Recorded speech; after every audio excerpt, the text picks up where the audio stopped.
Hello, hello, hello. Check one, mic, check one. 12th World Dental Sciences and Oral Health Conference organized by Cynodent and Indian Society of Dentistry in collaboration with Pavitra Academy USA and Department of Periodontology, King George's Medical University Uttar Pradesh and King George's Society of Periodontology in our wonderful city of Adab, Tehzeeb and Nawab, Lucknow. To perform the inaugural dance.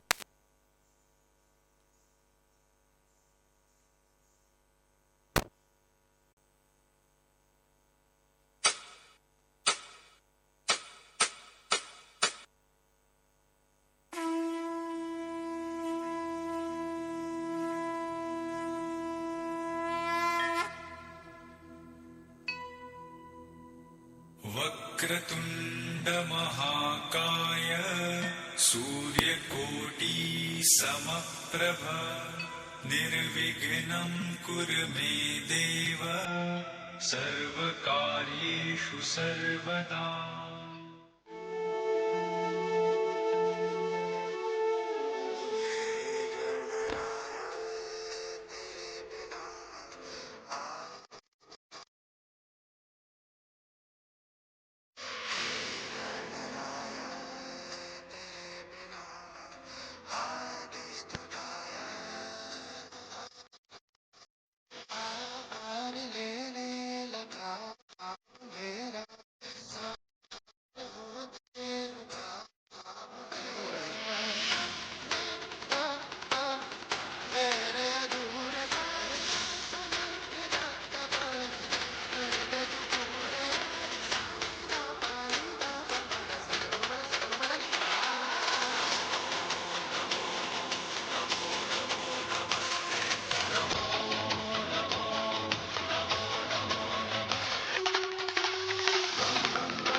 Welcome our chief guest, Honorable Dr. Pankaj Patel sir, International President of Pavitra Academy USA, International Counselor of International College of Dentistry.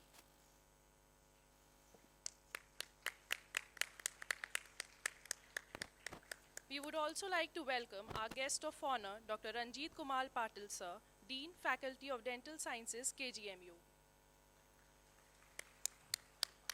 Professor Dr. Nandlal sir, Head of Department Periodontology, Chief Advisor and President King George's Society of Periodontology. Professor Dr. Pavitra Rastogi sir, Convener-in-Chief, Deputy Registrar and President UPDCI. Dr. Anmol Bagaria ma'am, Organizing Chairperson, Founder and CEO, Cynodent, President, Indian Society of Dentistry and PFA Section Chair at Asia Large Legion.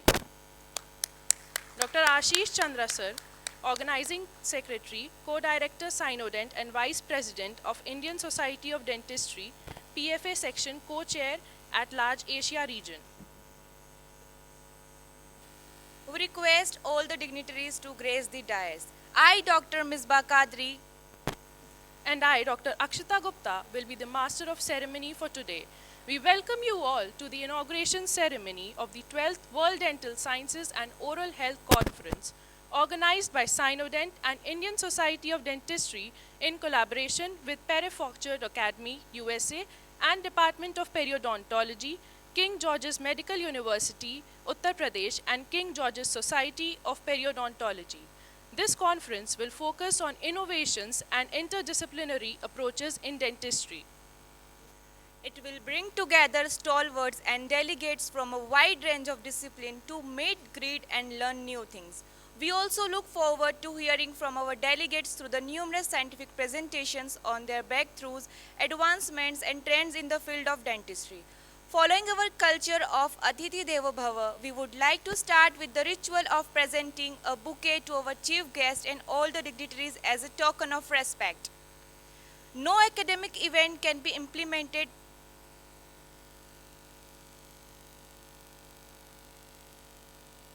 Please put a big round of applause.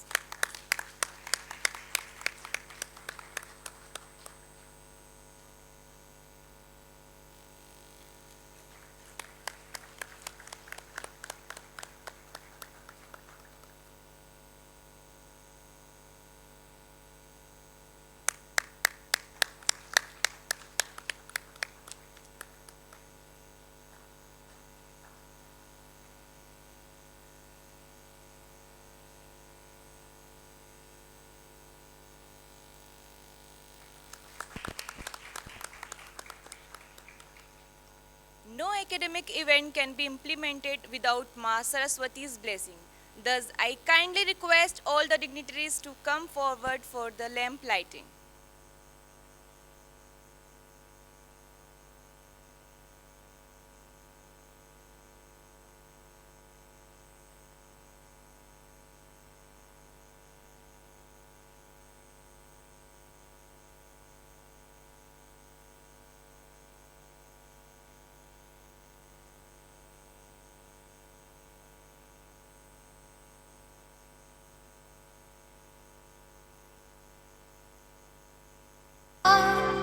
या शुभ्रवस्त्रावृता या वीणावरदण्डमण्डितकरा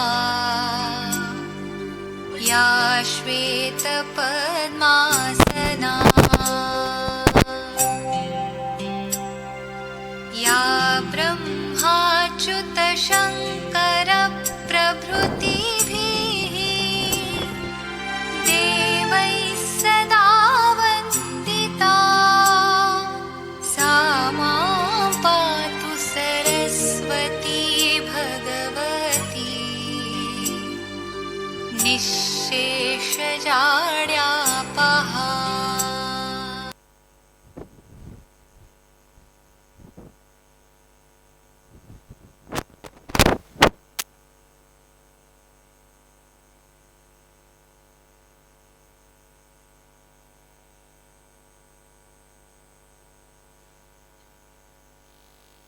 Now we would like to invite Dr. Ashish Chandra sir to address the gathering.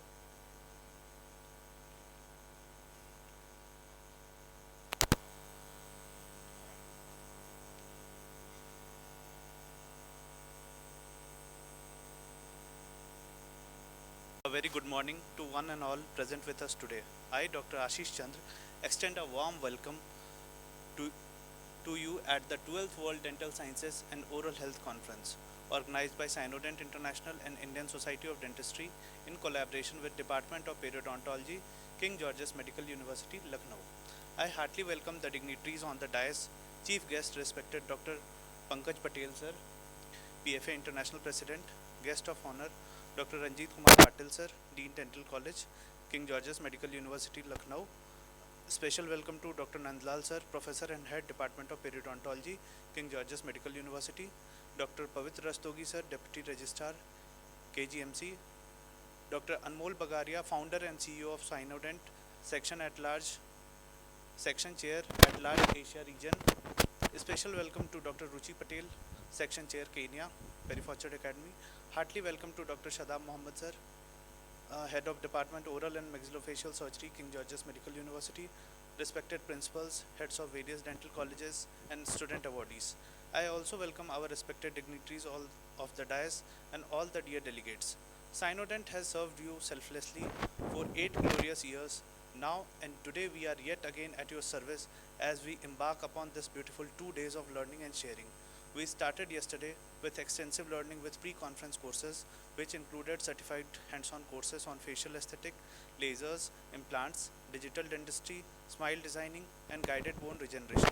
And today we officially inaugurate our conference, where we will have scientific sessions and lectures from eminent speakers from all across India and internationally. And not just that, to acknowledge and honor the stalwarts of dentistry, we have International Dentist Awards recognizing and honoring dentists across the globe. So buckle up yourself, because there's a lot we have to teach, and there's a lot you have to learn and upgrade your skills and knowledge. And yet again, on behalf of Team Cynodent International, I commit to continue to serve you in the coming years as well. I wish you all a good time with us. Thank you.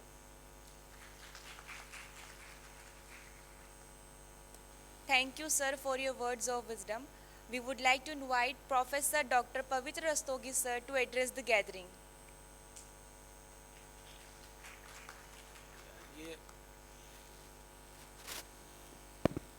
First of all, a very good morning to everyone present here. And on behalf of Faculty of Dental Sciences, I welcome you all in this great, grand, huge and historic premises of King George's Medical University. This institution of King George's Medical College is one of the oldest institute of India, which is more than 120-year old. But the university is very young, that is 18 years. So very, very respected dignitaries on the dais.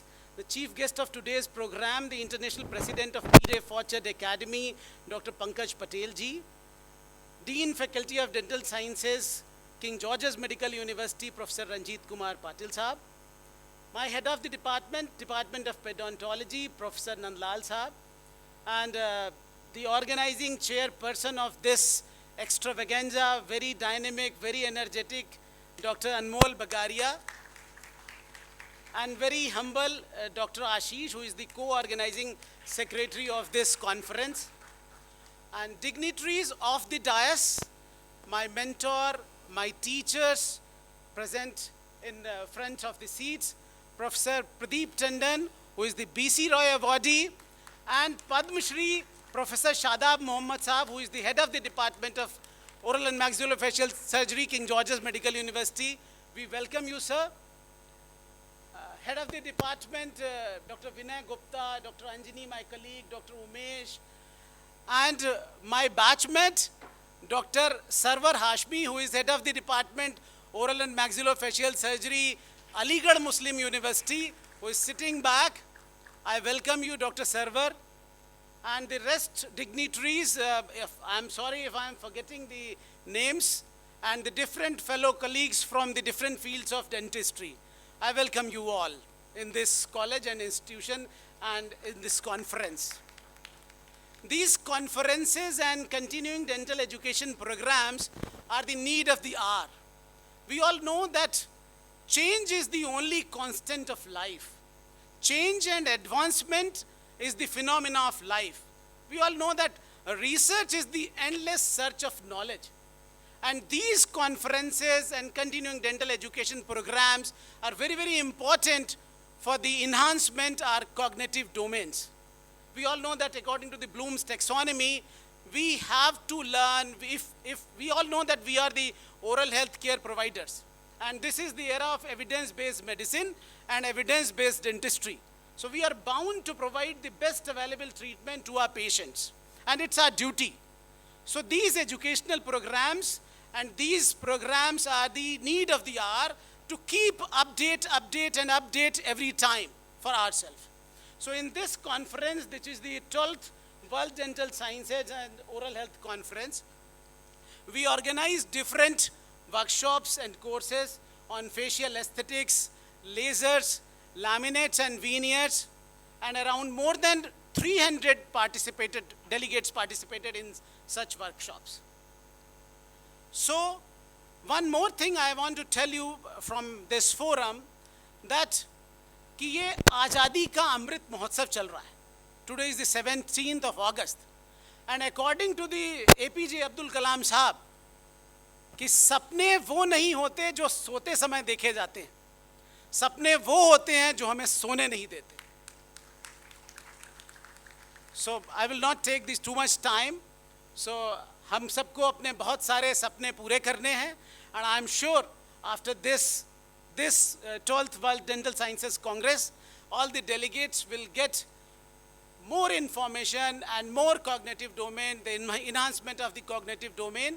So for the delegates, best of luck. And Lucknow is a good place. It's a नवाबों का शहर. आप आइए, घूमिए, enjoy करिए और खूब अच्छा सा यहाँ से experience लेके जाइए. Thank you so much. Dr.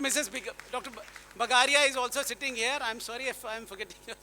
Dr. Bagaria, खूब अच्छे से लखनऊ घूमिए. Thank you so much. Welcome you.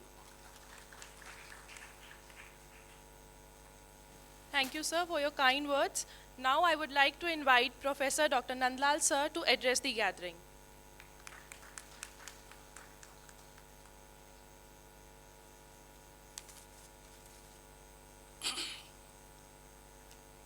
Good morning to all and everyone.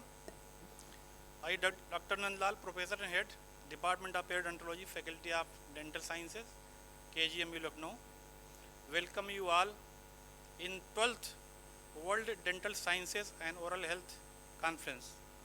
This conference is being organized in collaboration with Cynodent, PFA Asia region and Department of Periodontology, Faculty of Dental Sciences. I welcome the dignitaries sitting on the dais, Chief Guest Dr. Pankaj Patel, the International President of PFA, Professor R.K. Patil, our Dynamic Dean, Dental KGMU, Professor Pavitra Rastogi, he is President of UP State Dental Council and Deputy Registrar of KGMU, Dr. Anmol Bagaria, Founder and CEO of Cynodent International, Dr. Ashish Chandra, Co-Director, Cynodent International, sitting up the dais, various dean, head of the departments, speakers, delegates, and electronic and print media persons, our teachers, Professor Tandon, Professor Shada Mohammed, Dr. Rushi, and Dr. Bagaria, Mr. Bagaria. As we conduct this international conference every year to increase the knowledge in the various fields of dentistry, I hope you all will enjoy and learn various advancements and new technology and inventions from the conference.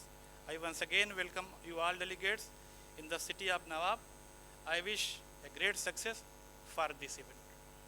इसके अलावा मुझे एक और सलाह दी गई है, आदेश है कि एक शायरी कोई सुना दीजिएगा, एक छोटी सी. आप लखनऊ में हैं तो कम से कम जो डेलीगेट्स आए हैं इनको एक यादगार रहेगा कि ये सुना था हमने वहाँ पे. ये कोई हमारी नहीं है, शायरी सुनते हैं, याद कर लेते हैं. तो आपको सुनाता हूँ कि आँखों में रहा दिल में उतर कर नहीं देखा. बहुत गहरी चीज़ है. आँखों में रहा दिल में उतर कर नहीं देखा और कश्ती के मुसाफिर ने समंदर नहीं देखा. आँखों में रहा दिल में उतर कर नहीं देखा और कश्ती के मुसाफिर ने समंदर नहीं देखा.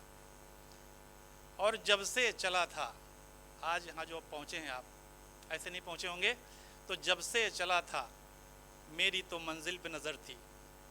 जब से चला था मेरी तो मंजिल पे नज़र थी और आँखों ने कभी मील का पत्थर नहीं देखा. कश्ती के मुसाफिर ने समंदर नहीं देखा. और ये फूल, फूल मीन्स अचीवमेंट, जहाँ आज आप खड़े हैं, बैठे हैं, जो मिला आपको, ये फूल मुझे कोई विरासत में मिले हैं. ये फूल मुझे कोई विरासत में मिले हैं. तुमने मेरा कांटों भरा बिस्तर नहीं देखा और कश्ती के मुसाफिर ने समंदर नहीं देखा. और शेर का आखिरी लाइन है कि पत्थर मुझे कहता है मेरा चाहने वाला. बहुत खूबसूरत है कि पत्थर मुझे कहता है मेरा चाहने वाला, मैं मोम हूँ उसने कभी छूकर नहीं देखा और कश्ती के मुसाफिर ने समंदर नहीं देखा. एक और साथी लगे हाथ सुना देते हैं कि तुमने चाहा नहीं हालात बदल सकते थे. तुमने चाहा नहीं हालात बदल सकते थे और तेरे आंसू मेरी आंखों से निकल सकते थे। तुमने चाहा नहीं हालात बदल सकते थे, तेरे आंसू मेरी आंखों से निकल सकते थे। अरे तुम तो ठहरे रहे बस झील के पानी की तरह, तुम तो ठहरे रहे बस झील के पानी की तरह, और दरिया बनते तो बहुत दूर निकल सकते थे। बहुत बहुत धन्यवाद। Thank you so much, sir, for such a wonderful words. We would like to invite our guest of honor, Dean Faculty of Dental Sciences, KGMU, Dr. R.K. Patil, sir, to address the gathering. Thank you. Good morning to all. Today's chief guest, Dr. Pankaj Patel, International President, Headquartered Academy, USA. Professor Nandlal, Head of Department Periodontology. Professor Pavitra Rastogi, colleagues. Dr. Anmol Bagaria, who is organizer of this Cynodent and all this event. Ashish Chandra, co-organizer of this event. Of the dais, Padam Shri Professor Shadab Mohammed sir, B.C. Rai Awardee Professor Tandon sir, all the delegates. On behalf of the Dean Faculty of Dental Sciences, King George Medical University, I welcome you all to the university as well as the city of Nawab. You will find here the tehzeeb and famous cuisines. Hope this conference, 12th World Dental Sciences and Oral Health Conference, which is organized by Cynodent, Indian Society of Dentistry, along with Department of Periodontia, will give you the scientific feast for all of you. And I all in advance congratulate today's awardee and all the delegates who have come here. I wish a pleasant stay. Thank you very much.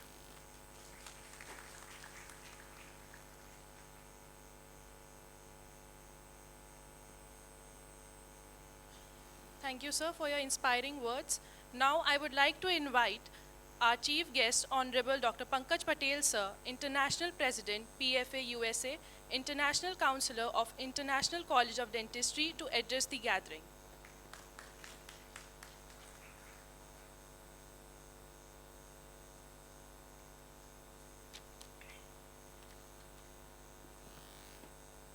Good morning, everyone. PFA section chairs Dr. Anmol Bagaria, Dr. Ashish Chandra, and Dr. Ruchi Patel Sahi, respected dignitaries and distinguished guests. I do not need to remind this august audience what a challenging time we live in. It has been described as volatile, uncertain, complicated, and ambiguous. We face pandemics, natural disasters, effects of climate change, and sustainability. To cope with and manage all this constant change, we need leaders of a special kind with remarkable qualities. They have to have inborn honesty and integrity. I therefore behoves on all of us at all levels of our careers to look out for these future leaders, just like all those who have been inducted today, and encourage and nurture them. As most of you know, my emphasis during my year as President of Academy is international growth and recognition. We have made great strides in accomplishing this. It is interesting to see the international aspects of our profession. Even though ideas are different in all cultures, our professional mission is the same. Care for our patients, care for our communities, and the ability to volunteer to provide care for those less fortunate than ourselves. The bond of professionalism is what holds members of our academy together. I encourage all of you to look around in your community for the opportunity to nominate your colleagues for membership in our academy. The academic growth is paramount. Academic growth continues at a great pace. I appreciate all the hard work our trustees and section chairs are doing on behalf of our academy. The progress our academy continues to make would be impossible without the hard work of our executive director, our officers, trustees, and section chairs. I congratulate Dr. Anmol and Ashish of Cynodent International in contributing to the advancement of dental profession by fostering growth and promotion of dental knowledge and recognizing distinguished members of our profession. And many congratulations to the new fellows. Thank you.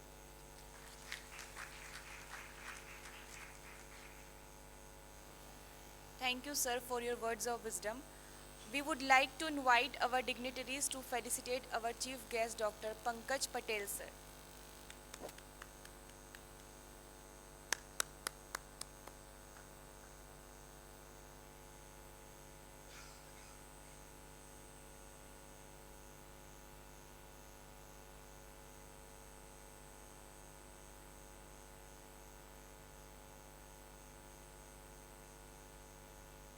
To felicitate our guest of honor, Dr. R.K. Patil, sir.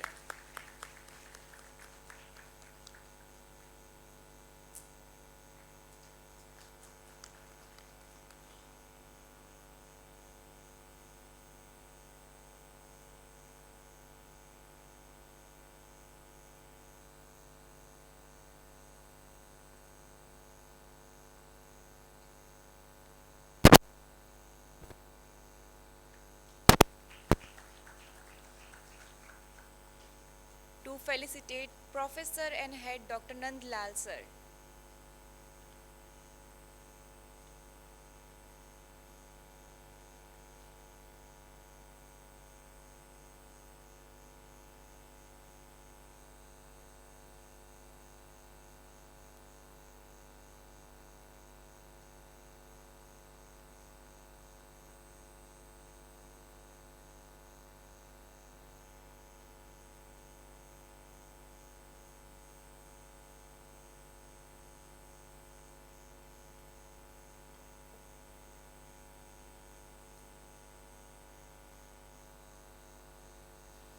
Thank you to our dignitaries.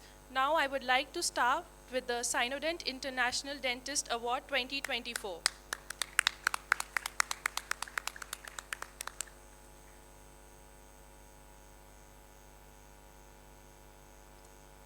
For the first category of Best UG Student, it goes to Diya Kohli, BDS first year.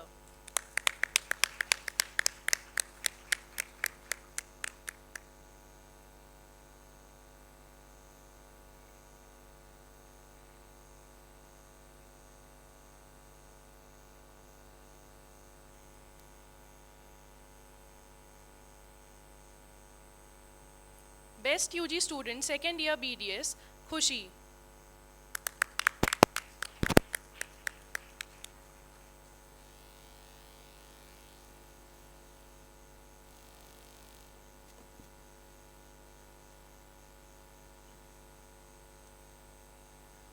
For the next category, Budding Dentist of the Year goes to Dr. Sonali Verma.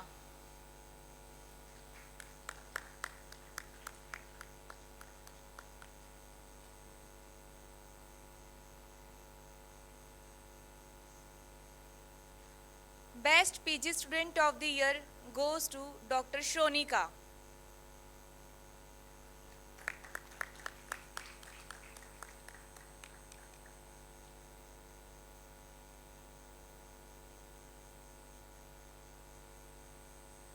Emerging Aesthetic Dentist of the Year goes to Dr. Piyush Pandey.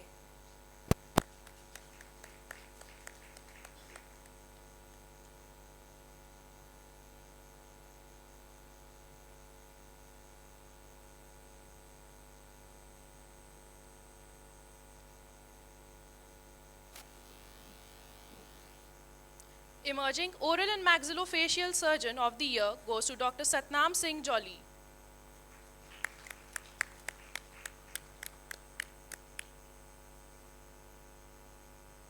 Best New Dental Practice of the Year goes to Dr. Brijendra Singh.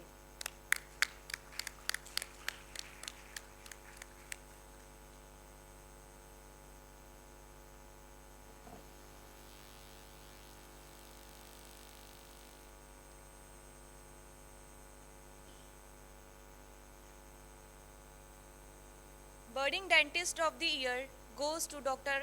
Rishita Handa.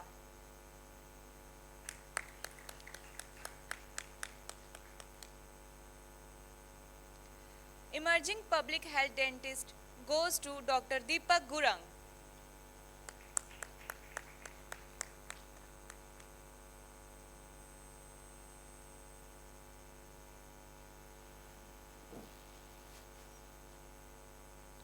Emerging Laser Dentist of the Year goes to Dr. Snigdha Biswas.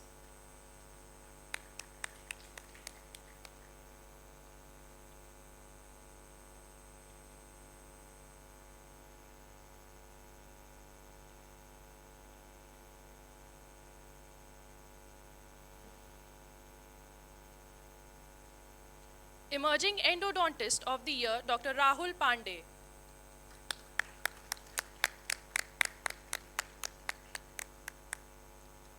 Emerging Researcher of the Year, Dr. Gaurav Jain.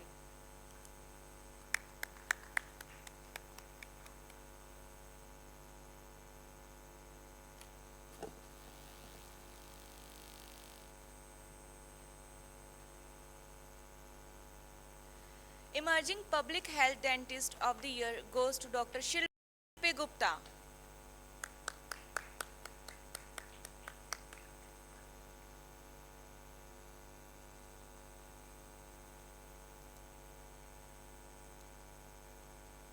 International Dentist of the Year goes to Dr. Shalin Verma.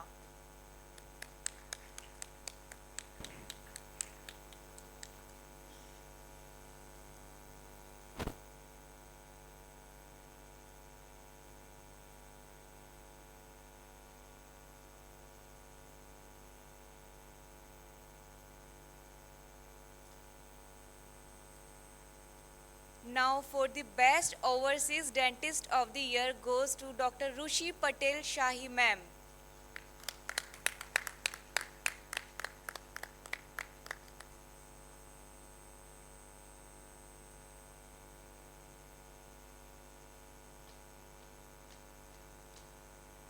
Best Endodontist of the Year goes to Dr. Manoj Kumar Hans.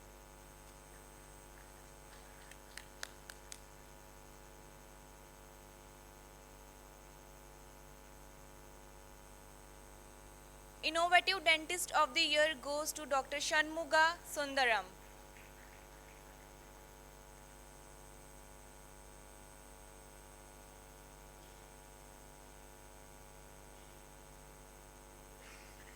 Budding Endodontist of the Year goes to Dr. Aparna Rai.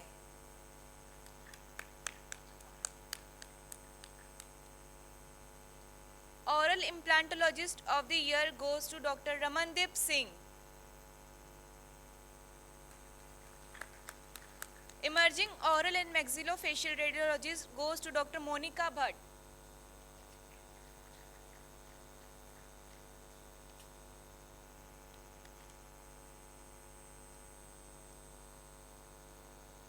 Budding Prosthodontist of the Year goes to Dr. Mayank Kumar Parak.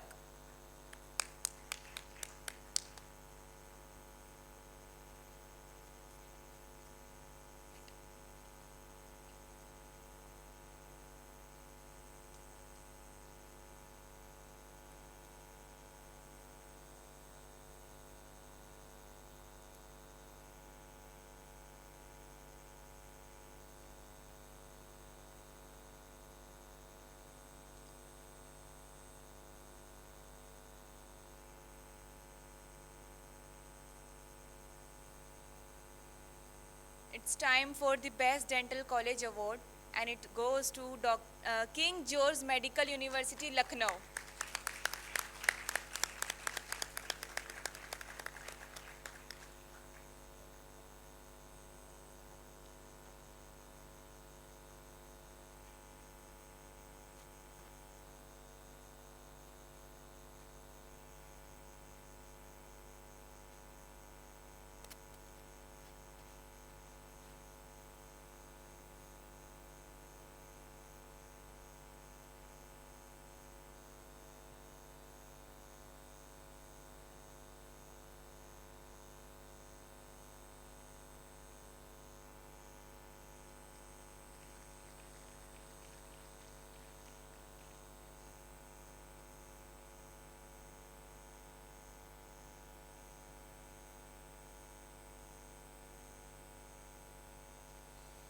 Congratulations to all the winners. Now we would like to invite Dr. Anmol Bagaria ma'am for vote of thanks.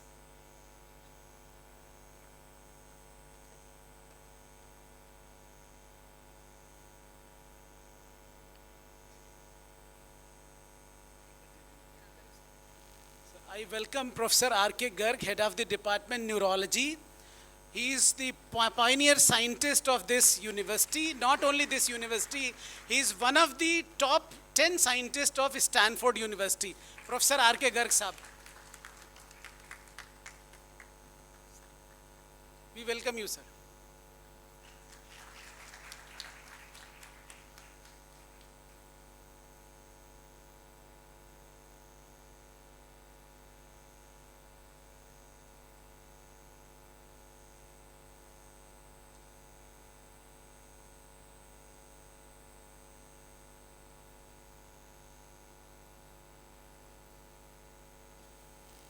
A very good morning.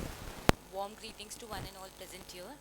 I once again welcome you all to the 12th World Dental Sciences and Oral Health Conference.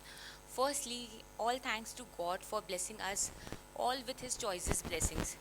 I would extend my gratitude to all the dignitaries on the dais who have graced the occasion and inaugurated our conference today. Respected Dr. Pankaj Patel sir, Dr. R.K. Patil sir, Dr. Nandlal sir, Dr. Pavitra Rastogi sir, and Dr. Ashish. Thank you for gracing the occasion and your presence. Thank you for your constant support in making this event a grand success. I would also like to thank all the dignitaries of the dais, respected guests, deans, faculty members. I wish to extend my sincere thanks to entire organizing committee. Thank you for your support and your efforts. We could not have come this far without you. I would also like to thank all the speakers who have taken out time from their busy schedule and made it here. A big thank you to all my dear delegates and students who have trusted us and joined us today. Thanks to all the speakers, clinicians and academicians who have joined us to enhance their knowledge and skills. I promise you the same next 2 days.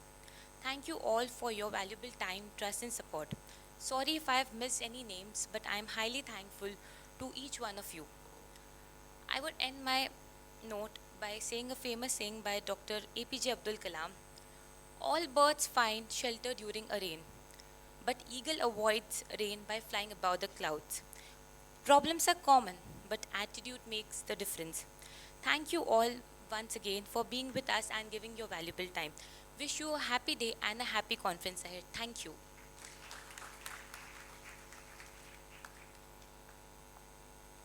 Thank you ma'am for your kind words. Now we would request everyone to please rise up for the national anthem.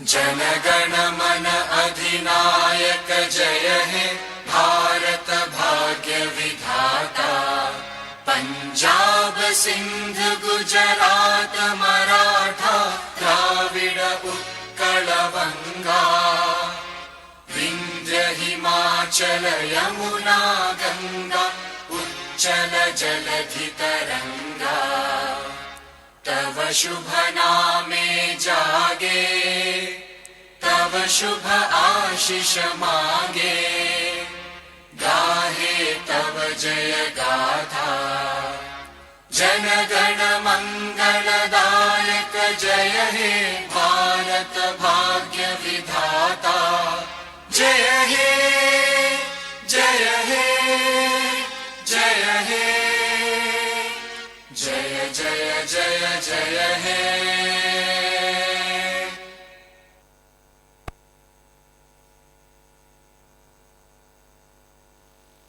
I would like to request everyone to kindly wait for 10 minutes as we are going to start with PFA convocation and award ceremony. Thank you.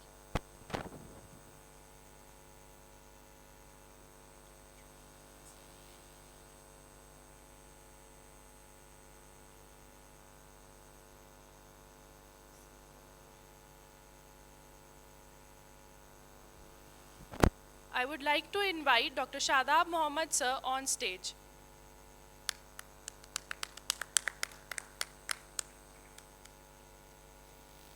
I welcome Professor Anit Parihar, Head of the Department, Radio Diagnosis, King George's Medical University.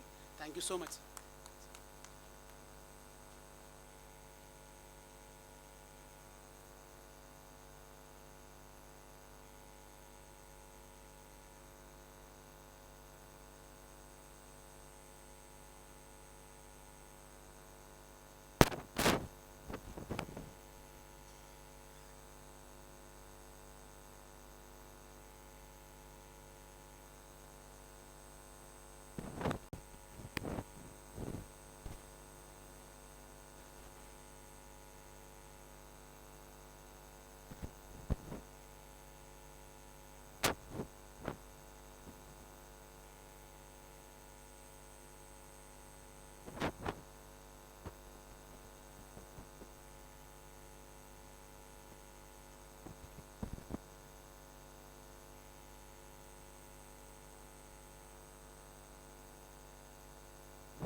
We would like to honor Professor Pradeep Tandon, sir.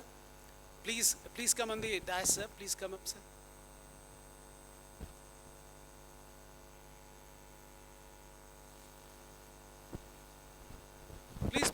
Please give a big round of applause to Professor Pradeep Tandon. He is a BC Rai awardee, and our Professor Shadab sir is the Padam Shri of this university.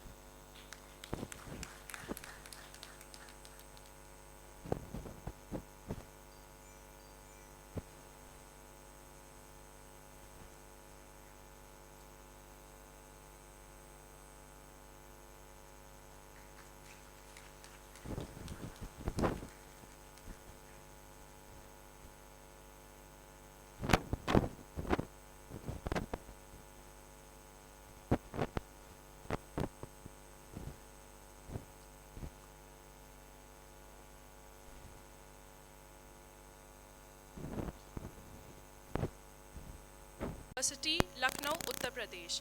Today is the day which will be written in the glorious history of PFA, which has the highest number of fellows to be inducted. We would like to invite all the dignitaries on the dais, Dr. Pankaj Patel sir, Dr. Rushi ma'am, Dr. Anmol Bagaria ma'am, Dr. Ashish Chandra sir.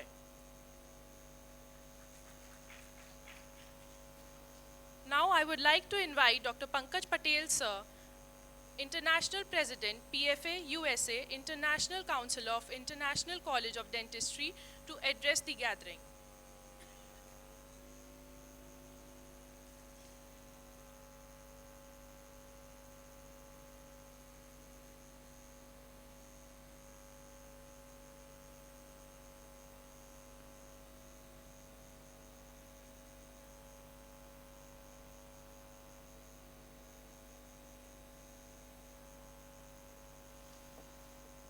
Good morning once again.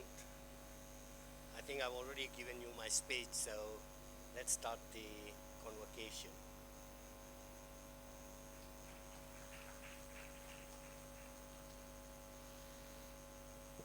Thank you sir for your inspiring words. We would request Dr. Anmol Bagaria ma'am, Dr. Ashish Chandra sir, Dr. Rushi Patel ma'am to present the token of love and gratitude to sir.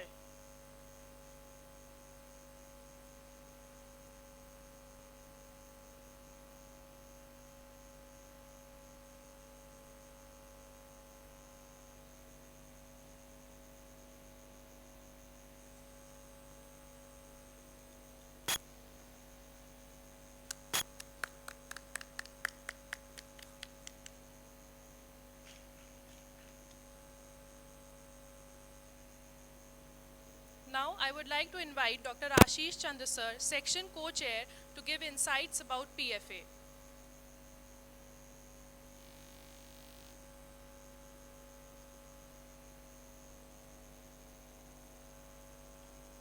Good morning, everyone.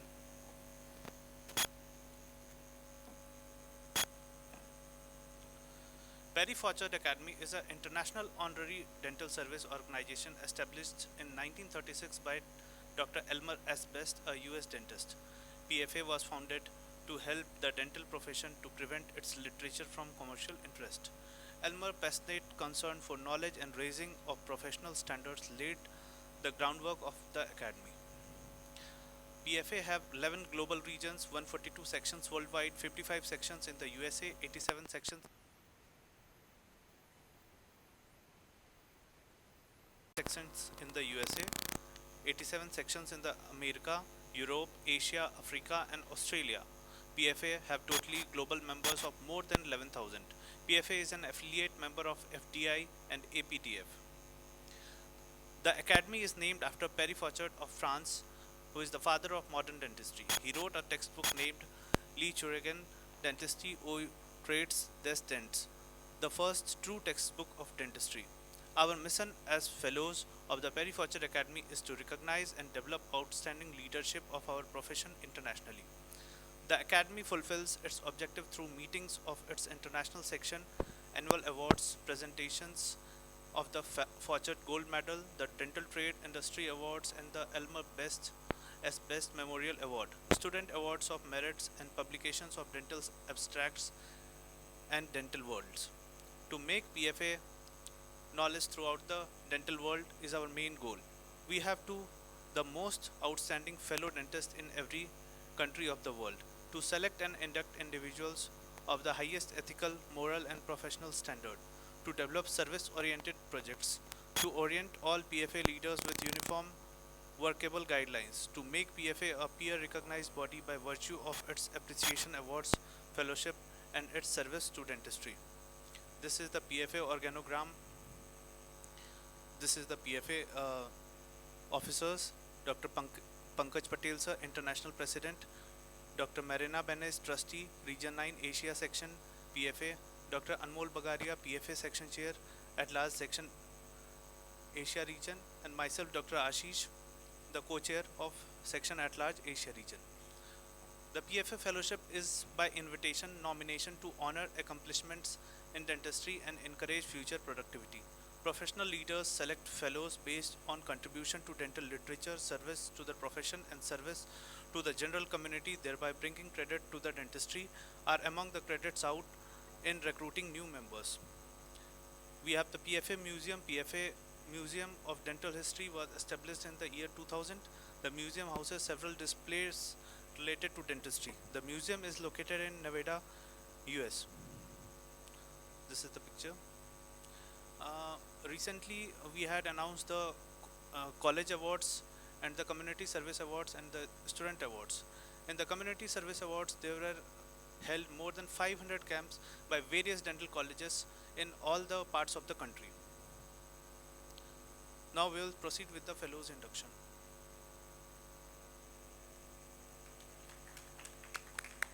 Thank you, sir. Now we would start with the fellowship convocation. I would like to invite Dr. Akansha Sharma,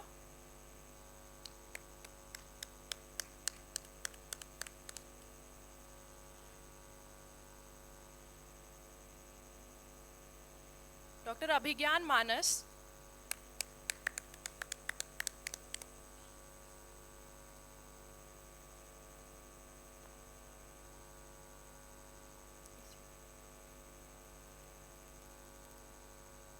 Dr. Abraham Johnson,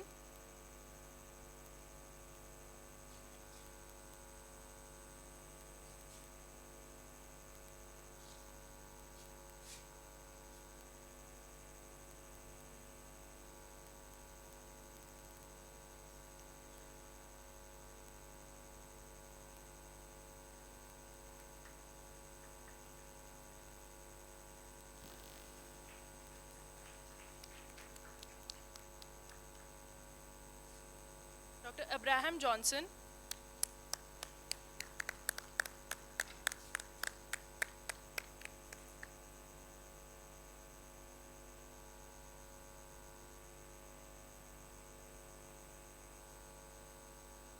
Dr. Adarsh Verma,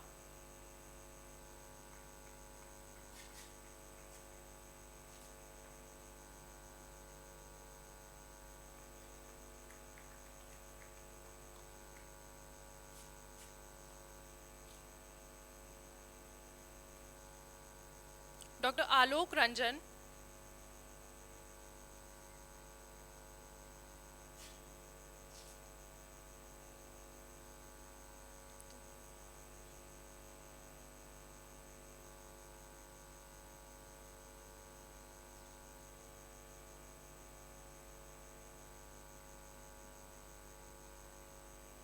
Dr. Amandeep Kaur,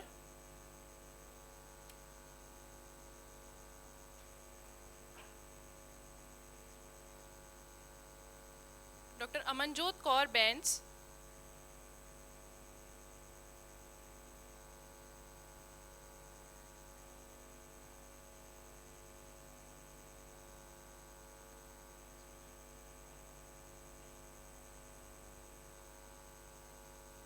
Dr. Amrita Kaur,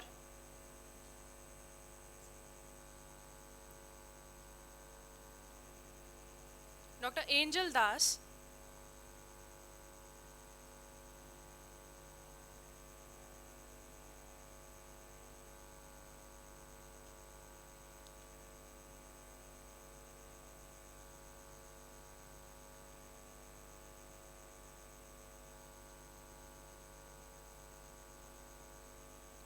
Dr. Anil Palathu Thomas,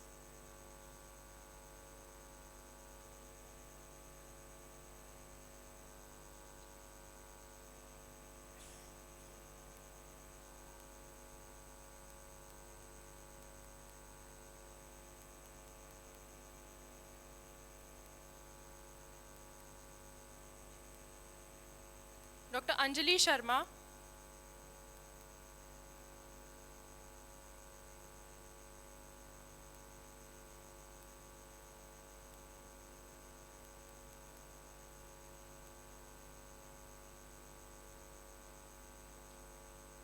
Dr. Anjani Kumar Pathak,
Dr. Anshula Sehgal,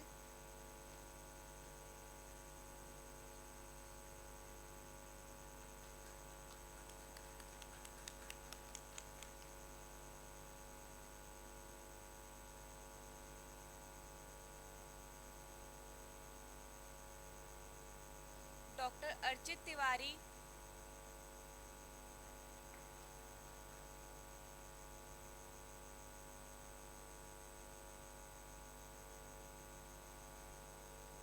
Dr. Arshpreet Kaur,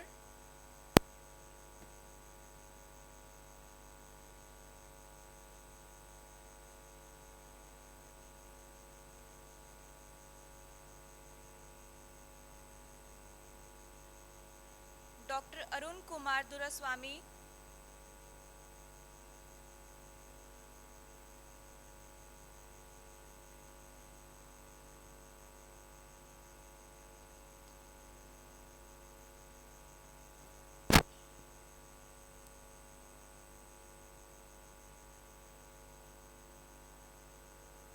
Dr. Arunesh Kumar Tiwari,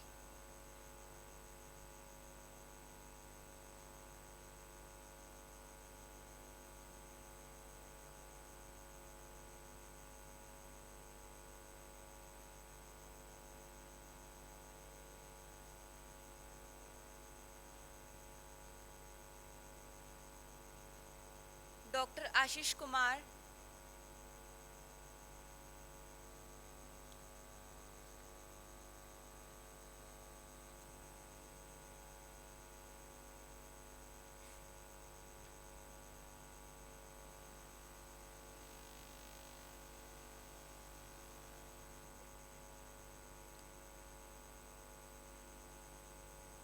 Dr. Ashish Pandey,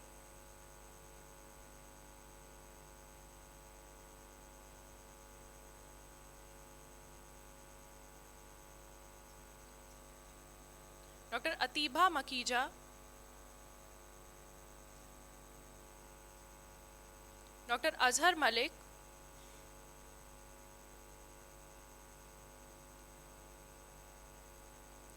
Dr. Bhuvan Nagpal,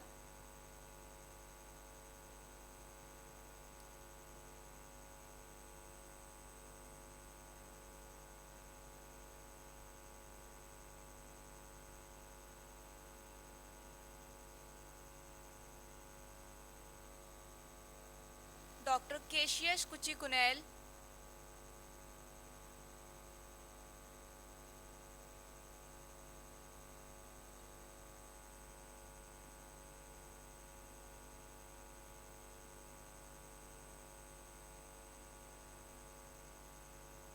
Dr. Ashish Pandey,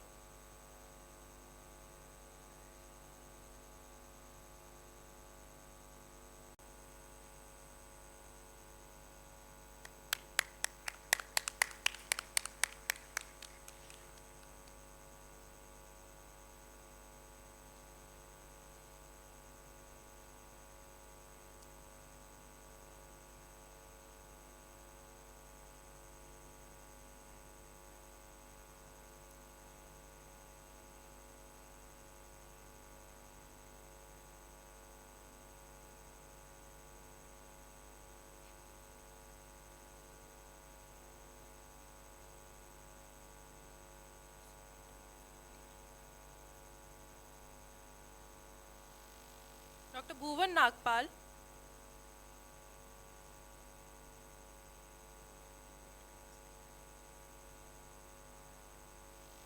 I would also request everybody to kindly wait for the official group photo.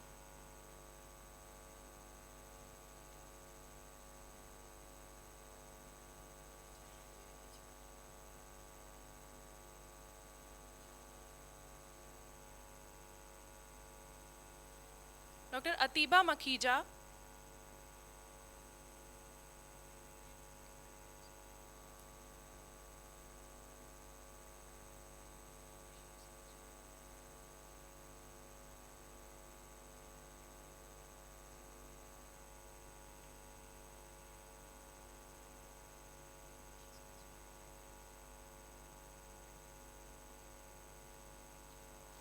Dr. Cassius Kochikunel,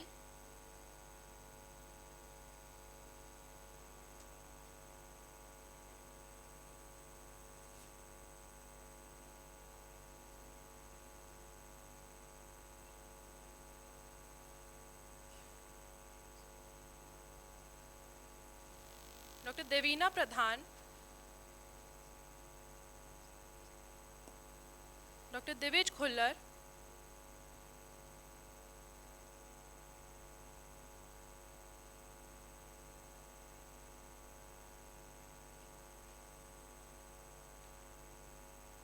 Dr. Drishti Kaushal,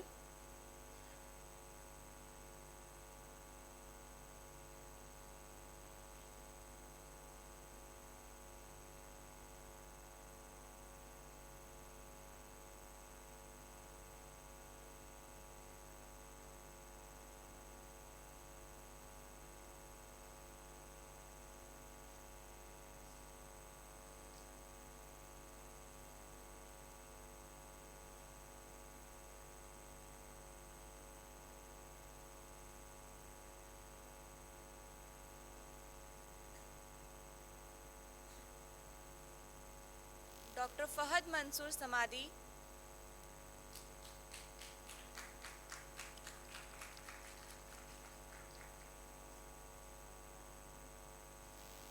Dr. Fasi Muhammad bin Farooq,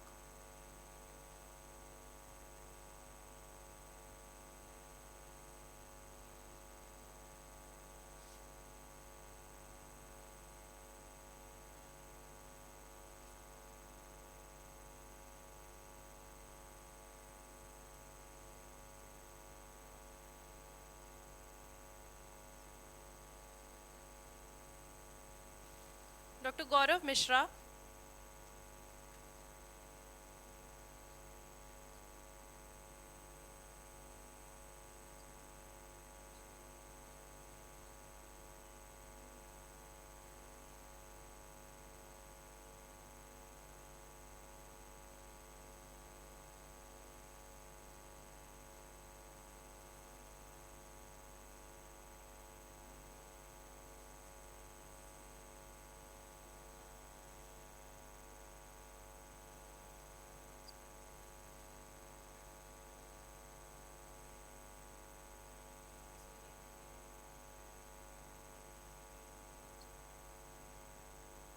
Dr. Garima Podar,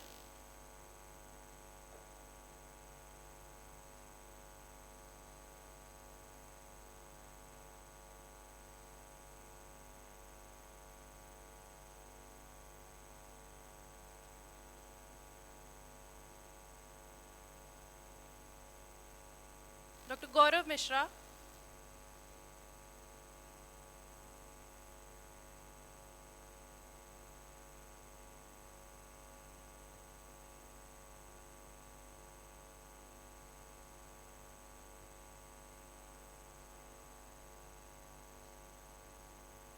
Dr. George Scaria,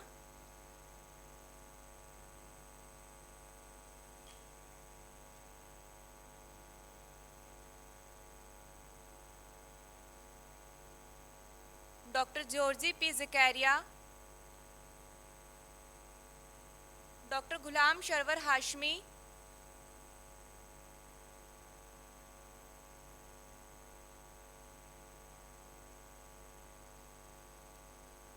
Dr. Gursmat Kaur,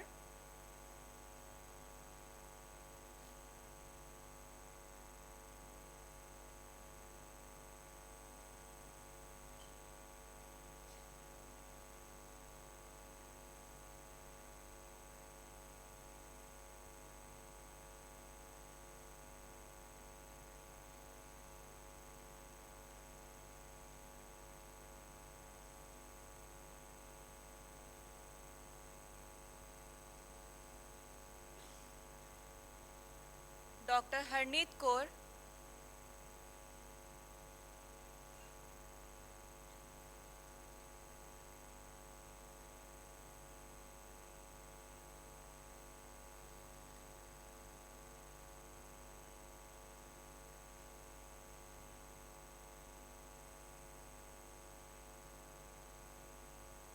Dr. Harneet Singh Mego,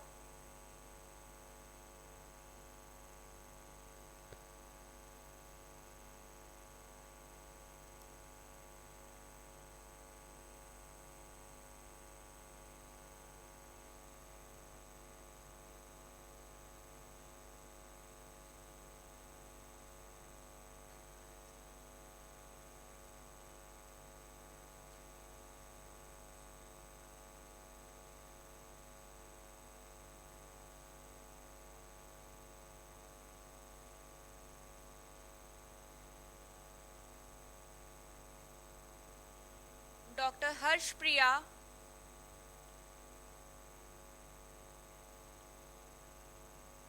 Dr. Harsha Lalit,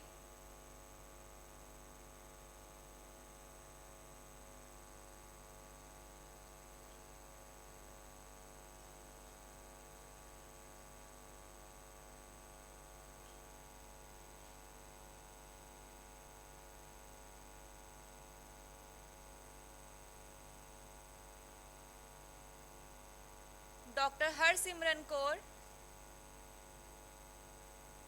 Dr. Rishita Handa,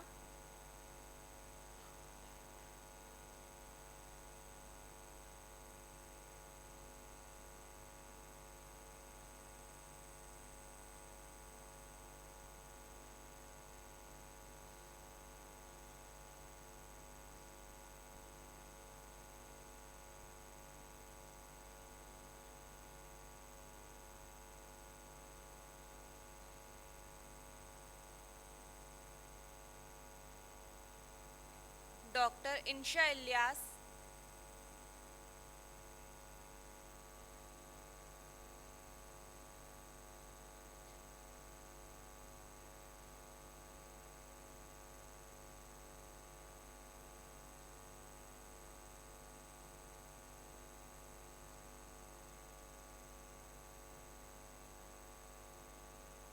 Dr. Zerin Kuren,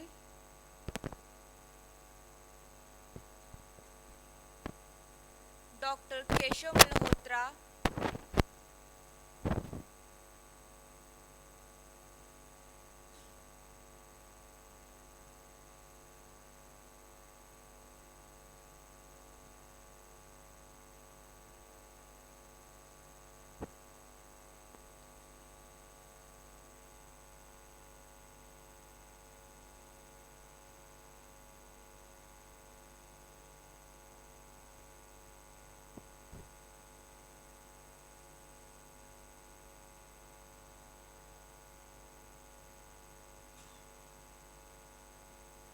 Dr. Khushbu Arif,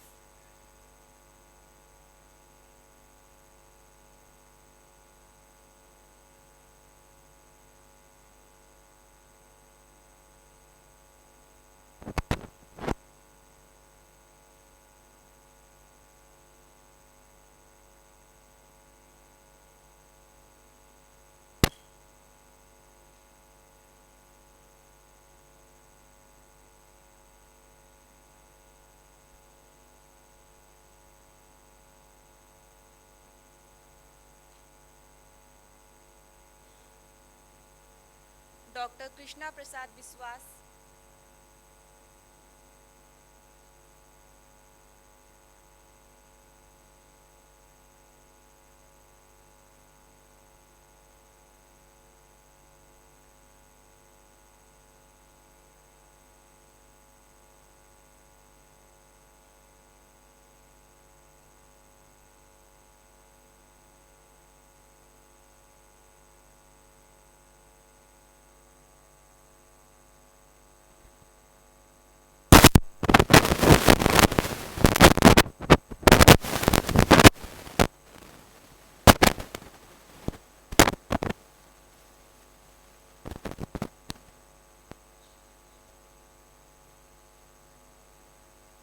Dr. Madhura Datyatreya Kulkarni,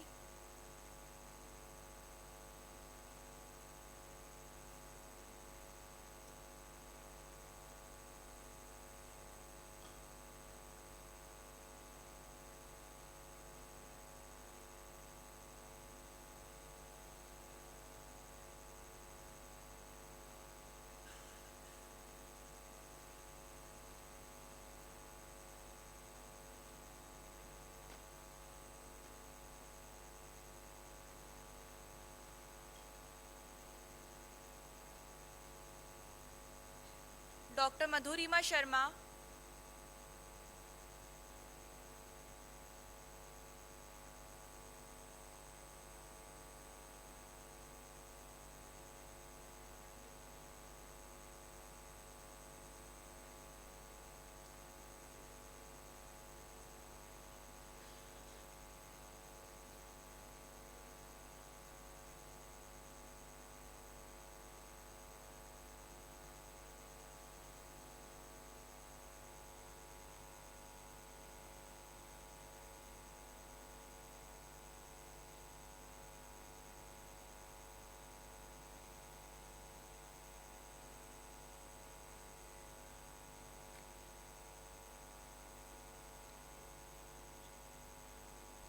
Dr. Madhurima Sharma,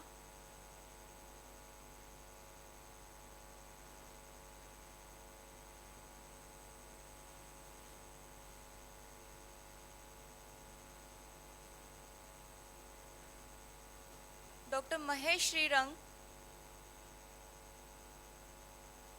Dr. Mamnoon Ghafir,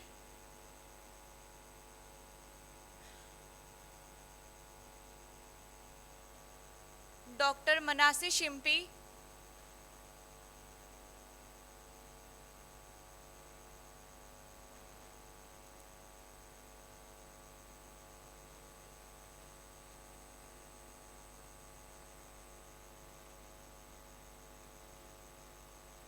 Dr. Makbul Alam,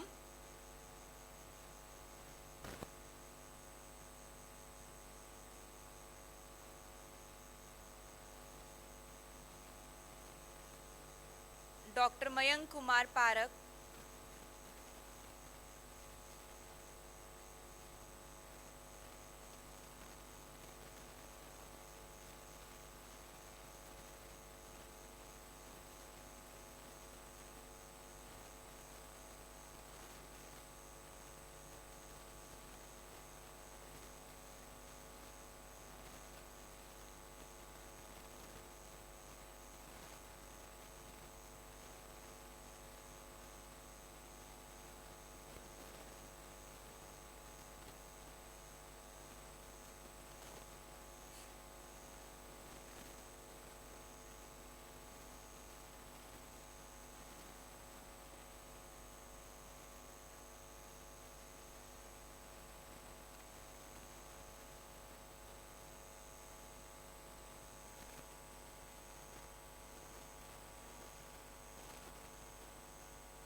Dr. Mabin George Matthew, Dr. Muhammad Amir,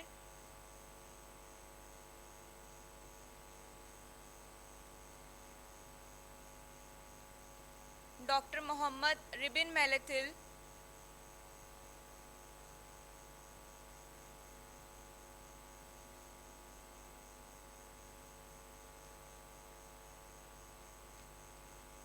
Dr. Muhammad Haris Khan,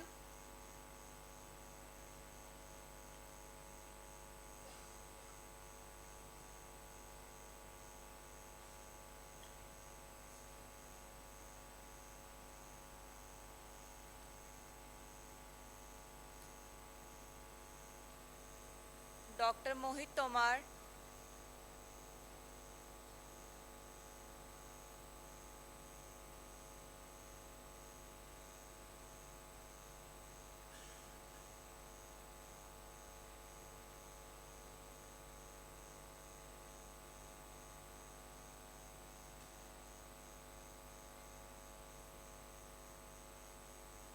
Dr. Monica Bhatt,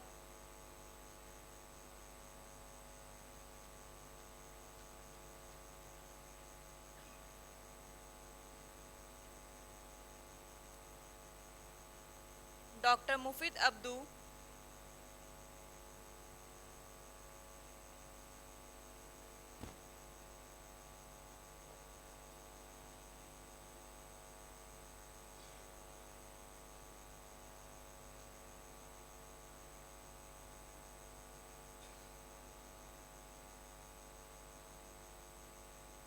Dr. Nalla Mili Lalitha Shri Rosa,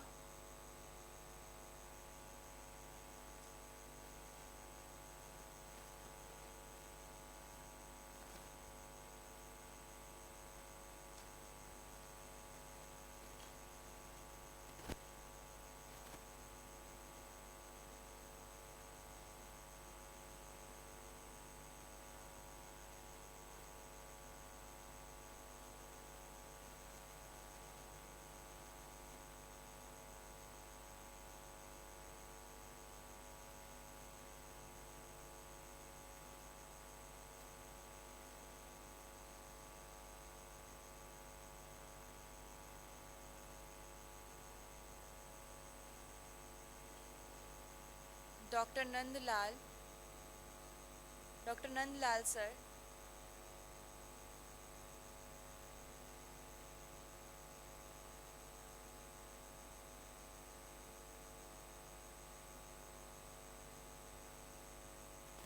Dr. Navlin Kaur Bhatia,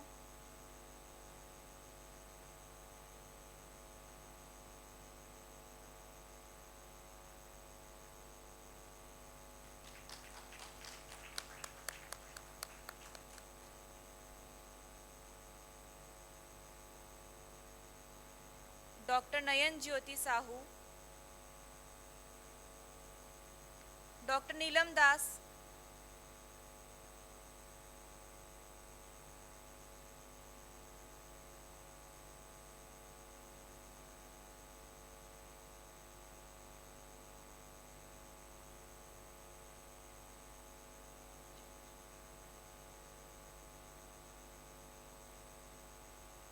Dr. Neelu Verma,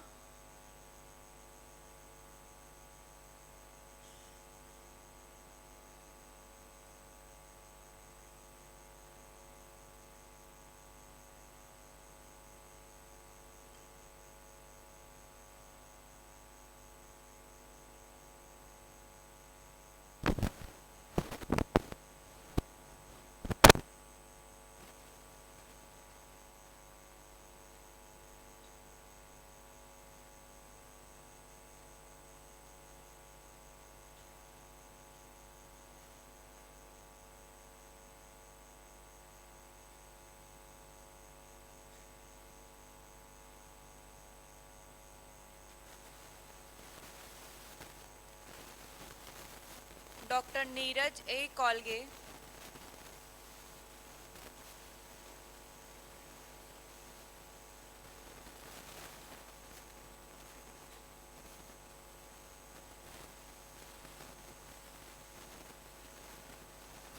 doctor Neha Upadhyay,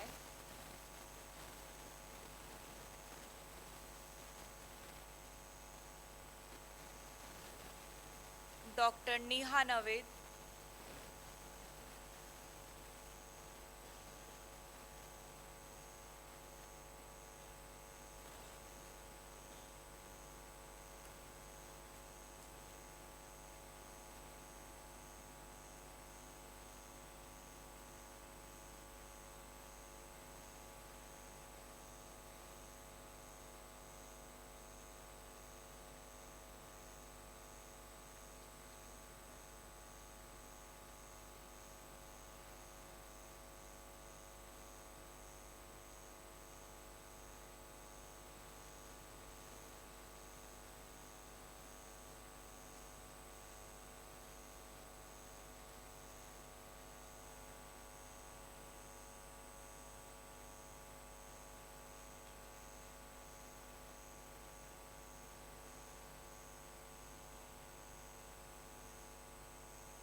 doctor Padma K Bhatt,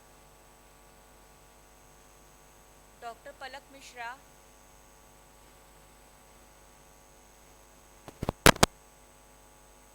doctor Panna Mangat,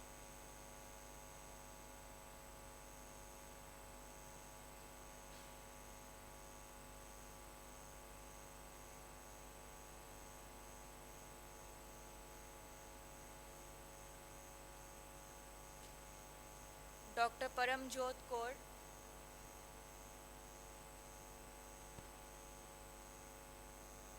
doctor Paridhi Garg,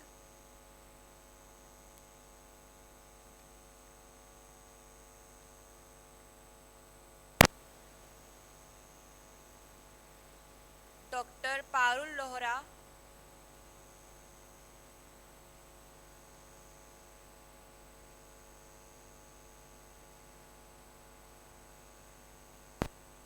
doctor Pavitra Rastogi sir,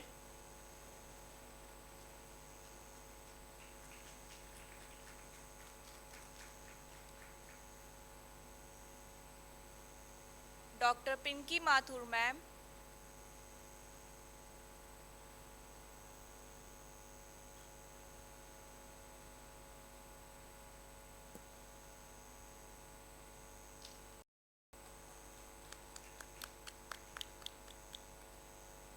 doctor Pragya Gupta,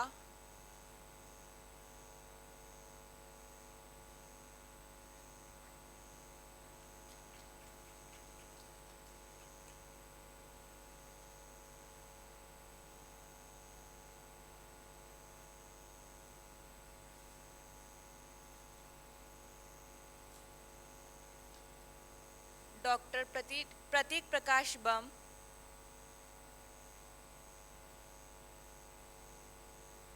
doctor Pritam Rawri,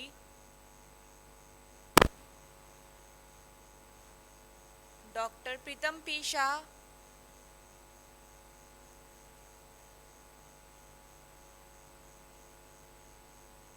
doctor Priyanka Pritam Shah,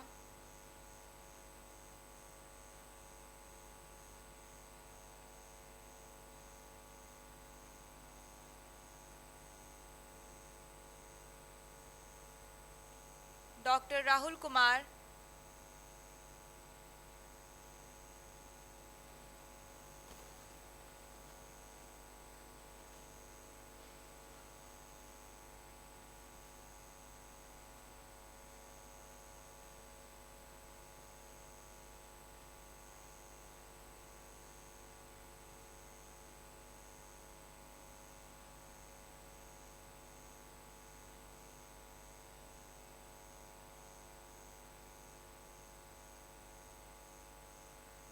doctor Rahul VC Tiwari,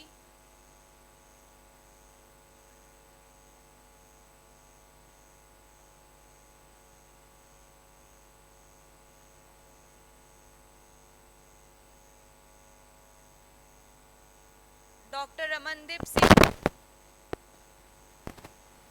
doctor Rameshwari Singhal,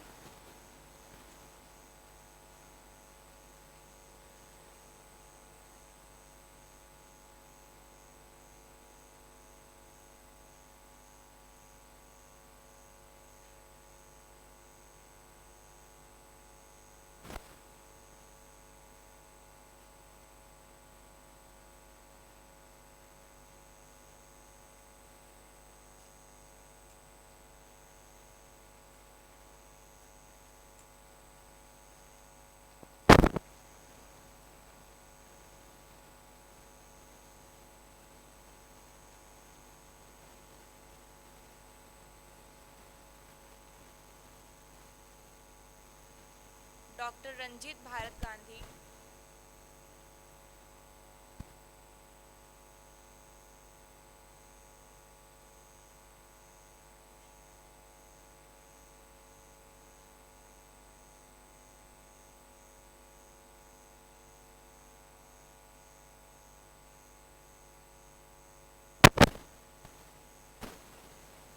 Dr. Ranjit Kumar Patil sir,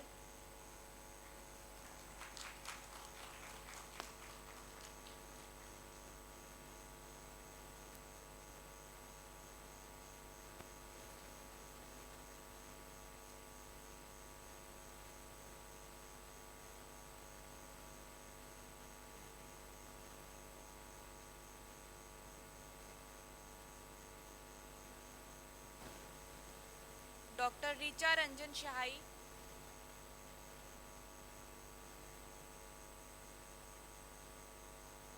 Dr. Rishabh Bhanot,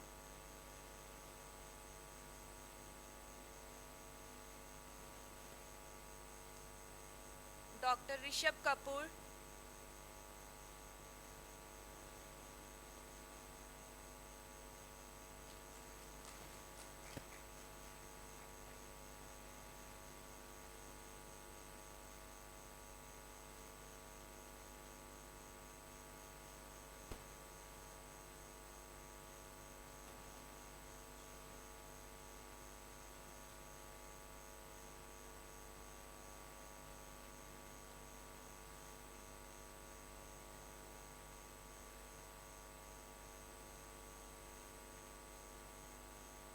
Dr. Rohit Kumar Sharma,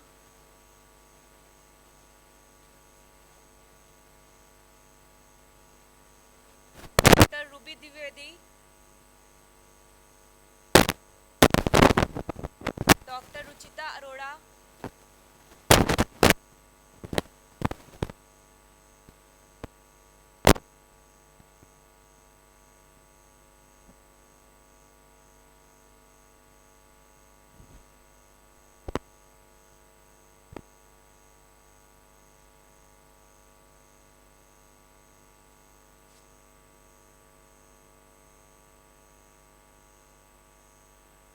Dr. Sachdev Madan,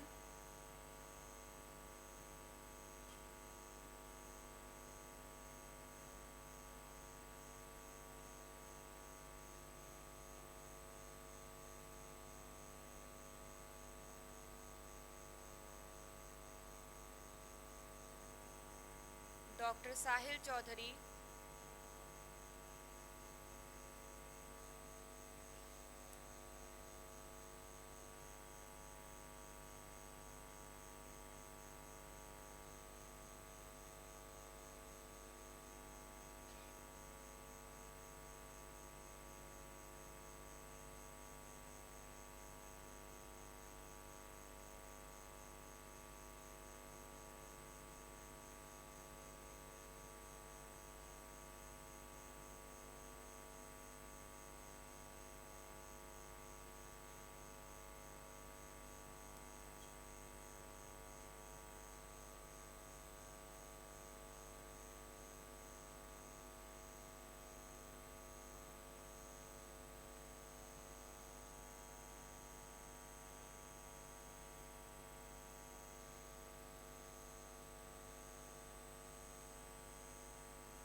Dr. Saif Rauf Siddiqui,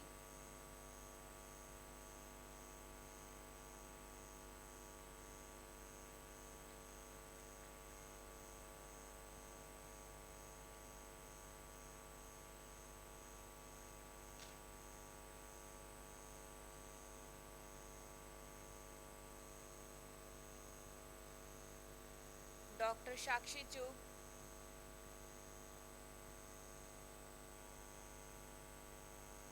Dr. Salman Anjum,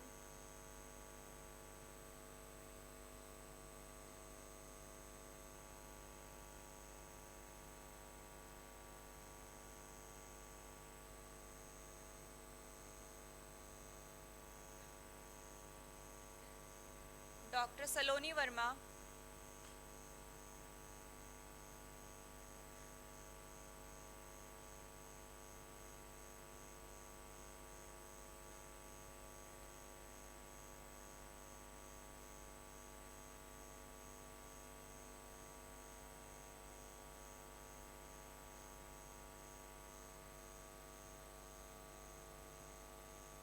Dr. Sania Khan,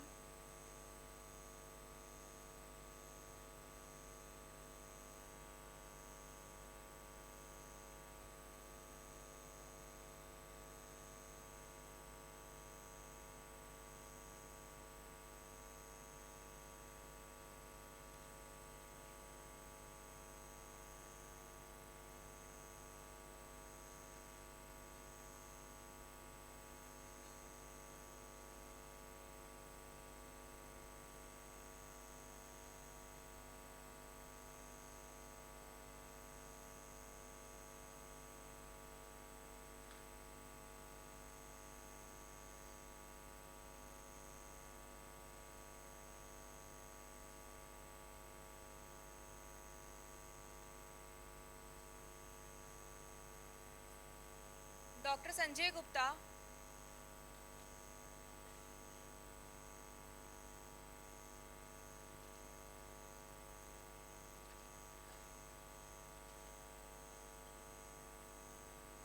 Dr. Sanket Kumar,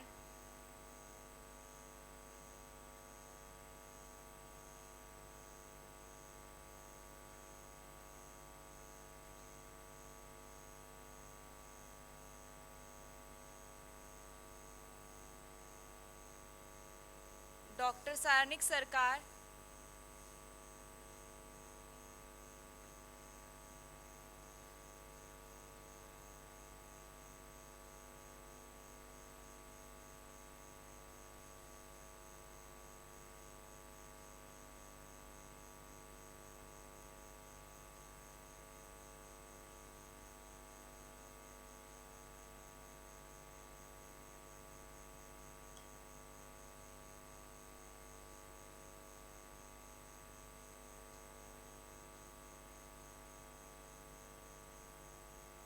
Dr. Satnam Singh Joli,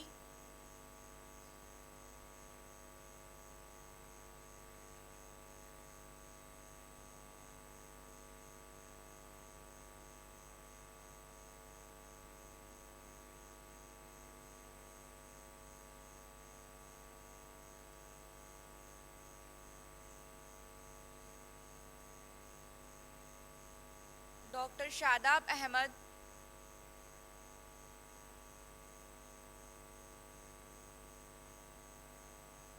Dr. Shalin Verma,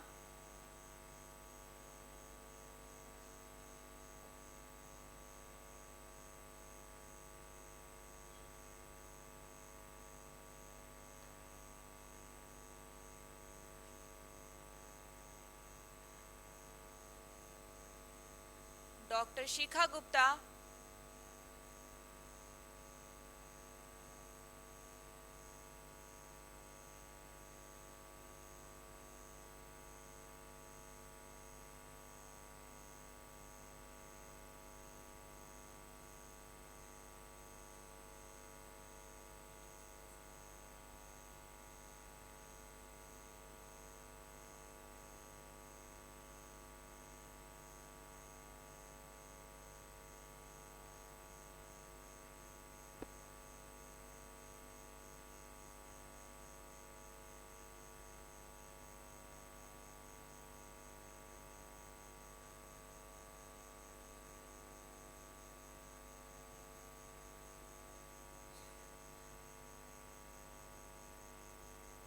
Dr. Shipra Nagar,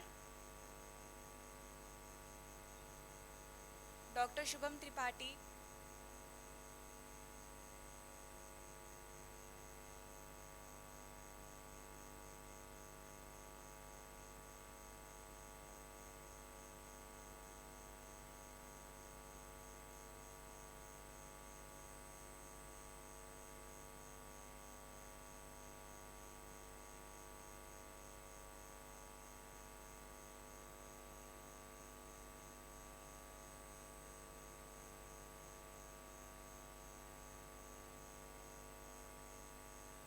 Dr. Shirisha,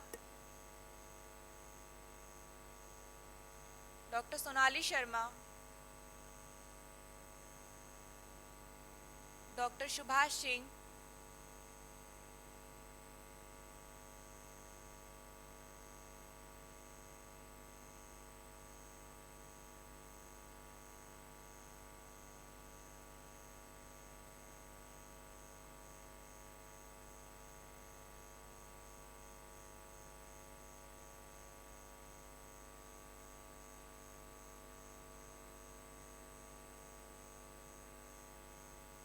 Dr. Sumit Kumar,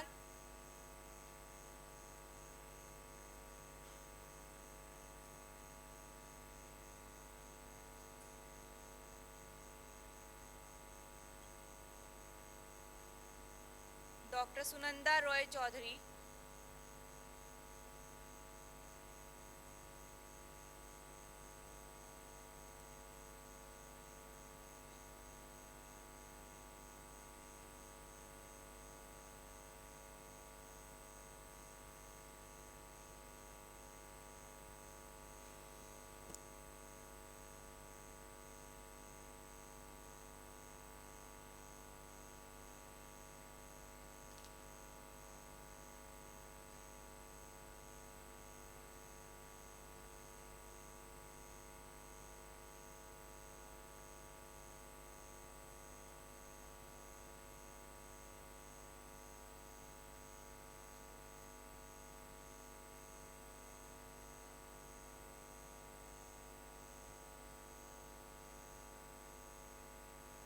Dr. Suraj Arjun Ahuja,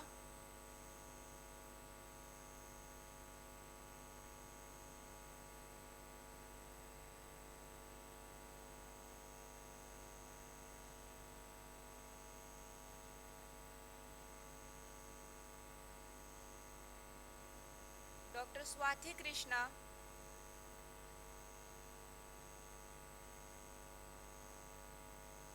Dr. Suranjana Jonak Hazarika,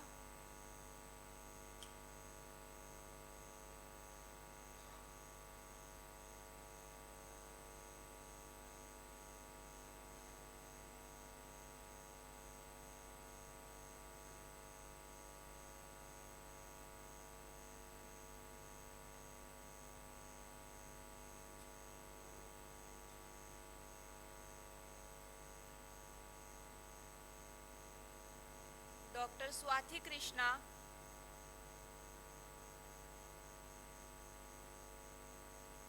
Dr. Sayyid Tosifullah,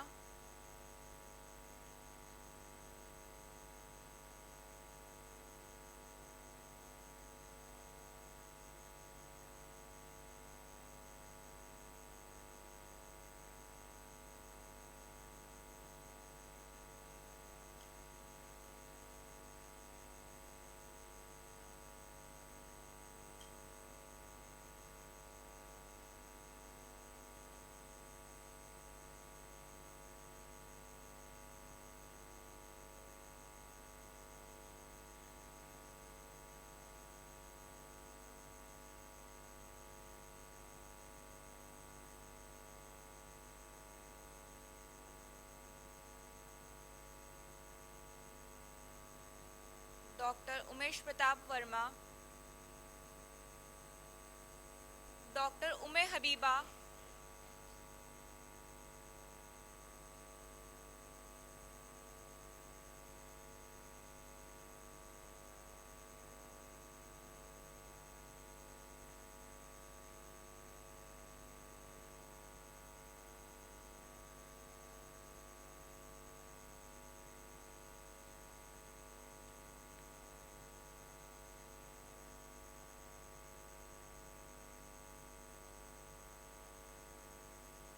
Dr. Vandana Singh,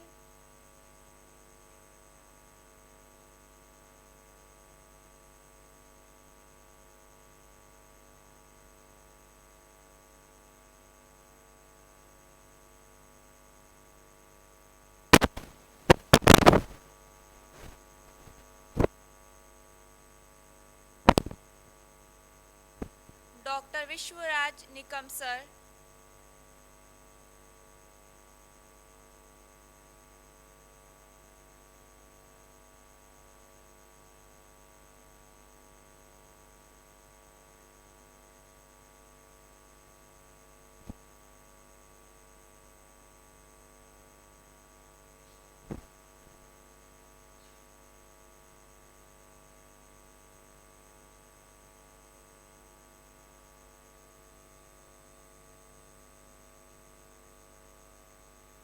Dr. Wasim Khan,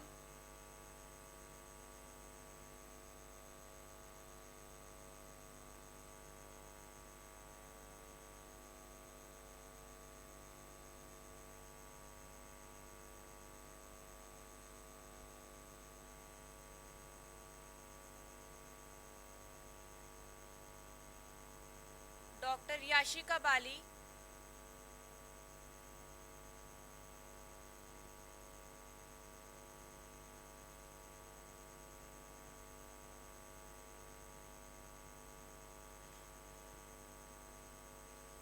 Dr. Zeba Rehman Siddiqui,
if anybody is missed, kindly come forward.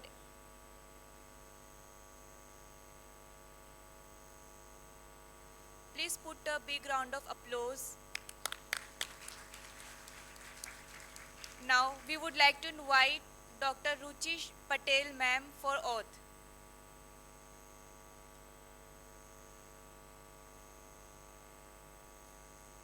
Thank you, everyone.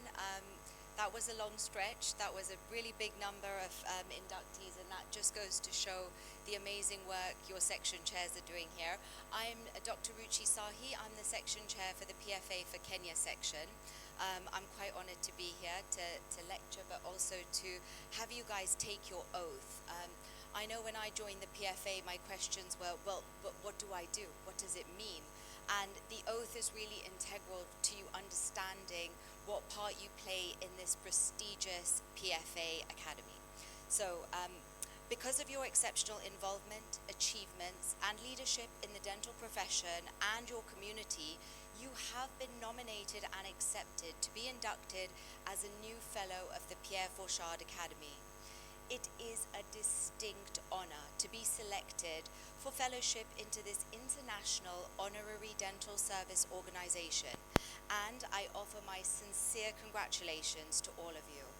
The PFA promotes the elevation of the standards and the practices of the art and science of dentistry worldwide. Each fellow elect must approach fellowship with a sense of privilege and a realization of inherent responsibility.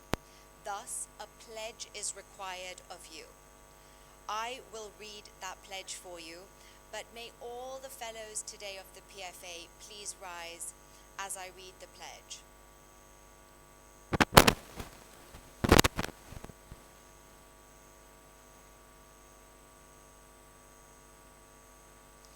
Recognizing that the Pierre Fauchard Academy seeks to exemplify and support the highest traditions of dental professionalism around the world, I hereby accept as a condition of fellowship its principles and objectives.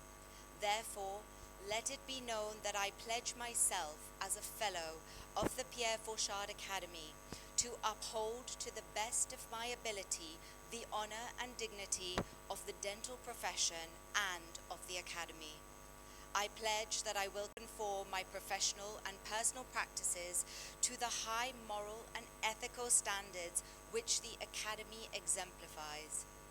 To succeed in this high calling, I pledge to devote my best efforts to a continuation of development of knowledge and skill for myself and others in this art of science and dentistry. You will all indicate your acceptance of this pledge by saying, I do. Please be seated. You are all now entitled to the privileges of this academy. When appropriate, you may use, following your name, the letters FPFA, meaning Fellow of the Pierre Fauchard Academy. It is your honor and privilege on proper occasions to wear the lapel pin as the key as long as you are a fellow among us. May you wear them with distinction to yourself and with honor to the Academy. Congratulations.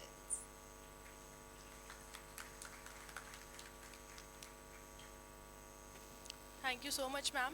Now I would like to invite Professor Dr. R.K. Patil, sir, to deliver the vote of thanks.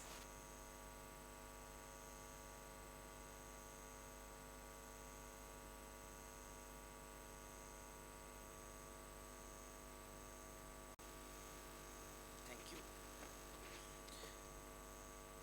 I sincerely thank PFA Asian region to conduct or hold this program here at King George Medical University.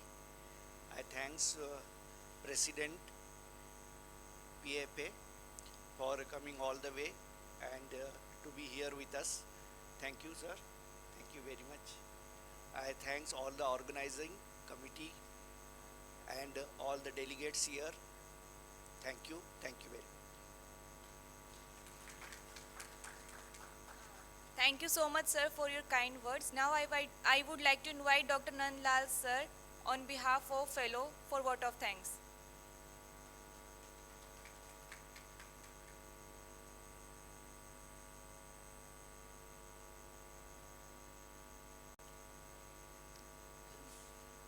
Good morning to all.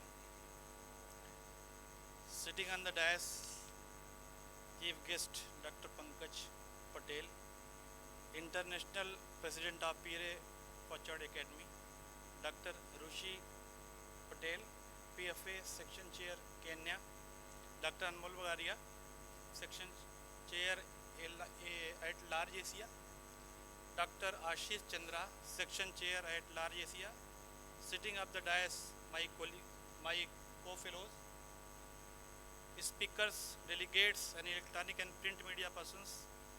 I, Dr. Nandlal, Professor and Head, Department of Periodontology, Faculty of Dental Sciences, KGM Lucknow, welcome you all from core of my heart in the most prestigious PFA Fellowship and Award, which is being organized by Cynodent in collaboration with Department of Periodontology, Faculty of Dental Sciences, KGM Lucknow. This fellowship program includes galaxy of huge number of national and international fellows from various specialties of dentistry and have made a world record of inducting highest number of fellows. PFA will give international recognition to all its fellows. This event will provide a great opportunity to practitioners, clinicians, and academicians to learn and explore the depth of knowledge about dentistry. These type of fellowships and awards will give motivation to work hard and for the dental fraternity. I once again welcome all the fellows and delegates in the city of Nawabs with the hope that you will have a wonderful stay at Lucknow. I wish a great success for this event. Thank you all. Jai Hind.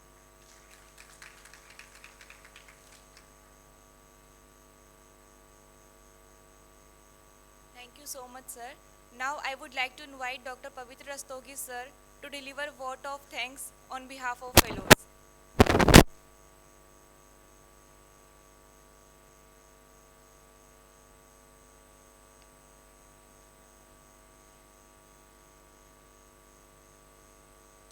Thank you, dignitaries on the dais, and on behalf of all the fellows of Pierre Fauchard Academy, especially new fellows who have received the fellowship today, we are so grateful and pleased to accept our warmest thankful wishes for attending and making this convocation a special and memorable one.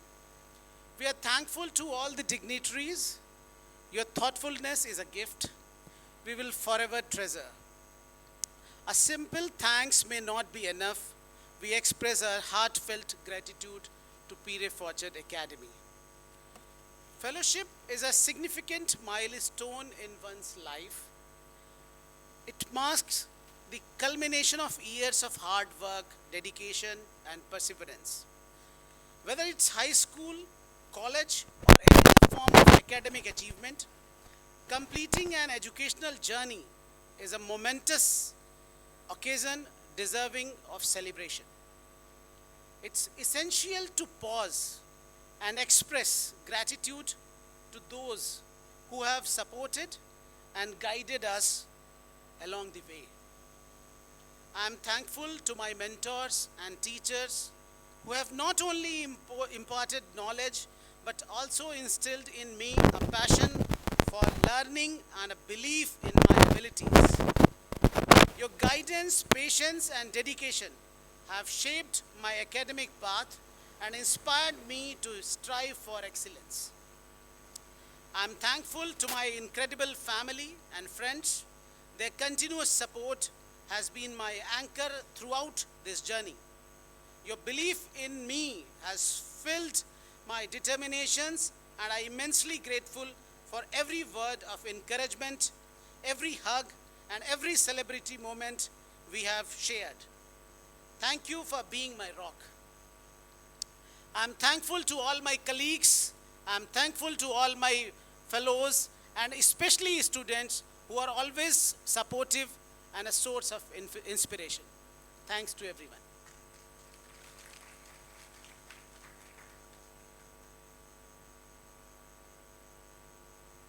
Thank you, sir. Now we would like to start with the PFA award ceremony. First, we will begin with the Best Dental College.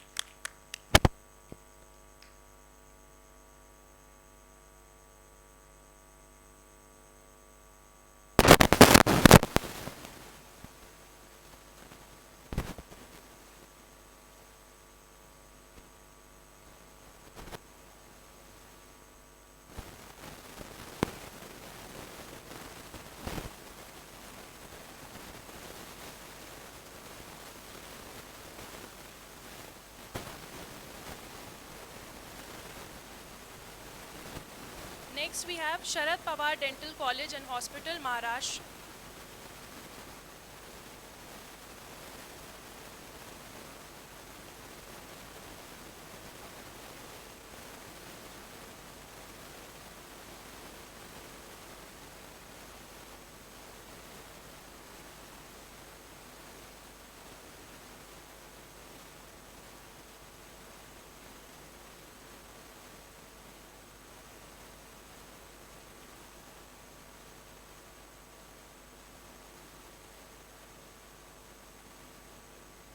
Venkateshwara Dental College and Hospital, Chennai.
Next, we have Nurul Islam College of Dental Sciences, Kerala.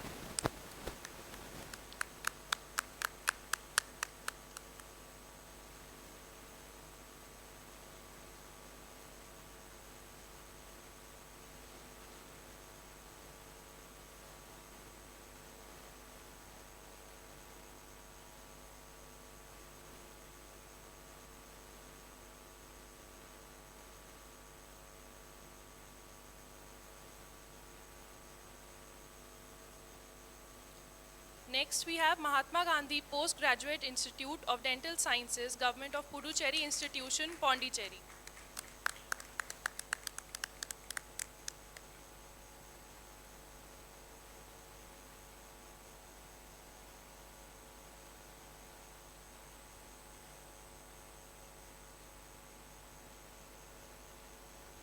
Now it's time for Dental College in Community Service.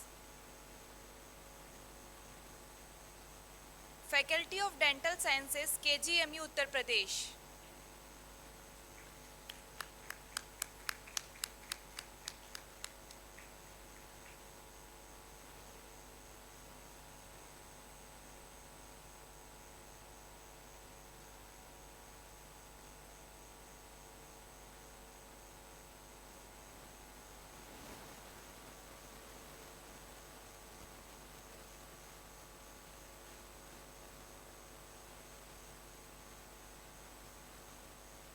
The Smash Institute of Research and Dental Sciences, Punjab.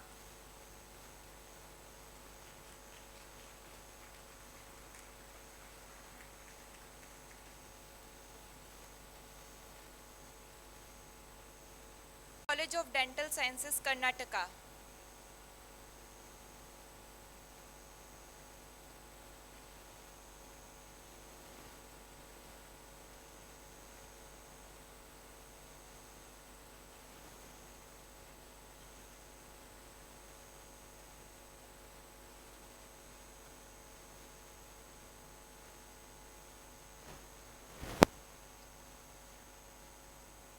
KSR Institute of Dental Sciences and Research, Tamil Nadu.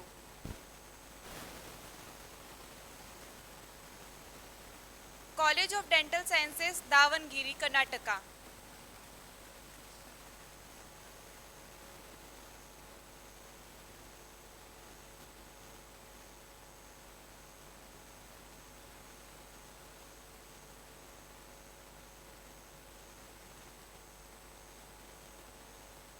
Anil Neerukonda Institute of Dental Sciences, Vishakhapatnam.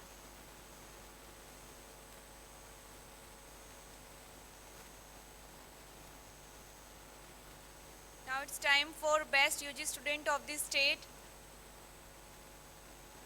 I would like to invite Komal Goyal from Pavitra Rastogi College of Dental Sciences and Research, Haryana.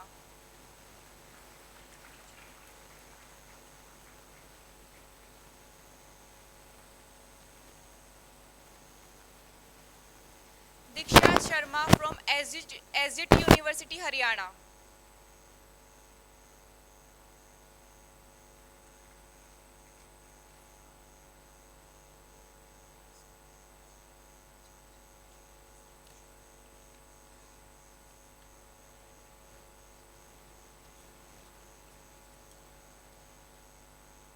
For the Best Dental College in Community Service, Dr. G.D. Paul Foundation, YMT Dental College and Hospital, Maharashtra.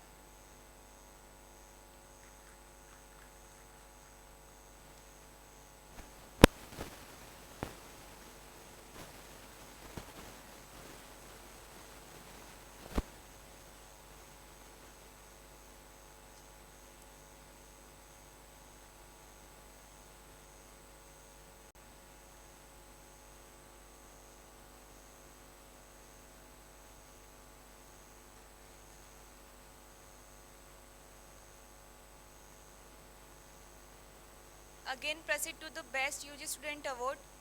I would like to invite Akshita Gupta.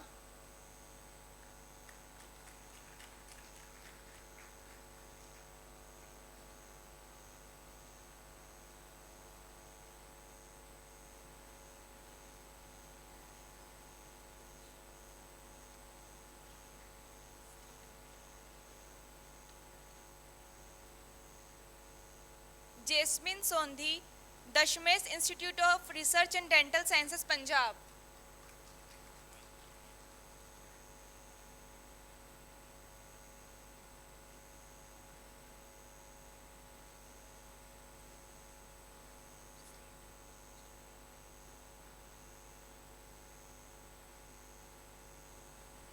Nandini Mukesh Thakrani from Maharashtra.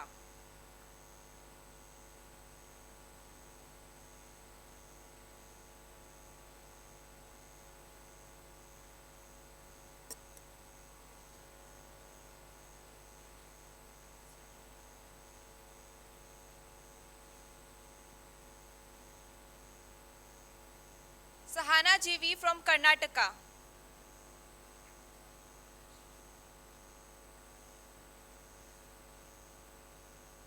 Varsha S from Tamil Nadu.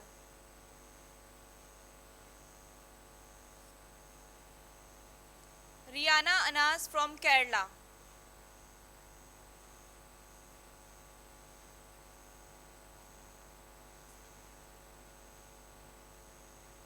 Kari Lakshmi from Andhra Pradesh.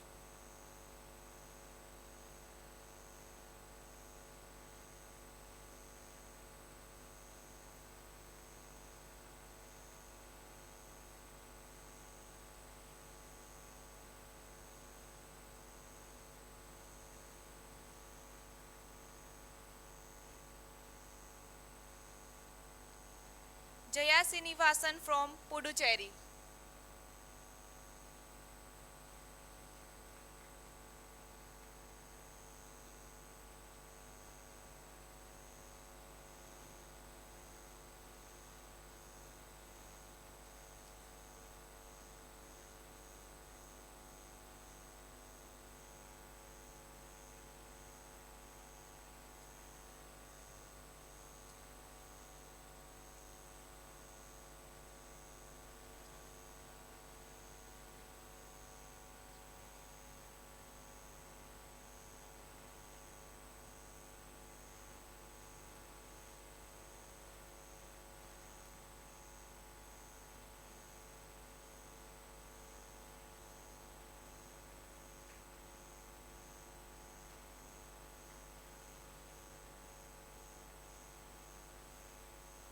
Coming on to the best PG student of the state, it goes to Dr. Surbhi, Shri Guru Ram Das Institute of Dental Sciences and Research, Punjab.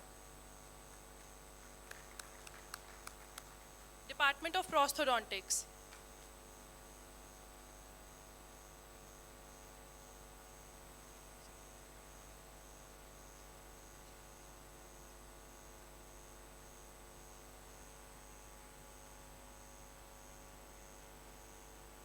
Dr. Vinisha Bajaj, Department of Periodontology,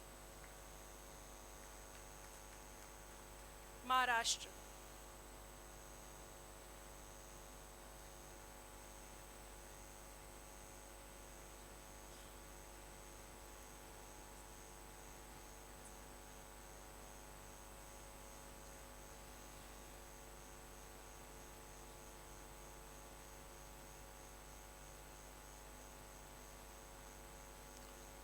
Dr. Janani Rajesh, Department of Periodontics, Karnataka.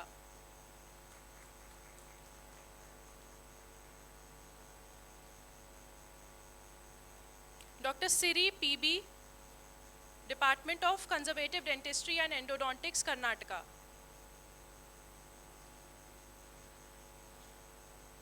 Dr. Varsha Patel, Department of Oral Medicine and Radiology, Karnataka.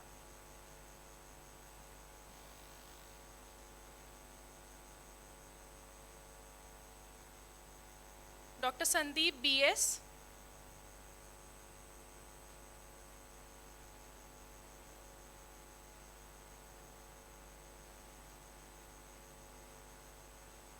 Department of Oral and Maxillofacial Surgery, Karnataka.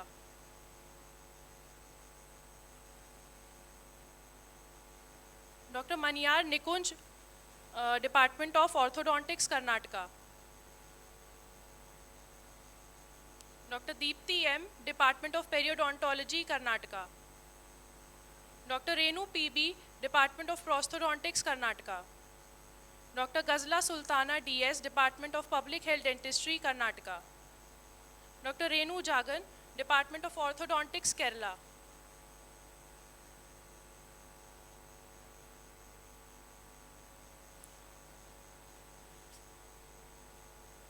Dr. Indrapriya Darshini J, Department of Oral Medicine and Radiology, Puducherry.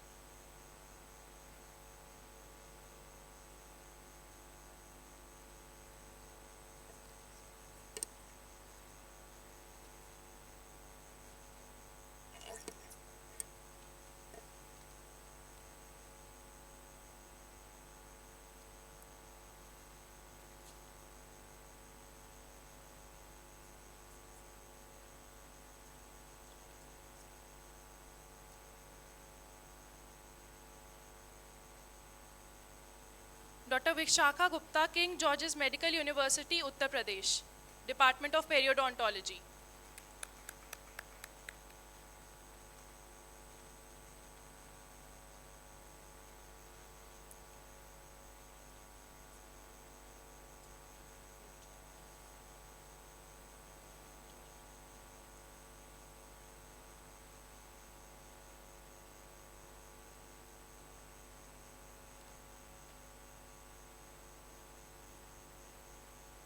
Sedhu Bharat S. Sri Venkateshwara Dental College for Best UG category.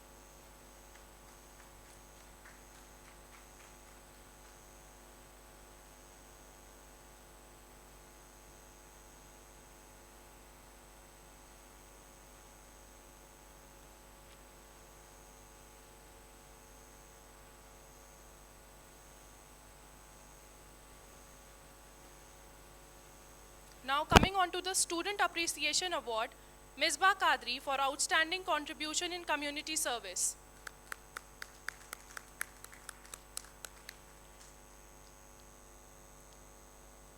Shubham Bharti for outstanding contribution in voluntary service.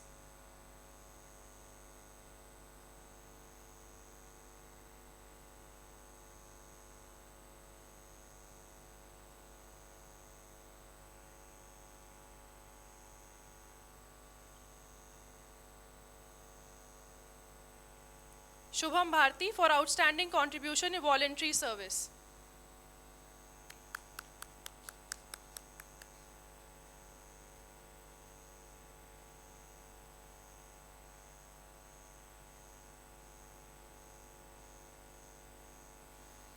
Congratulations to all the winners, and we request all the PFA fellows to please stay back for the photograph for the official website, and the others can move for lunch.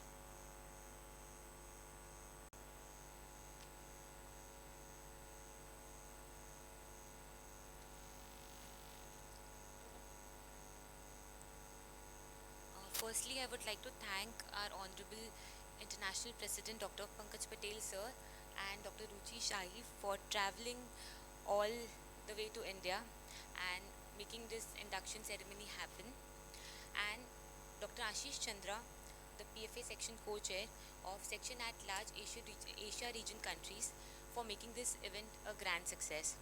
I welcome all the new fellows to our prestigious Pavitra Academy USA.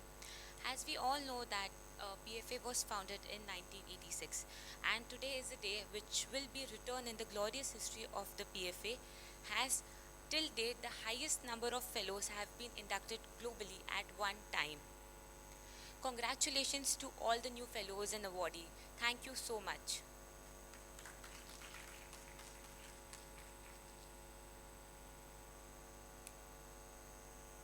Thank you so much, ma'am.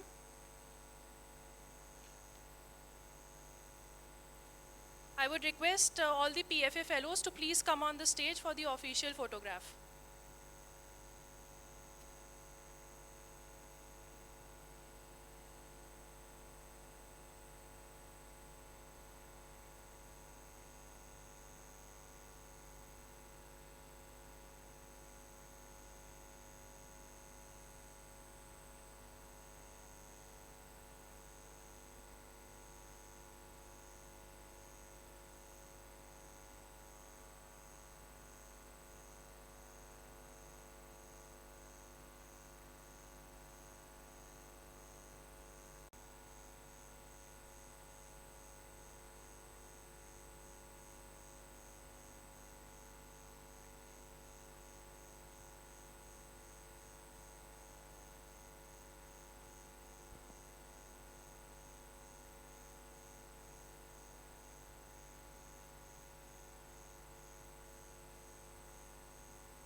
Come on the podium to receive the award. Thank you.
Here in this case, if I have a case like this, of course I cannot do a veneer here because I know that this tooth needs arching.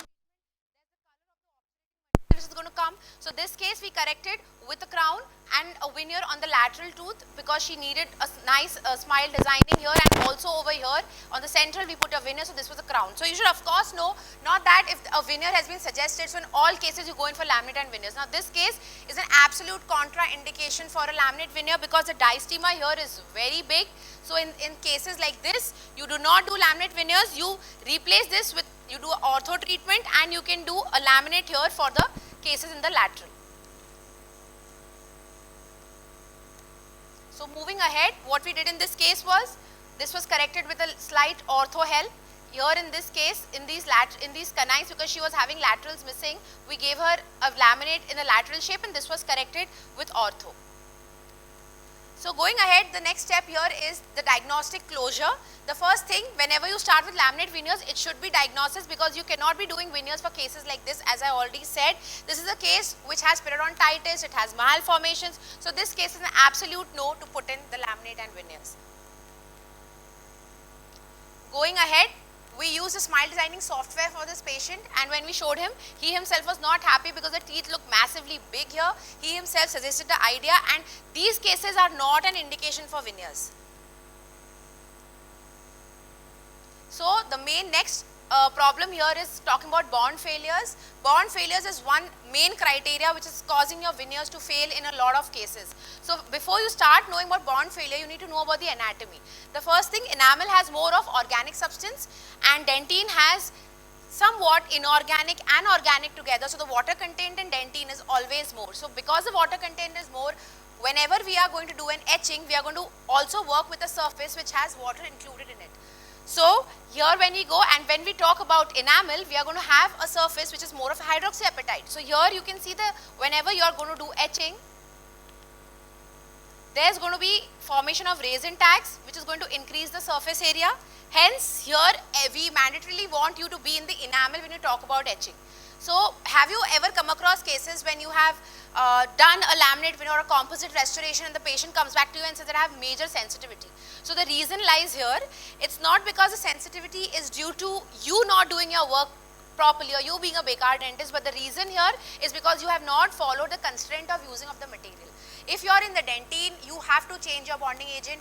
You are not going to etch when you are working in the dentine. If you are working in the enamel, please etch, because when you are in the enamel, you are going to work on resin tags. You have to form resin tags. You are going to work on hydroxyapatites, which is in very less quantity when you are talking about the dentine. So when you talk about the dentine, whenever there is a preparation of, you have shavings which collects on the dentinal tubules, which is called as the smear layer.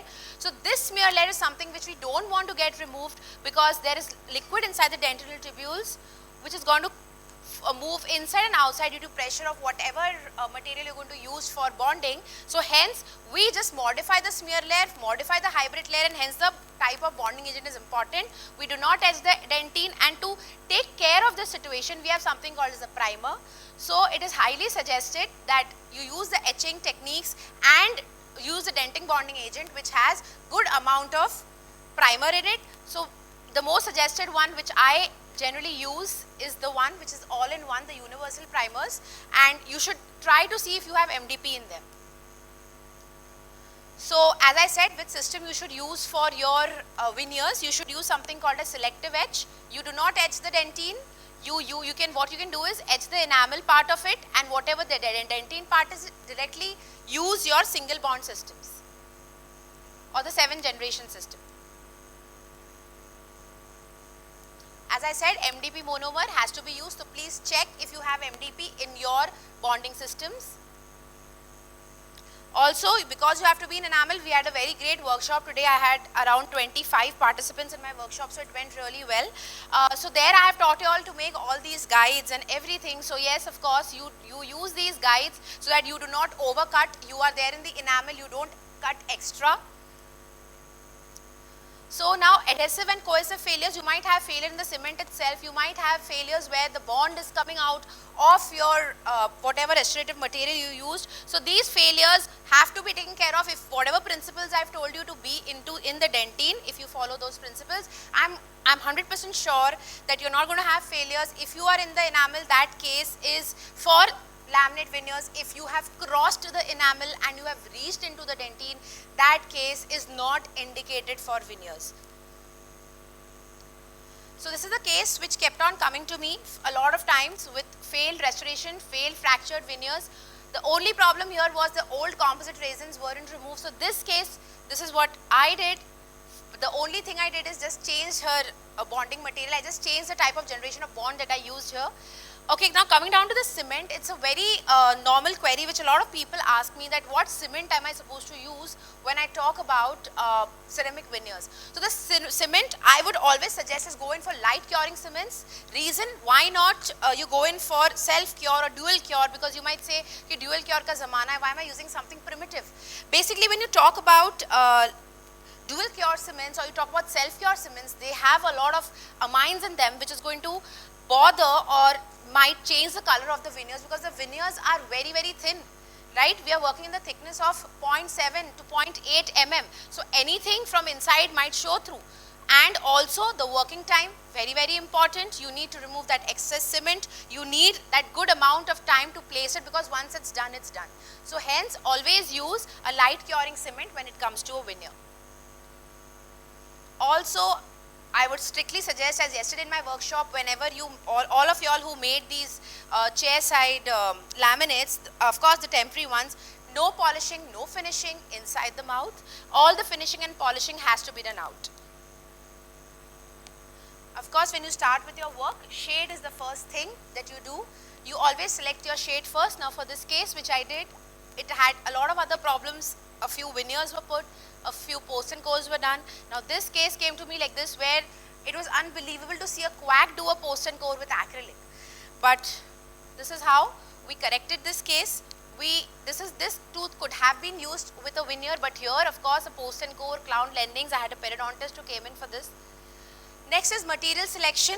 Also, as I said, the thickness of the laminate or the thickness of the veneer actually decides what kind of indication it is standing for.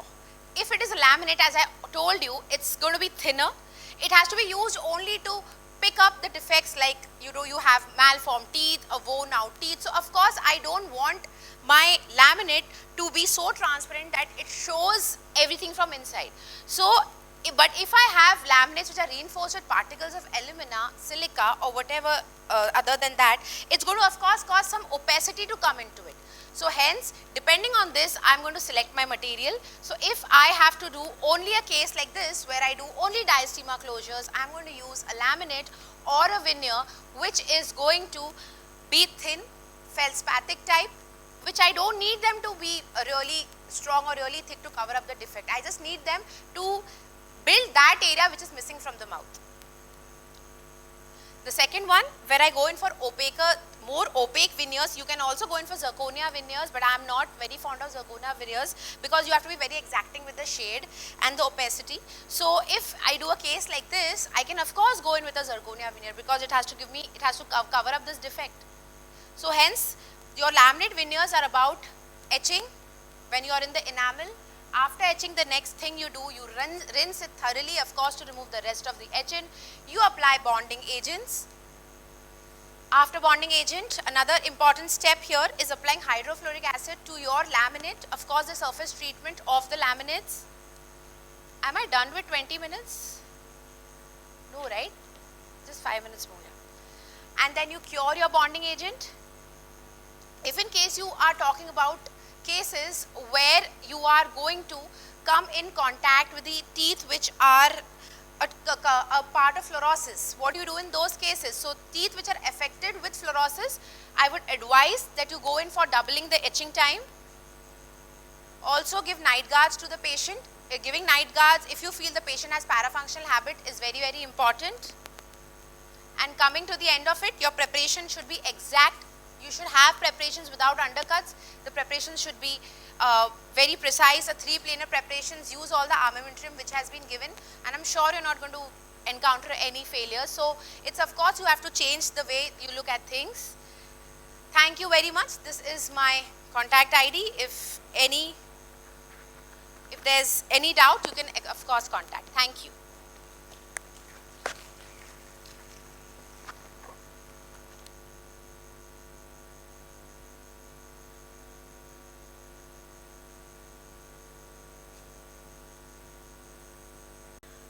Topic is medical emergencies in the dental office, early diagnosis and treatment modalities.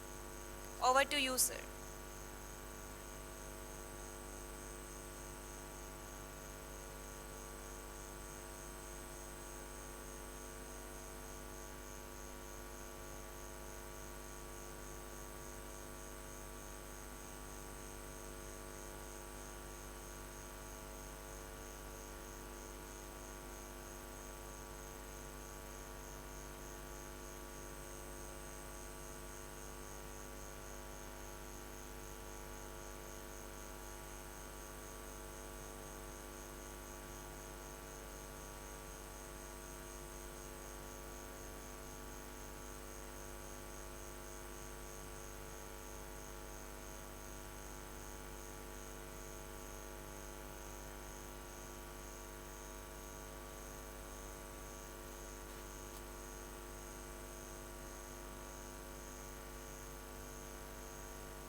Hello, a very good afternoon. I'm Dr. Saddam.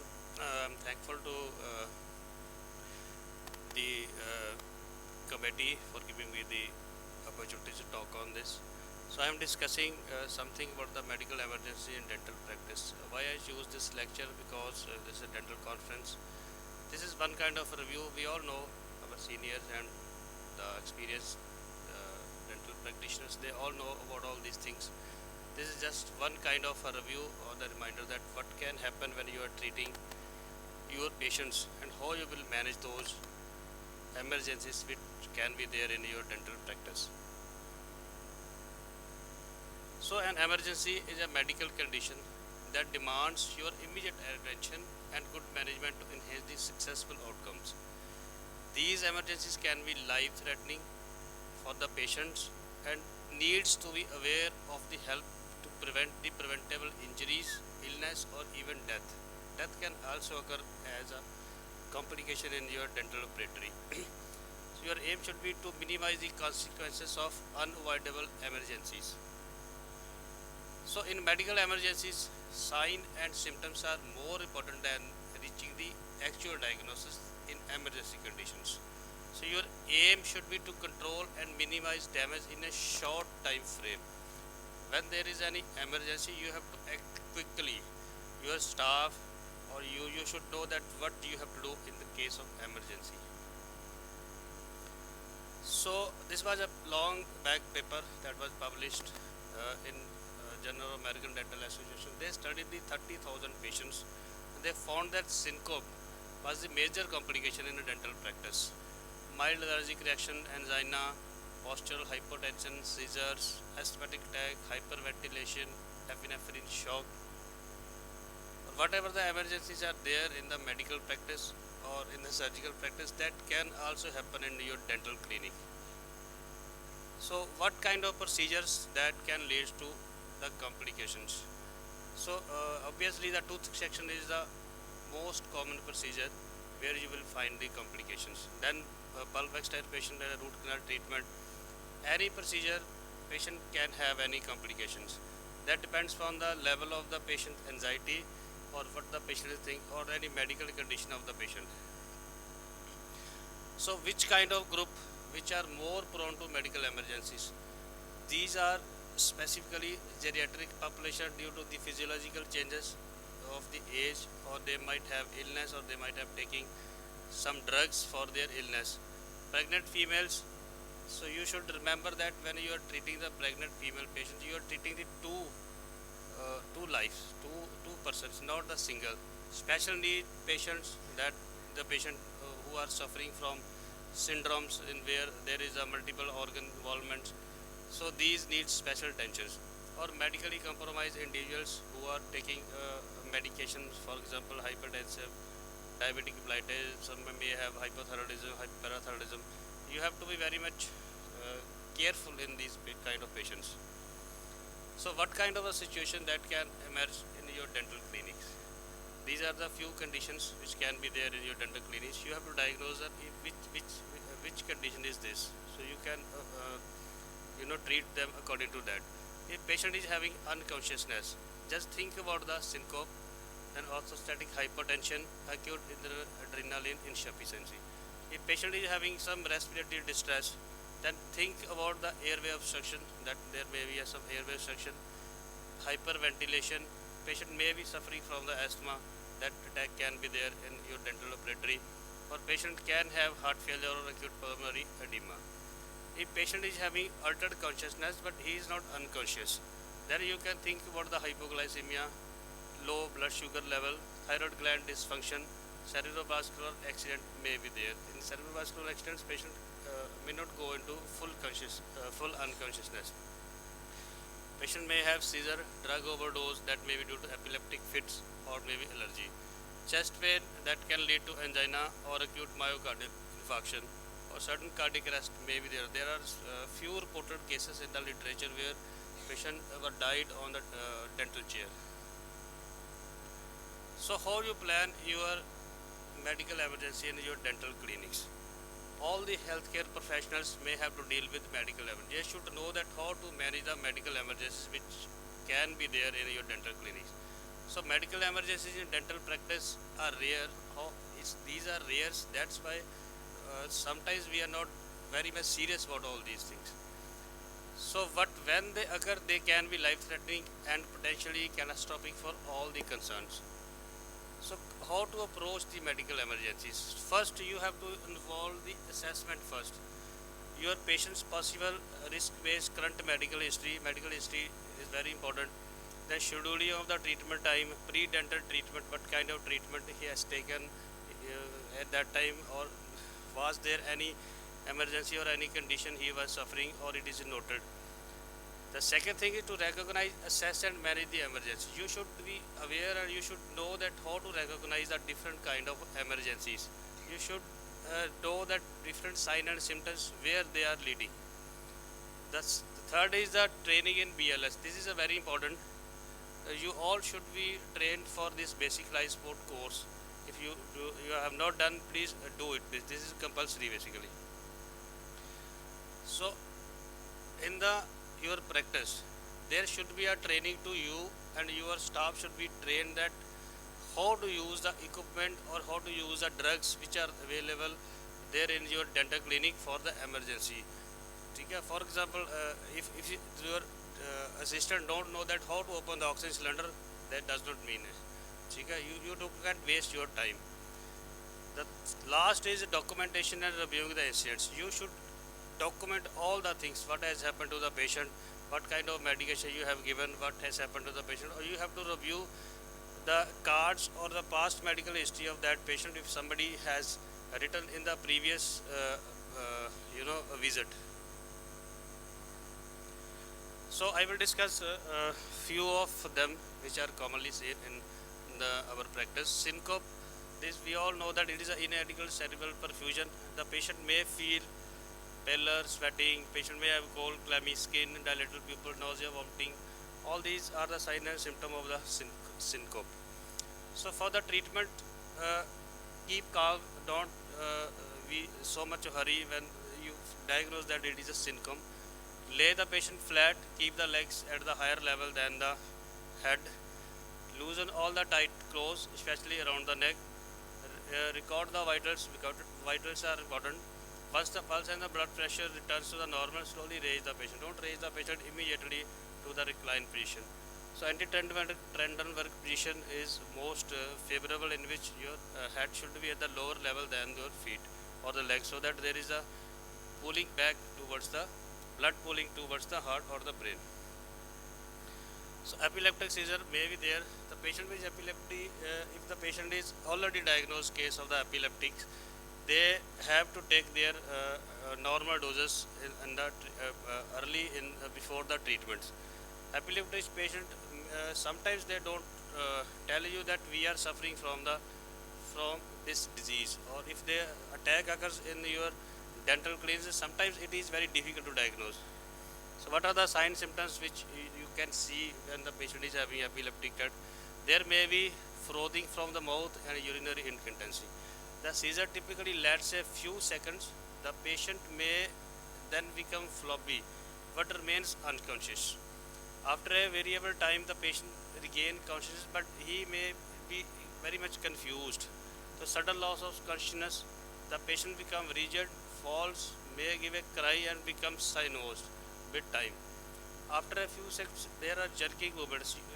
Patient may have jerking movements of the limbs. The tongue may be bitten. You have to take care of this. The patient don't have this kind of tongue bite, because that will cause the bleeding, and that can cause the aspiration. So the treatment in the seizures, during a seizure, try to ensure that the patient is not a risk from injury to the tongue or cheek or any soft tissue in the oral cavity. But make not attempt to anything in mouth or between the teeth. Don't put anything between the teeth and the mouth unnecessary. Do not attempt to restrain the convulsive movement. Don't try to control the movements. Remove all the dental instruments from the oral cavity within the confines of the patient to protect him from any possible injury. That may be air or your filling instruments, doing extraction forceps instruments, syringes, so that there should not be any injury to the patient, because the patient is doing all the things involuntary. If the patient in the dental chair, manage that patient in the dental chair. Don't try to shift into the bed or the other room. First stabilize it, then you can shift it to your emergency room. Maintain the airway. If the fits are not under control, then you can go for these diazepam as well as razepam. We'll discuss over the doses in the later stage. The other emergency can be due to asthma. The known case of the asthma, they just carry their inhaler with them. So if patient is feeling uncomfortable, you can tell the patient to have that.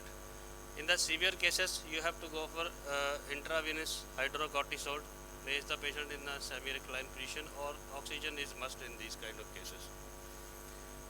If the patient is having hypoglycemic shock, that is mostly seen in early onset of diabetes patients. Most of the patients who come to the dental veterinary or in the medical, they just omit their morning meal. So they think that they have to, the doctor will do some routine investigation or the test, or they don't require the breakfast. They miss, then that can lead into the hypoglycemia. So what are the signs and symptoms of hypoglycemia? Shaking and trembling. Patient may the shaking and trembling of their hands and face. Sweating, headache, difficulty in concentration, aggression or confusion, fitting, seizures or unconsciousness. For the treatment of this hypoglycemia, if the patient is conscious, you can give him any sugary candies or sugar, glucose, you can give him orally.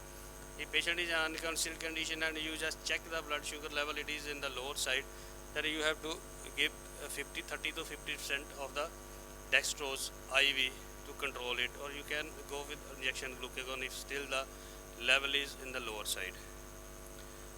Coming to anaphylaxis, this anaphylaxis is a severe life-threatening condition, but this can mostly this is occur when you are going for IV antibiotic therapies.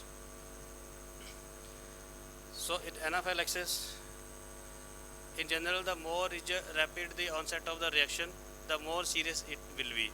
Symptoms can develop within minutes, and early effective treatment may be life-saving. You have to act immediately. You have to diagnose that patient is having anaphylactic reaction. You have to act immediately to control it. First line is hydrocortisone. You can give IV hydrocortisone to control this. If still there is issue, then you have to go for injection adrenaline to control all the things. If patient is having respiratory obstruction, because we are working inside the oral cavity, so patient they can swallow your, if you are doing root canal treatment, they can swallow the reamer and files, or if you are doing the crown and other work, that can be swallowed by the patients. So dental patients are susceptible to choking with potential risk of aspiration of prostheses or endodontal instruments. Local anesthesia may diminish, because we are giving the local anesthesia in the oral cavity, that diminish the normal protective pharyngeal reflexes, that also possess an additional risk, because patient don't feel that what is happening, so he or she can aspirate easily. So what are the different signs and symptoms of respiratory obstructions? The patient may cough or splutter. They may complain of difficulty breathing, will do violent attempts to breathe. He will try to breathe because there is obstructions, so he will try to breathe. Breathing may become noisy or hazy. They may develop the paradoxical chest or abdominal movements. Patient will try to breathe, so that will lead to the chest abdominal movements. He require basically this air. They may become cyanosed or loss of consciousness. So what is the management of this respiratory obstruction? In case of aspiration, allow the patient to cough vigorously. Tell the patient to cough regularly. Encourage the patient to cough if conscious. If they are unable to cough but remain conscious, then sharp back blow should be delivered. You can give the sharp back blow to the patient, so that something that pushes and that remove throw that whatever is in their throat or in the oral cavity. The treatment of choking patient involves removing any visual. If the foreign body is visual in the oral cavity, you can remove it with your forceps. You can use your artery forceps, or you have the Megal's forceps that is most commonly used by the anesthesia people, so that you can just pick it and remove it with your instrument in a direct vision. Additional attempts and dislodge the object may be made by the Heimlich maneuver. In Heimlich maneuver, we all know that you have to put your hands below the C5 press and you have to give the jerking, so that back pressure can just throw whatever there in the esophagus or in the pharynx that out. So what kind of armamentarium we should have in our dental practice? When we start our dental practice, it's mandatory that you should have few armamentariums to manage the emergency, or few drugs in your dental clinics or in any hospitals. So BP instrument, we all know that we should have stethoscope. Pulse oximeter is also mandatory in these days after this COVID. Intravenous cannula, it should be there in your dental clinic. Emergency tray containing all the emergency drugs. Oxygen cylinder or emergency number should be there. If you are not able to manage, you should have one emergency number of a tertiary care or the nearby hospital with you, so that you can call some emergency team from there. So these are the mandatory drugs: adrenaline, nitroglycerin, histamine, we all know, oxygen, bronchodilators. Sportive drugs, you should have this indiconversion diazepam. Morphine is for pain control, methoxamine, 30 to 50% dextrose should be there in your dental clinic. Hydrocortisone is a very important drug. Atropine, non-injectables respiratory stimulant, ammonia, antihypoglycemic, sugar, candies, or you may have glucose in your clinic, or antihypertension, nifedipine, that can control the blood pressure. So what are the different techniques to administer injectable drugs? You can give the drug intravenous in emergency, or you can give intramuscular. You can also give by sublingual route. Intravenous onset of action is approximately 20 seconds. It is the fastest route to control the emergency or give the drug. The 100% availability of the drug is there in your body. Intramuscular may be mid-deltoid region of the upper arm, anterolateral aspect of the thigh. Anterolateral aspect of the thigh is having the greatest vascularity. The upper outer quadrant of the gluteal region, that is, we normally use this for intramuscular injections. Other sides, tongue or floor of the mouth. Tongue is also highly vascular organ, so the drug will absorb in a very fast or in a quick way, so that when we required it. Intranasal sprays are available in these days, which can also act in a very fast way through the intranasal mucosa. Or we can give endotracheally, endotracheal drugs. Inhalers are most commonly used, the endotracheal. So coming to little bit of the drugs, what kind of drugs these are and what are the doses. First is adrenaline. We all know it is mostly used in acute allergic reactions. This is the life-saving drug. So it is a potent bronchodilator, histamine blocking action that increases the heart rate, output and coronary blood flow. So the dose of adrenaline is 0.3 to 0.5 ml subcutaneously intramuscular, 1 raised to 1000. So histamine blocker, they are phenyramine patient is having mild allergy or feel some allergic condition, we can give this phenyramine 10 milligram per ml IM or IV. Most commonly in the emergencies we use in intravenous. So nitroglycerin, this is a drug which should be there in your clinic. So tablet nitroglycerin 0.4 milligram sublingually, or we can spray it in the oral cavity, or the nasal spray is also available in the market for emergency. Oxygen, this has to be there in your clinic, 5 to 6 liter per minute through a nasal hood or the mask we can give if patient is having the requirement of oxygen. Then bronchodilators, these are in the form of the inhaler, should be there in your dental clinic. Patient is having some asthmatic attack, or that you can use this. Salbutamol is most commonly used. Then the anticonvulsants, if the patient is having any epileptic fit, or so you can give this diazepam or the midazolam IV or IM to control the uncontrolled epileptic disease. You can give it in the initial stages so that you can shift the patient to the emergency. Then analgesics, if the patient is having pain. Further thing, morphine is most commonly used when patient is having any cardiac pain, in case either angina or in the myocardial infarctions. This is a drug of choice. Or antihypoglycemic, I have already told that 30 to 50% dextrosolution IV is a choice when patient is unconscious, or if the patient is conscious, you can go with the sugar candies or drink of the fruit juices to raise the blood sugar level of that patient. So corticosteroid, hydrocortisone is a very important drug that should be there in your dental clinic. And antihypertensives, nitroglycerin sublingually, patient is the blood pressure is increased and you just want to control it intraoperatively or in an emergency condition. So you can use all these two drugs. These are very easy to use. Then anticholinergics, atropine, that is called in case of the bradycardia, if the patient is having syncope and he or she is not so much recovering, you can give this atropine to raise the heart rate. If the patient is in syncope and not responding, we all know that spirit of ammonia or normal spirit we can use. This act as an irritant, and that can causes the patient to wake up. So there are few rules which you can remember. This is 10A, which you can remember that what should be there in dental clinic. These are simple things which you can remember, and you can check very easily that whether these things are there or not in my dental clinic. So these are 10A. First is the airway. Airway means oxygen should be there.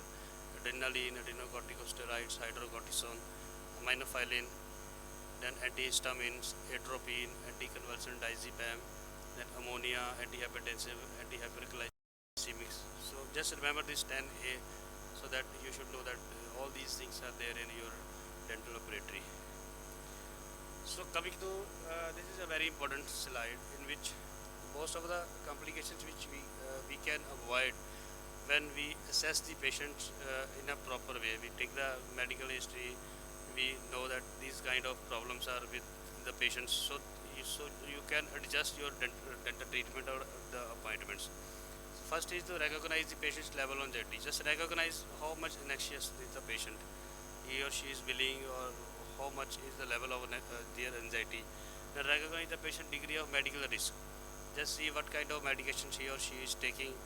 So is there any need to alter the medications, or you need to consult the concerned doctor who has prescribed those medications.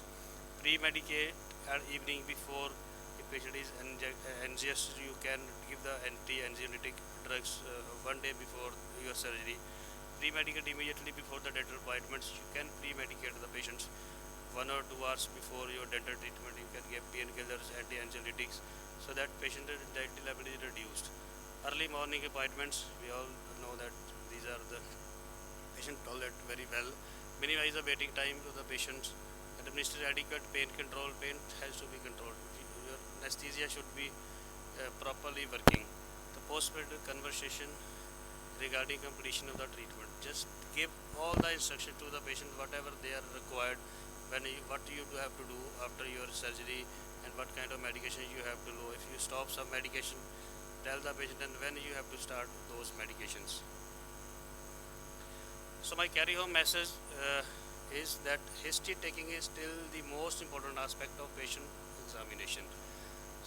Don't avoid taking the history. So always try to take the history, or complete history of the patient should be taken before the treatment. Maintain and check your armamentarium regularly. You have to check your whatever the emergency things are there, check regularly, so they should be there, or they are not in the expired state. Periodically check your emergency drugs, whether they are available or they are expired. Display chart of available drugs with their indication, dose and route, so that if there is any emergency, whatever the person, your attendant or the other is available there, he or she should help you to administer that in the emergency conditions. So update your emergency care knowledge regularly. Just try to study, or try to attend the CDE programs, others which are there for your better well-being. So thank you very much. Thank you for your patient learning.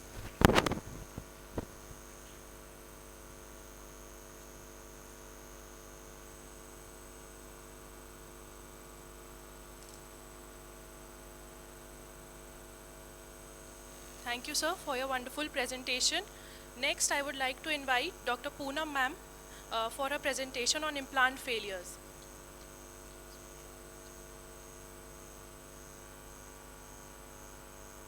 The Pierre Forget Academy, the Department of Periodontology, especially the Nanilal sir, who has given me the opportunity to speak on this wonderful platform of KGMC. Myself, Dr. Poonam Malik, I am a prosthodontist and implantologist, practicing clinicians. I have been a professor with the dental colleges, and now I am more into my practice and would like to distribute my knowledge and share my clinical knowledge with all of you. Good afternoon once again. So whenever I'll be talking about dental implants, the topic is more related to the failures.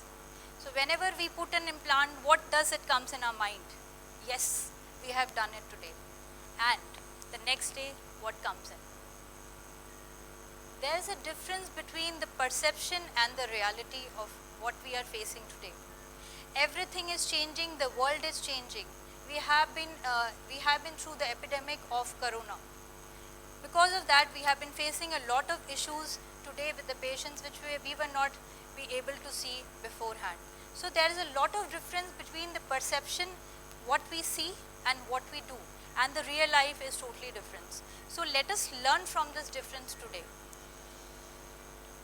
Failures are always a pathways to the success. That what I have learned in my clinical practice. It is not that you have failed in your life, make a backseat, moved to a different scenario. No, take failures as one of your success stepping and move ahead with it. There are a lot of clinical studies which have been done on dental implant failures, and would like to share those knowledge in the form of what is the final conclusion made with them. The biological healing and integration process, despite the recent advancement, has been changing. They have been hampered with the local and the systemic factors which could be resulting in the problems, especially the implant failures. For an implant surgeon, therefore, it becomes a critical factor to study what are the systemic problems, go through the history taking, devote more time in the diagnosis rather than jumping into the treatment plan. According to the 2020 PISA Italy consensus, the implant quality scale have been divided into 4 major categories. That is the success, satisfactory survival, compromise survival, and the failure rate. Success, how it has been judged radiographically, to be very much specific, 2 mm of the radiographic bone loss from the initial surgery or the initial stability period. Satisfactory survival, it is from 2 to 4 mm of the radiographic bone loss. Still it is satisfactory. Compromised, below the 4 mm, more than 4 mm makes you enter into the failure zone. So, according to that, the classification have been made that shows the biological failures. It can be come in the stages of early or the primary stages, or the late or the secondary, that we see it whenever we load the processes. The second classification, it says the mechanical failures. The third one, iatrogenic, very common. Angulations. We are more into the surgical part. Whenever patients come in, we just look into the bone part and start placing implants. And when it comes to the prosthetic rehabilitations, we end into failures. So this is one of the commonest reasons of the failures that we have been seeing today. That is the angulation and alignment, and especially the nerve damage. Patient keeps on complaining regarding the pain in the jaws, or lastly, it is the inadequate patient adaptation. Phonetics has been harmed. Again, the prosthetic comes into the face. Aesthetics has been harmed. Bone loss is there. Again, the prosthetic part. And finally, leading into the psychological problems to the patients. So there are a lot of failures that we come across. It is very difficult to cover them in 20-minute job, but I'll try to do a justification in 2 forms. We have been learning implant to be a very simpler form. In the implant fixture is there and the abutment part. So we have been divided, I have divided the failures in the 2 zones as well. The brain mark was very wonderful person who has invented implants, and because of which I am here today. So he has the highest success rate, quoting to around like 99.9 success. But we as a clinician have been modifying the implants according to the patient mode, and there comes the success, there comes the failure rate. Today, according to many of the studies, 4.3% after 5 years and 10 years. Many clinician and many doctor promises lifelong warranty. I don't believe in lifelong warranty. We will not we'll be ending our life one day. So lifelong is never long. Always there have been studies which have been conducted which says 10 years follow-up period. According to the 10 years follow-up period, there are more frequent, around 26.4 rate, that is the connection related problems, that is the screw loosening. Again, what we are talking about, the prosthetic part. And the second one is 9% restoration, that is the cementation or loss of retention, that comes from the fixture part. So these are the most common failures that we come across, either in 5 years period or 10 years period, that what the studies have come to in conclusion. So first is the implant loosening or the fractures. It has been categorized in 4 stages: screw loosening, screw fracture, abutment fracture, and the fixture fracture. What is screw loosening? In a very simpler word, if you continuously apply repeated loads which the implant cannot bear upon. Why? Because it's natural tooth. It's not a natural tooth. It is just replacing the natural tooth. Natural tooth comes in one go or in one body type. But here the implant and the body is connected with a screw. So it is a 2-piece one. That's why we always say that excessive load cannot be bared upon. Or what we can say, that excessive load leads to loosening of the screw. So whenever we see the excessive load, this is what it happens. Abutment fracture. Abutment fractures happens again because of the repeated and excessive load. We are just moving to this one word, excessive loading, that is happening because the abutment has been supporting the processes and the support has been provided only with the help of the screw. The process is broken and may or may not accompany by a screw fracture. Here what we call is the prosthetic failure, that is the abutment failure. The third one comes in the fixture failures due to again the same reason, excessive loading one, but now it is failing at the fixture part. This we see at the end of 10 years.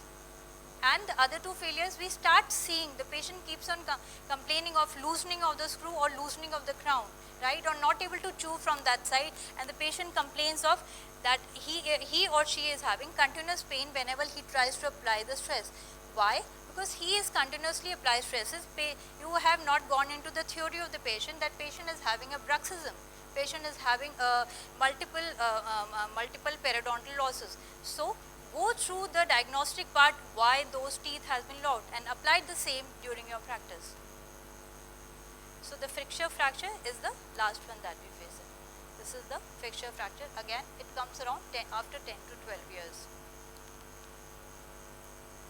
The second is the causes. So what are the major causes that I have just talked about? The various load that have been imposed upon the implant. The lateral pressure. An implant is not a friendly one for the lateral pressure. So whenever we apply lateral pressure, it hardly generates the load. Everything is coming laterally, right? Like bombarding yourself. Second, cantilevers. We give a longer cantilever, again a prosthetic failure, which has not been planned before the surgery.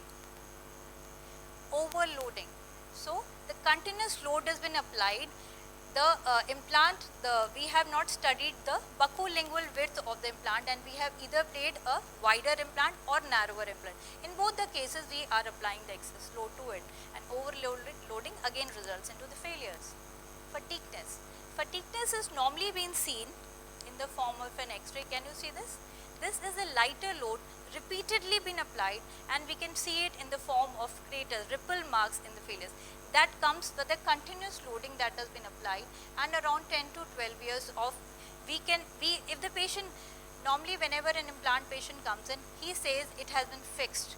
He reports you either after 5 years or 2 years, but you have to explain to the patient it is not fixed, you have to come for follow-ups. If he does not come for follow-ups, if he comes for follow-ups, you can see it into the X-rays, generate the X-rays. If not, then you will see it according to ripple marks after 5 to 7 years with the continuous loading part. Gap.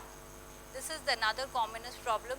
Some of the implant patients, what we have seen in the most of day-to-day practice, they get fixtures done and get the abutment part or the crowning part done from somewhere else, or the same company is not been providing or not there, then the screw is being replaced. There where comes the problem of the gap in connection fixtures. Every company is patent with their screws, every company is patent with their abutment part. So always look into the same part of the fixture and the abutment body. The screw bearing surface is very, here we look around. Yeah.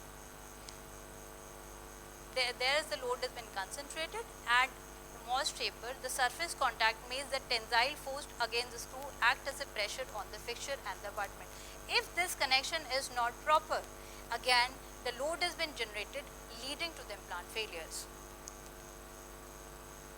Gap in the connection, fixture, abutment, and screw, leading to what happens basically. We cannot see it at the micro levels, but yes, screw loosening starts in. Where we can, why does it happen? It happens because of the micro movement, micro tear, or in the sink down, etc., causing to the loosening and the fracture of the implants. The third is the misconnections. In the panoramic, we should always evaluate when we are fixing the implant and the body. We should evaluate whether the connection is fixed or it is misconnected. This has been evaluated very well, and if it is not, then it leads to again the surface to surface contact is not there, and leading to, sorry for that, this is lead to small amount of force may lead to micro movements, because an implant body has to be passively fitted with your abutment. If it is not passively fitted, it leads to micro movements, and finally the micro movements leads to overloading of the bone, leading to the implant failures. Bone loss. Bone loss again happens because of the same reasons, either of the overloading or the most common pass is peri-implantitis. Why does the natural teeth fail? We never place an implant in a normal teeth. The failure is because either of the periodontitis, not keeping it well, gum diseases. So this is another one of the commonest reasons, especially in India, where teeth have been not taken care of. So in those cases also we should look upon why does the teeth have failed, and proper clearance and proper cleaning manner and follow-up should be provided to those kind of patients. Prosthetic design. which we never, we always overlook it. We are overconfident, right? We have placed the implants and everything goes well. No, the prosthetic part comes in before. We have to start from top down the movement. Here the role of the prosthetic comes in between. So the prosthetic problems either again in the form of abutment screw or in the form of abutment, this part fails in. The causes again, the chewing, biting, again overloading. The screw is loosening, damaging of the internal screw, finally losing to the screw fracture, fracture of the abutment, and hex slip screws in. Screw loosening starts in with the masticatory forces causing the damages in the internal screw threads of the fixture, leading to the screw fractures, and finally the abutment fractures in. Hex slips out and there the hex fractures in. This is the way it looks like in a normal hex where the abutment fixes into the implant body, and here it's the crushed one. So this is finally the result. The screw loosening, fixture screw thread crushing in, screw fracture, abutment fracture, finally the screw hex slips down. So how to overcome these implant fixtures and abutment issues? 3 R's: removal, replacement, or going for retreatment. How to do the removal? Whenever we place an implant, we are very happy. We are just on the top of the ground, and the moment, and we have placed the processes, everything is done. And after 2-3 years, patient comes in with the problem, screw fracture. How to remove it? Nowadays we are moved ahead of the technologies. So here comes the role of the easy screw removal kit.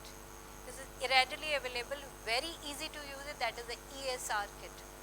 This helps us to remove the screw part very easily and in a conventional way. They have a reverse driver and the screw removal drill. So they have proper drill for screw fracture removal, screw thread reshaping, abutment fracture, and it is very, very easy to use it. We try to remove it with an explorer, not done. We leave it like that. But if we start using these type of instrument which helps us makes our practice easy, it becomes easy to do all these procedures as well. So take failures as your stepping stone towards success. That's why these type of kits have been invented. Fixture removal. The fixture removal can again be treated with the help. Earlier in the past, we used to remove the fixture with the help of the trephine burr. The most common problem with the trephine burr is that we are removing the excess amount of the bone along with the implant. So came the role of EFR kit. It's very easy to use it, and here the loss of the bone is also been less.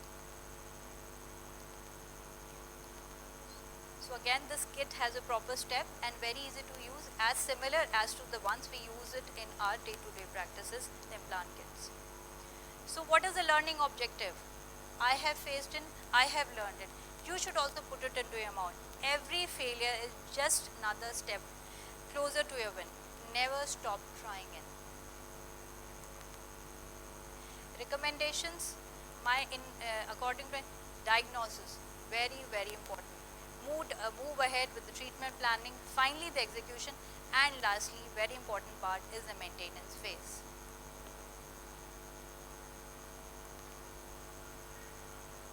I love doing implants. I love doing a patient making smile. It is not age bound. It's only your ethical work. It is only your knowledge sharing part. Every person, whether 25 years, whether 65 years, whether an old age lady, very cute one, and edentulous patient, everybody can have it. But don't think that failures will make you stop anyway. Don't stop anyway. I keep it in mind, satisfaction, from both the point of view, from the clinician point of the view, from the patient point of view. The satisfaction should be at the priority, but keeping in mind what is good for that patient is important. I am very thankful for all my students yesterday also and today also, because of which I am standing here today. And thanks again to my mentors. Sir joined in. I would like to thank Sir from the Department of Periodontology, And you can join me again next week on 23rd of August for having more insight of the fundamentals of implantology. Thank you for all for the patience here.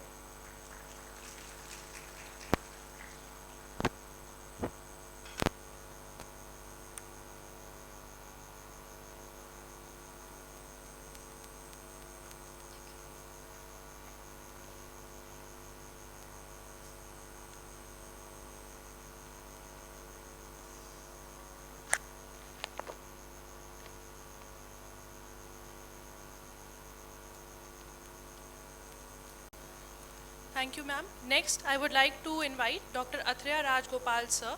Sir is an eminent oral and maxillofacial surgeon, internationally renowned facial cosmetic surgeon, and his topic for today's lecture is facial aesthetics.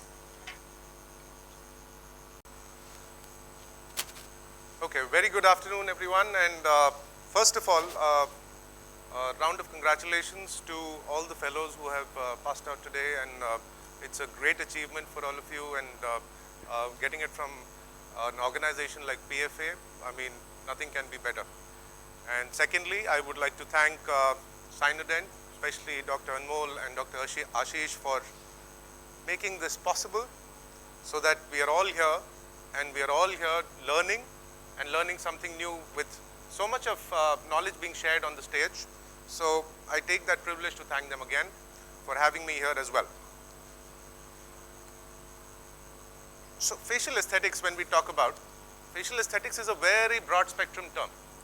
When we talk about aesthetics, it is got a lot of things that you would want to learn, which basically means not just toxins, fillers and threads and beautification.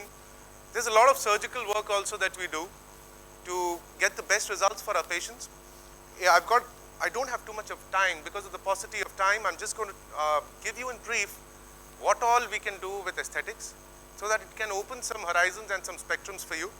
We had a brilliant hands-on session yesterday, and we were able to throw more insight on each topic, but I'm just going to keep it very brief today, and so that you can at least understand what all is a part of aesthetics. Now, every time I show this slide, I always say, you know, this is just a study which I don't agree with at all. Basically says that women age faster than men. Every time I say this, I don't believe in this fact. Why? Because there are a lot of reasons behind it. Skincare routine is something that women take very seriously, men don't. And when we age, men age much faster than women. On any given day, we age by the second and by the minute. Nothing changes that.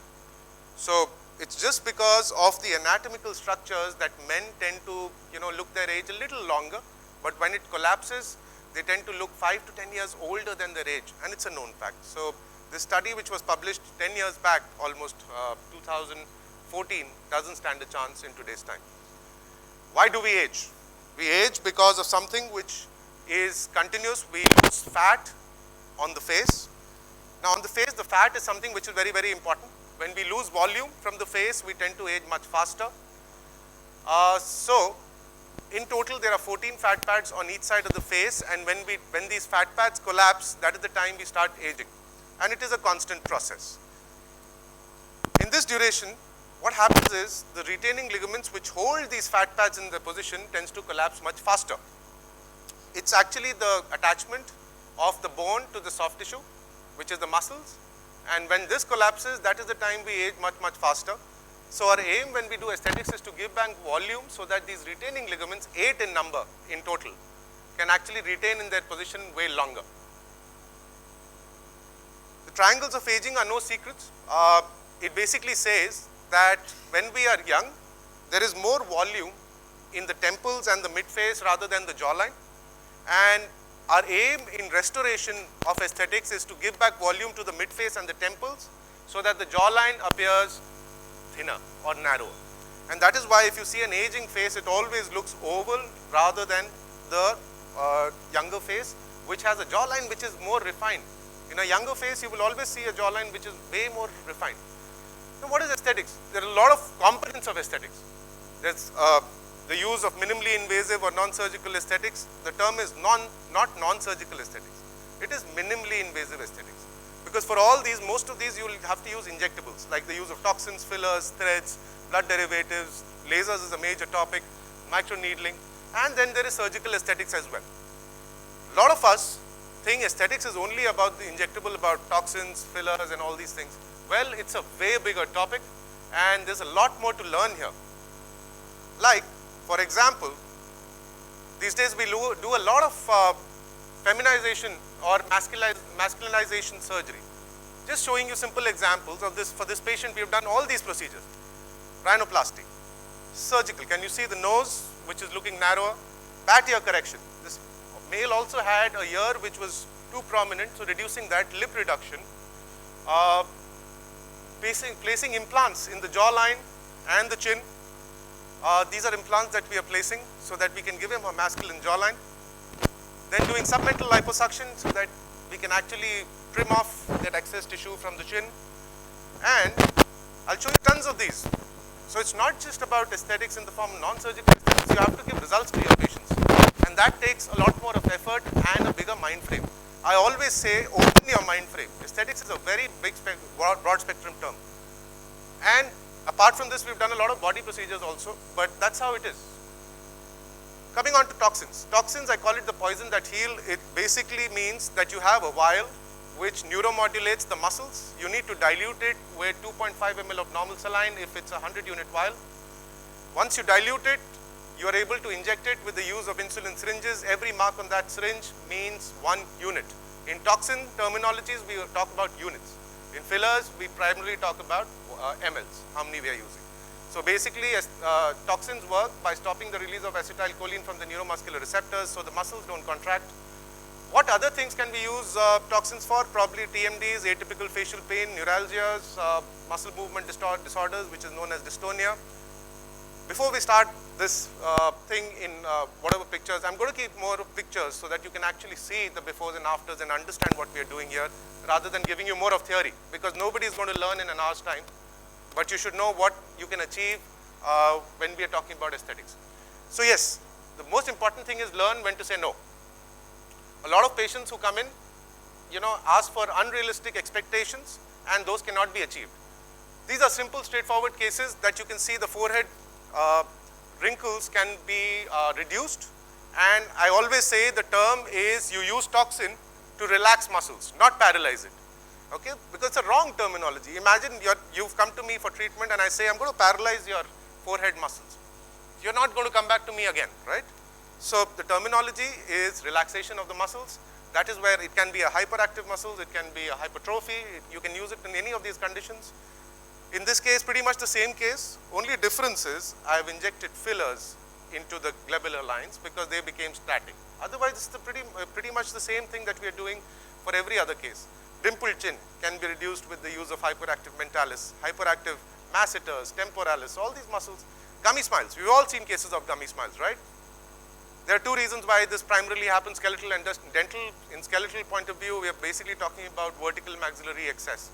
If we are talking about vertical maxillary excess, most of us would want to advise the patient on an orthognathic surgery, primarily a Leafort 1, and when you're setting back the maxilla, you actually have to give a counter to the mandible. So we'll have to cut the mandible with the BSSO and get proper occlusion to reduce your gummy smile.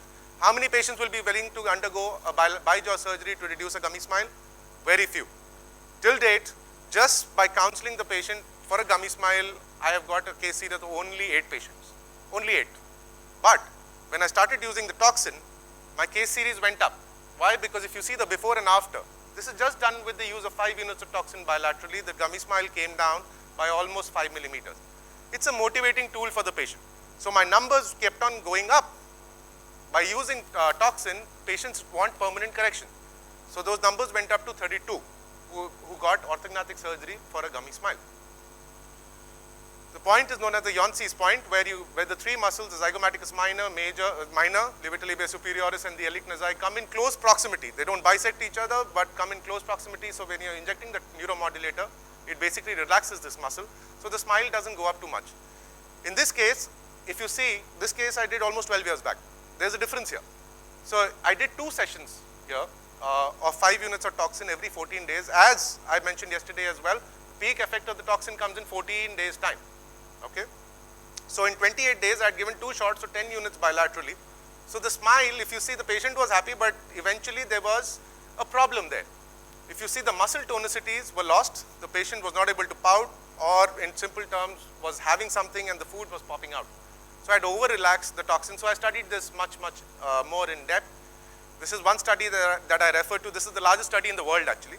I've studied over the largest duration. It's a PubMed indexed article. If you want, you can refer it. So a lot of things you will come to know with this article.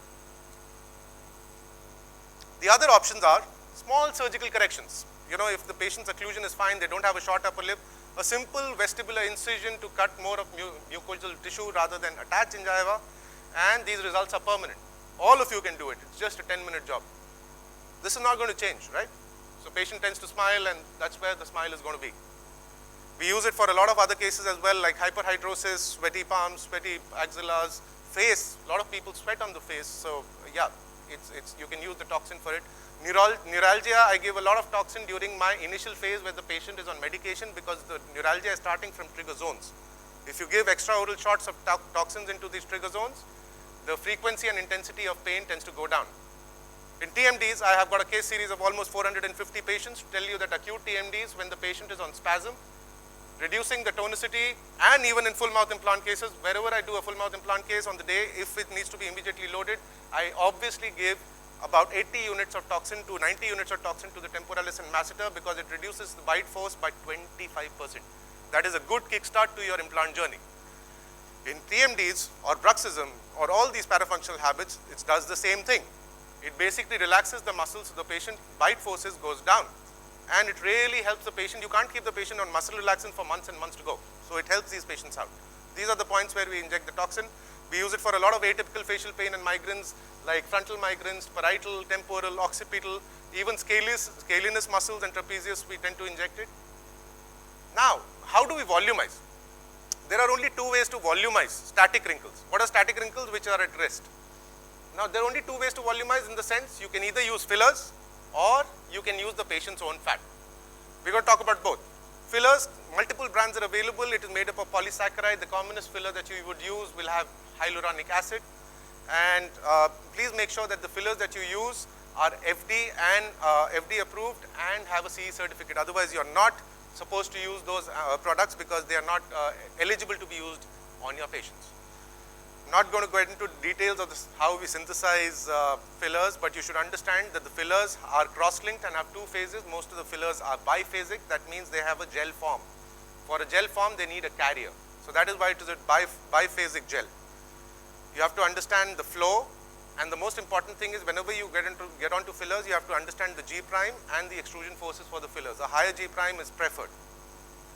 There are 2 types of forces that affect the fillers, which are primarily torsional and compressional forces. But the techniques of injections are the most important. How do you inject fillers? The most common techniques are retrograde linear threads, which is basically you're injecting while you're coming out from the defect, fanning, which is one point of entry, multiple retrogrades, serial punchers, aliquots, or boluses. Cross-hatching is obsolete, so we don't use it anymore. The first thing to do is place your filler too superficial. Epidermal filler placement is actually considered to be absolutely wrong.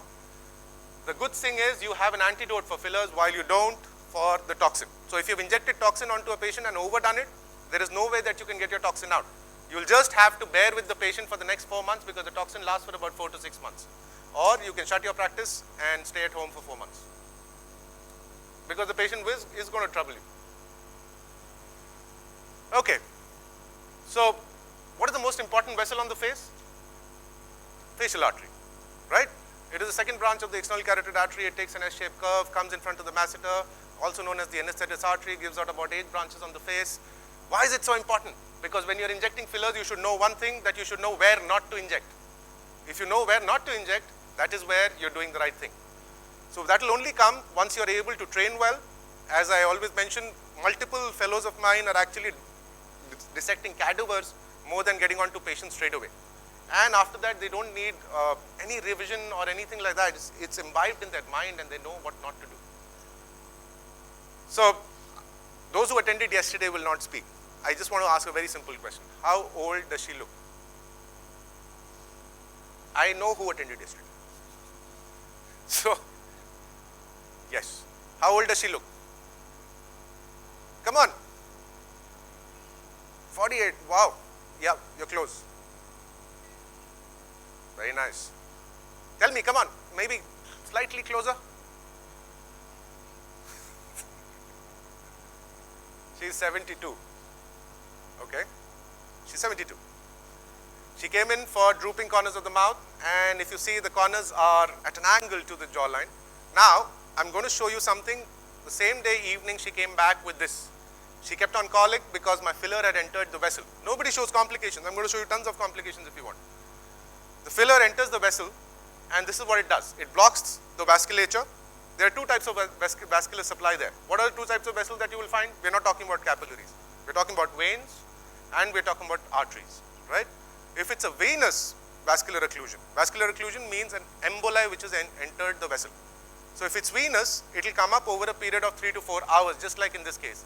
If it is arterial, it will cause immediate pain, severe pain, just like a sharp neuralgic pain, and it will bloat up completely, immediately on the right in front of you. That is arterial vascular occlusion. That is dangerous, way more dangerous. So you need to have your hynidase, which is an antidote, immediately ready to inject these patients. Same day evening, I called her back at around 11:45 at night and injected hynidase. And if you see the result of the after, that is after overcoming the vascular occlusion. And that's how you're supposed to deal with it. You're going to find complications around the corner. You should just know how to treat them and get over them. Young male, if you see mid-face treated with about 3.5 ml of fillers, the same male, if you can see, he had a very fat mid-face, so we've just given him a little bit of prominence. Same male came in for chin correction, did not want a genioplasty, eventually landed up getting one last year. This photo is from almost 5 years back. Can you see the nose to chin angle? Got a very retrognathic profile. See the nose to chin angle now. Done with about 3 ml of fillers. If you see, the nose to chin angle gets better. Can you appreciate the difference? Yeah, that's what it is. You can actually, and fillers, the results are instant. You will see the results then and there. In a week's time, the filler hydrates and looks better. Temple fillers, not for beginners because it tends to, it's got a lot of vasculature, so we tend to do temple fillers and mid-face fillers. Need a little more experience. These are threads that we are actually building up. These are cork threads, aggressive threads. We are actually building up the temples and those areas to actually give a stable base. We do this for the entire face and neck as well, to recontour. Then there are other kinds of threads that you can use, which are primarily mono threads. These are small, non-aggressive threads. Some of you who attended the workshop yesterday got to see a live demo of it, and that's how it works. It believes in area-specific tightening, and you can use it in combination in variety of areas of the face. These are cork threads, which are a little more aggressive. You can use one point of entry or multiple. You can lift up the entire face with it. These are 100 mm threads or even longer. So from one point of entry, you can do multiple approaches, and you actually lift up the entire face with this. I'm going to show you a little more. So it's a long presentation. I'm just going to rush through it a little more. If you can see the before and after, she only came in for the nasolabial, but if you ask me, I would have done about 4 ml of fillers for the mid-face to make it look better. She eventually went back with just 1 ml of filler and about 10 cork threads bilaterally. She was happy with it, but she said, I'll come back for more. It's all about how much the patient can spend also. These are expensive procedures, okay? She eventually did come back and referred a lot of patients for a correction. This is my own technique. I call it the triple vector lift. One is suprazygomatic, one is subzygomatic, one is from the jawline, and I have a quadrangular lift where we lift it from the jawline as well. Same lady.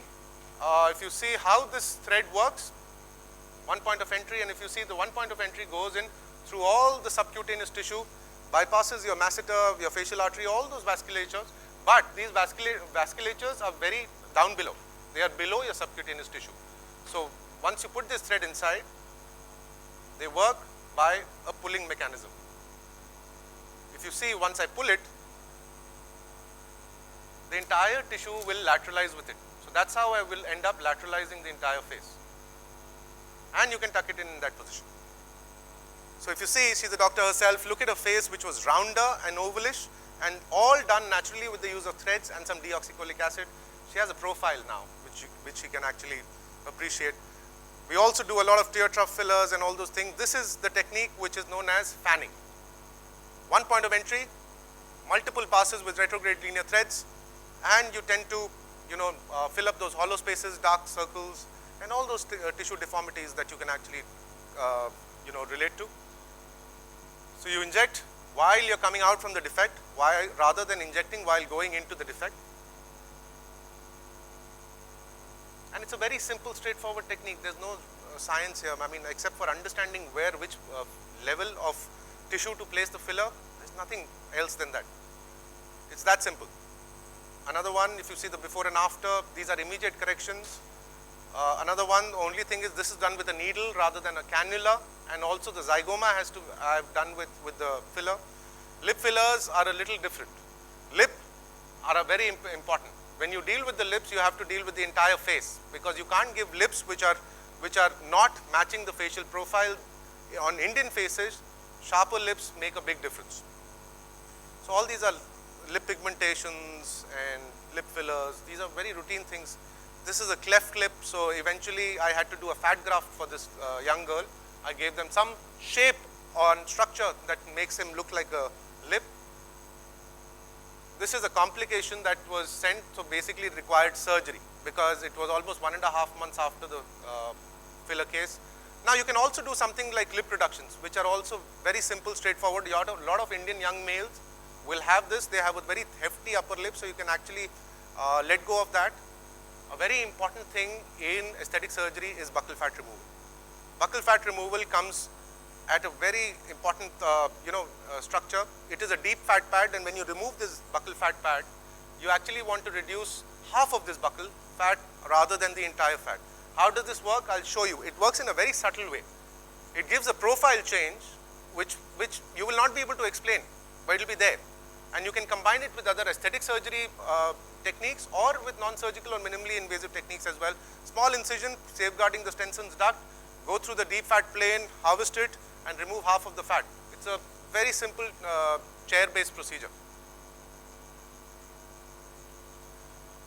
How does it work? It works like this. This young girl thought she had a very round-looking face, and you see the difference there? There is a difference that you can appreciate. Yes or no? Yes, right? It's subtle, it's not aggressive, but at the same time there is a difference which this young girl wanted, and we have combined it with other procedures as well. Now you can do rhinoplasties or you can do non-surgical rhinoplasties as well. Non-surgical rhinoplasties are just known as nose corrections. Those are not rhinoplasties. Rhinoplasty has to be surgical. Okay? So you can combine it with the use of cork threads, rhinoplasty threads, fillers, and that's how it makes the difference. It gives an elevation, it gives a camouflage to the nose and the tip and the dorsum. Now this lady, I had to do a lot more. She did not have time for a surgical rhinoplasty because she's got an important work profile. So the one thing that she complained about is nose looks the most prominent on her entire face, and the face looks very, very narrow. So what we did was, we tried with rhinoplasty threads. She was not very happy. So I ended up taking her for a facial fat grafting and alarplasty and nasal augmentation with fat grafts. I took some fat from her belly, and if you can see, I'm filling up her nose with some fat. And I filled up the entire face and did a small aloplasty to reduce the width of the nose as well. You want to see how she looks? That's how she looks. Okay? Looks better? That's how you can make a difference. Your treatment plan needs to be inspired. You should be clear in your mind what will make a difference. Remember her? The ones we were putting long threads? Yeah? She came back. She came back after 2 years. And look at what we did for her. We did a rhinoplasty, a facelift, fat grafting, and that's how she looks before she left. And yes, she was happy, and she's been continuously sending her family members for a lot of treatments, and that's how it is. When your patients trust you, they will eventually refer.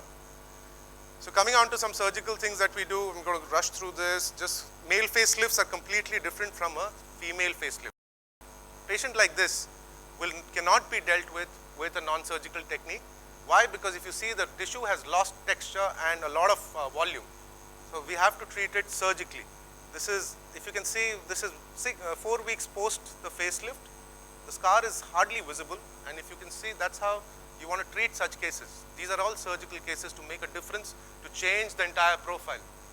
Is there a difference that you can see? Considerable difference, right? How is it done? Well, I'll show you. That's how we harvest fat. This is another patient.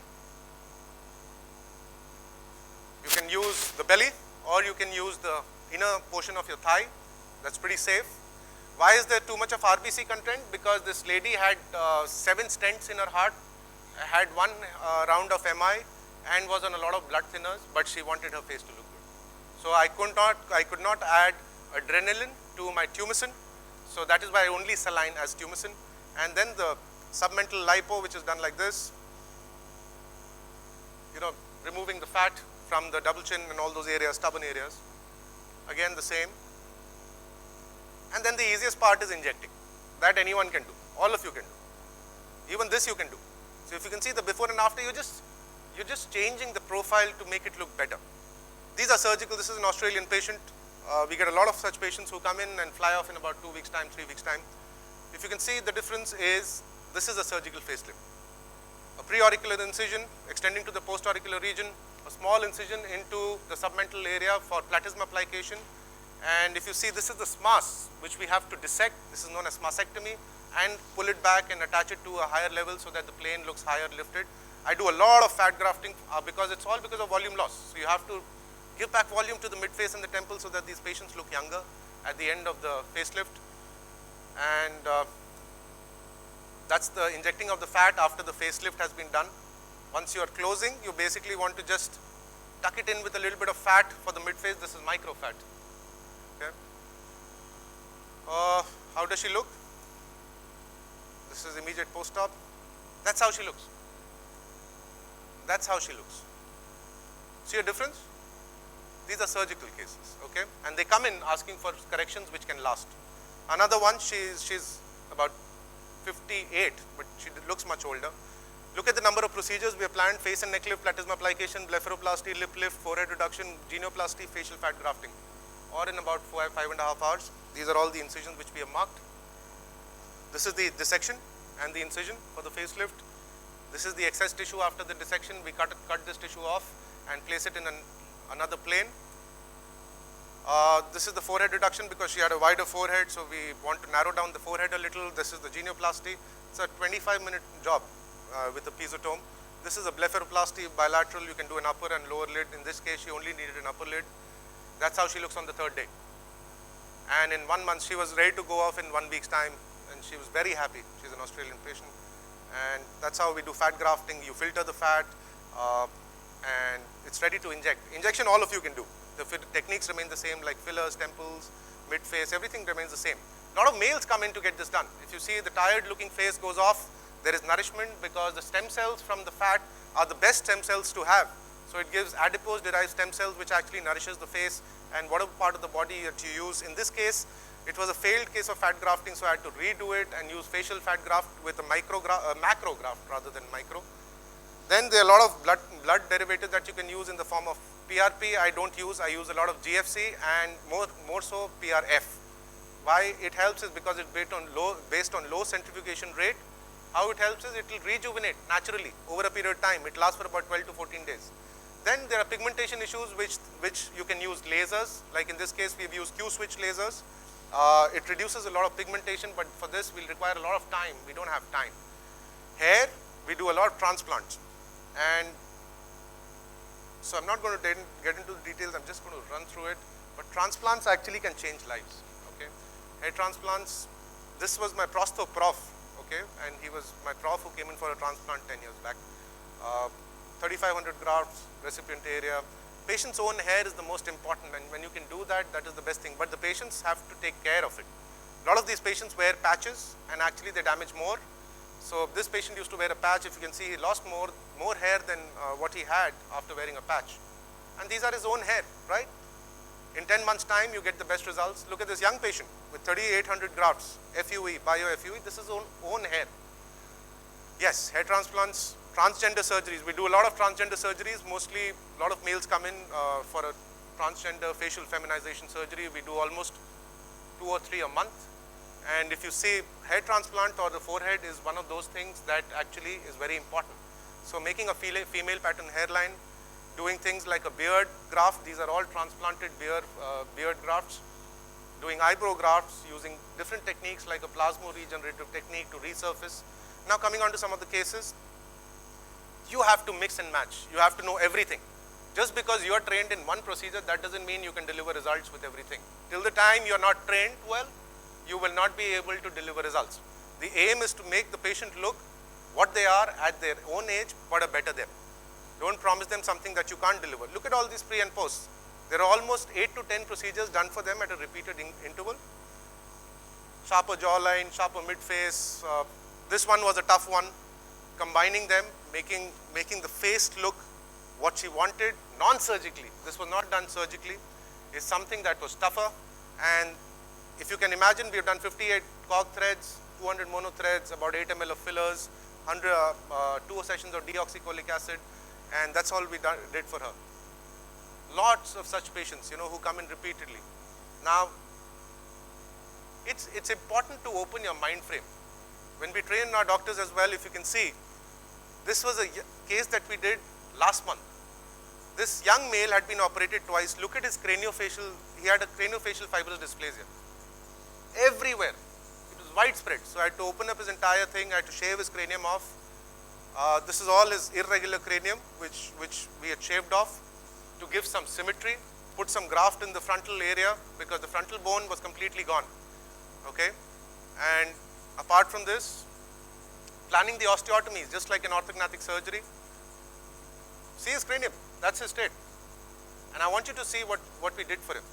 These are osteotomies to the jaw, to the mandible, to the zygoma, to the chin. Just coming on to the last bit of it, last 2 minutes I would take.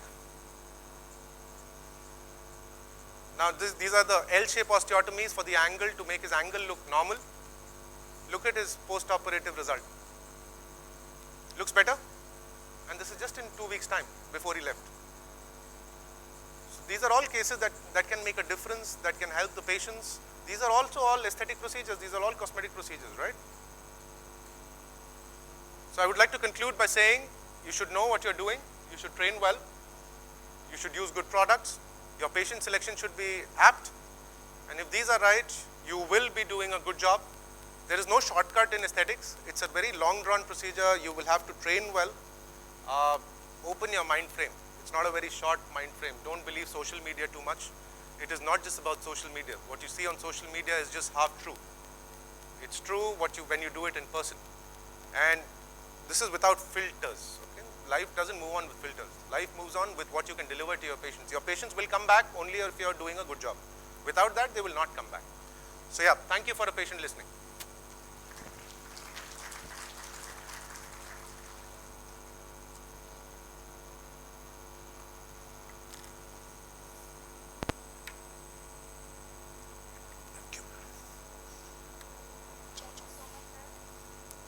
Thank you so much, sir, for wonderful session.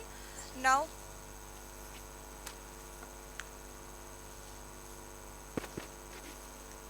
thank you so much, sir, for wonderful session.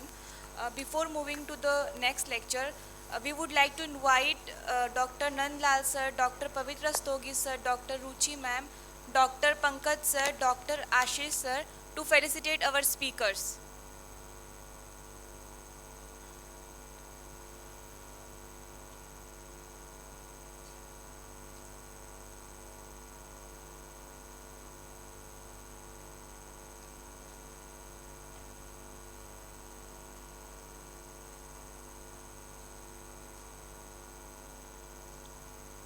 I would like to invite Dr. Pinky Mathur ma'am for felicitation.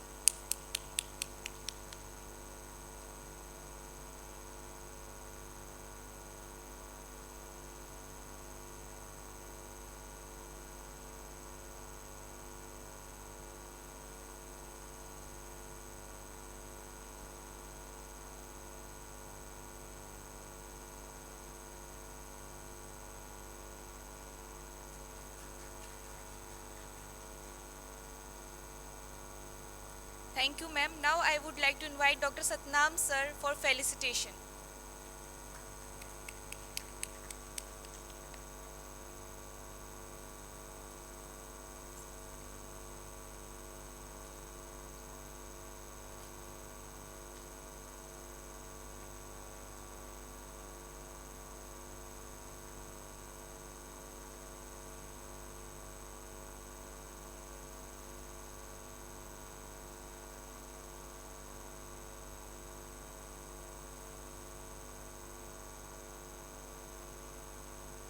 Now I would like to invite Dr. Poonam Malik ma'am for felicitation.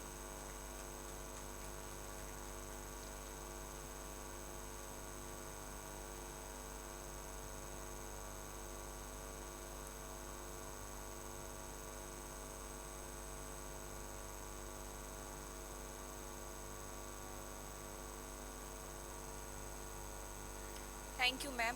I would like to invite Dr. Atharya sir for felicitation.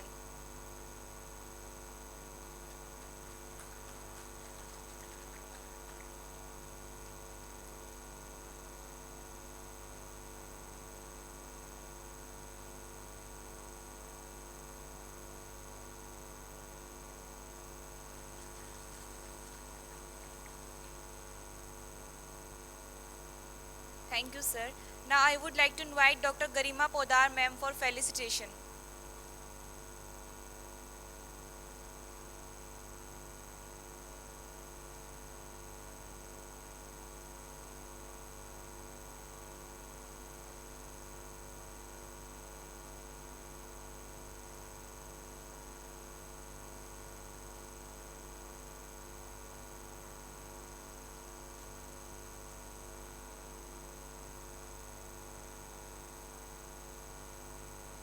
Thank you, ma'am.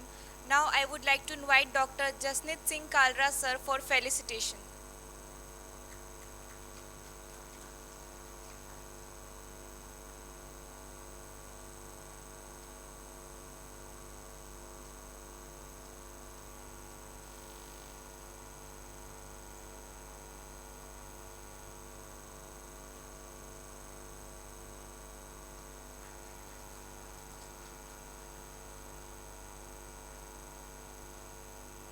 Thank you, sir. Thank you, ma'am. Now we will continue with the lectures. For the next lecture, I would like to invite Dr. Garima Podar, ma'am. She is a faculty at Dental Department of Shanti Memorial Super Specialty Hospital, Cuttack, Odisha.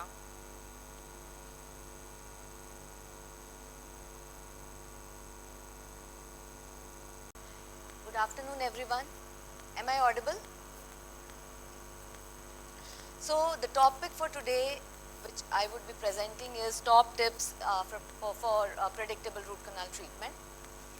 And when I landed at the airport at Lucknow, I was greeted with this: "Muskuraiye, aap Lucknow mein hai. Smile, you're in Lucknow." So I want all of you to smile, be happy, and I want that to be, evident, from here on the stage, because we have more than one reason to smile today. One, we are in Lucknow, yes. Two, you all got inducted along with me with the PFA fellowship, which brings me to take this opportunity to thank the P-Refocard Academy, PFA, the Cynodent organization, Dr. Anmol and his amazing team, and KGMU to have me over here. So thank you so much for this opportunity. I really look forward to this small 25-30 minute presentation where I would like to discuss small tips and tricks for the root canal treatment. I know it's a small time, but trust me, if you can take back 2 or 3 good tips which you would be able to apply in your clinical practices, I think it's a win-win situation for everyone. So let's get started. So that's me. I am a practitioner, a hardcore clinician, but having a passion for teaching.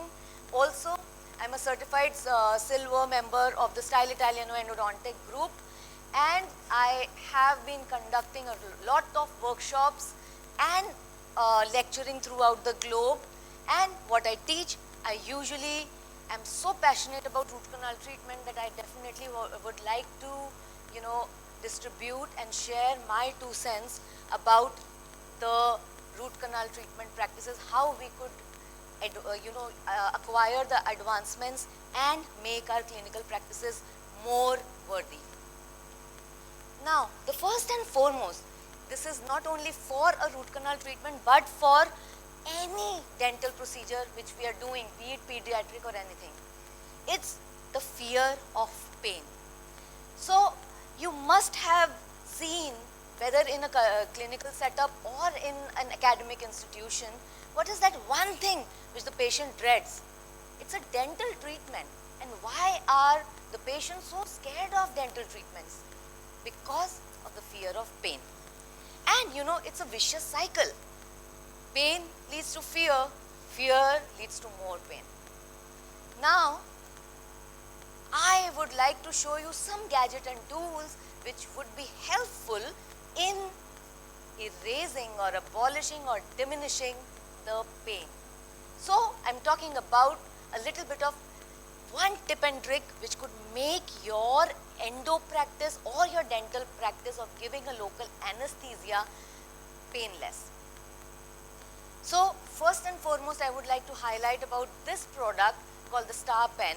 It is an anesthesia delivery device, and this particular device is having multiple benefits. One, cross-contamination is less. It has a soothing music which helps to soothe and ease out the patient, and at the same time you are using a thin gauge of needle, and yes, it has aspiration facility also. So trust me, this was a practice builder and a game changer in my clinic. When I started using this product, I was so happy because my patients would multiply, because they would refer more patients. Oh, इनकी clinic में जाइए, यहाँ पे pain कम होता है. So that is one. Two, if you're giving an infiltration and you're doing, let's say, endo for an maxillary arch, you are doing endo for a maxillary molar, and you do not have a device like that, I would suggest that, using your insulin needle, your insulin syringes, which is like a 30 gauge and small gauge needle, it is really helpful. And here I would like to give you a tip that for your root canal treatments, there is no need to give a proper block for the maxillary arch. Only a buccal infiltration in most of the cases is sufficient. Yes, for a mandibular you would need a profound block, and then sometimes intrapulpal also. And if you have a gadget like this, you can aspirate also, you can give those blocks. And we are using those big vials in our clinic in which we just plunge one needle for, I don't know, months together, and then we are just using it again and again. So you would be able to reduce the chances of cross-contamination and infection in your operatory. Now, a very important topic about endo.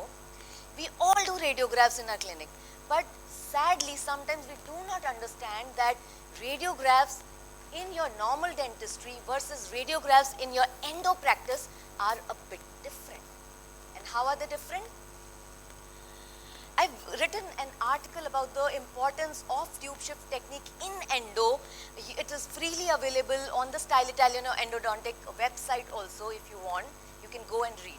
Now what I'm trying to say basically is, when I started my practice, I passed out, I started my practice in 2005, I would do a lot of lower anteriors, and I would be like, oh, very happy, lower anterior has come, it will be a piece of cake. One drop, I reach inside the canal, I would do a good root canal treatment, I will fill it up, it looks great on the x-rays, and boom, after 6 months, I was seeing a lot of my mandibular anteriors getting failed. And I was wondering what is happening. And then I realized that a basic small thing which I was not doing correct. And that is, I was just taking a straight view radiograph, and there was superimposition of two canals over each other, the buccal and the lingual. And I was not aware whether this anterior tooth is having a single canal or it's having two canals. So my next tip, a very simple tip, but if you make it a practice in your clinic to take at least 2 good preoperative radiographs for an endo tooth, one from a straight angulation and the second one by a 15 to 20 degree tube shift, you would be able to separate those parallel canals which are superimposed on each other, and you would be able to view them properly on your preoperative radiograph. Simple. So let's have a look. Now have a look at the left hand side pre-op image, which is a straight view image, and here what I can see is a single line on the tooth. The moment I make an angulation of around 15 degrees, I am able to appreciate two canals better. So it's a 1-to-1 anatomy. And if I leave one of those canals, I leave behind so many bacteria inside, and chances of a relapse or a reinfection is increased multifolds, right? So it would be more evident on the post-op. So have a look over here. That was the pre-op. It looks beautiful. But the moment I make an angulation, I would realize, oh, there were 2 canals in this particular tooth.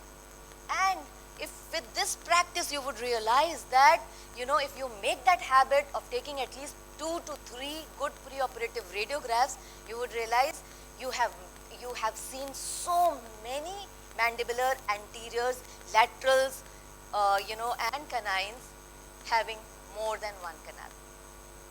Similarly, with the canine having 2, 1, we always think canines, oh, 1.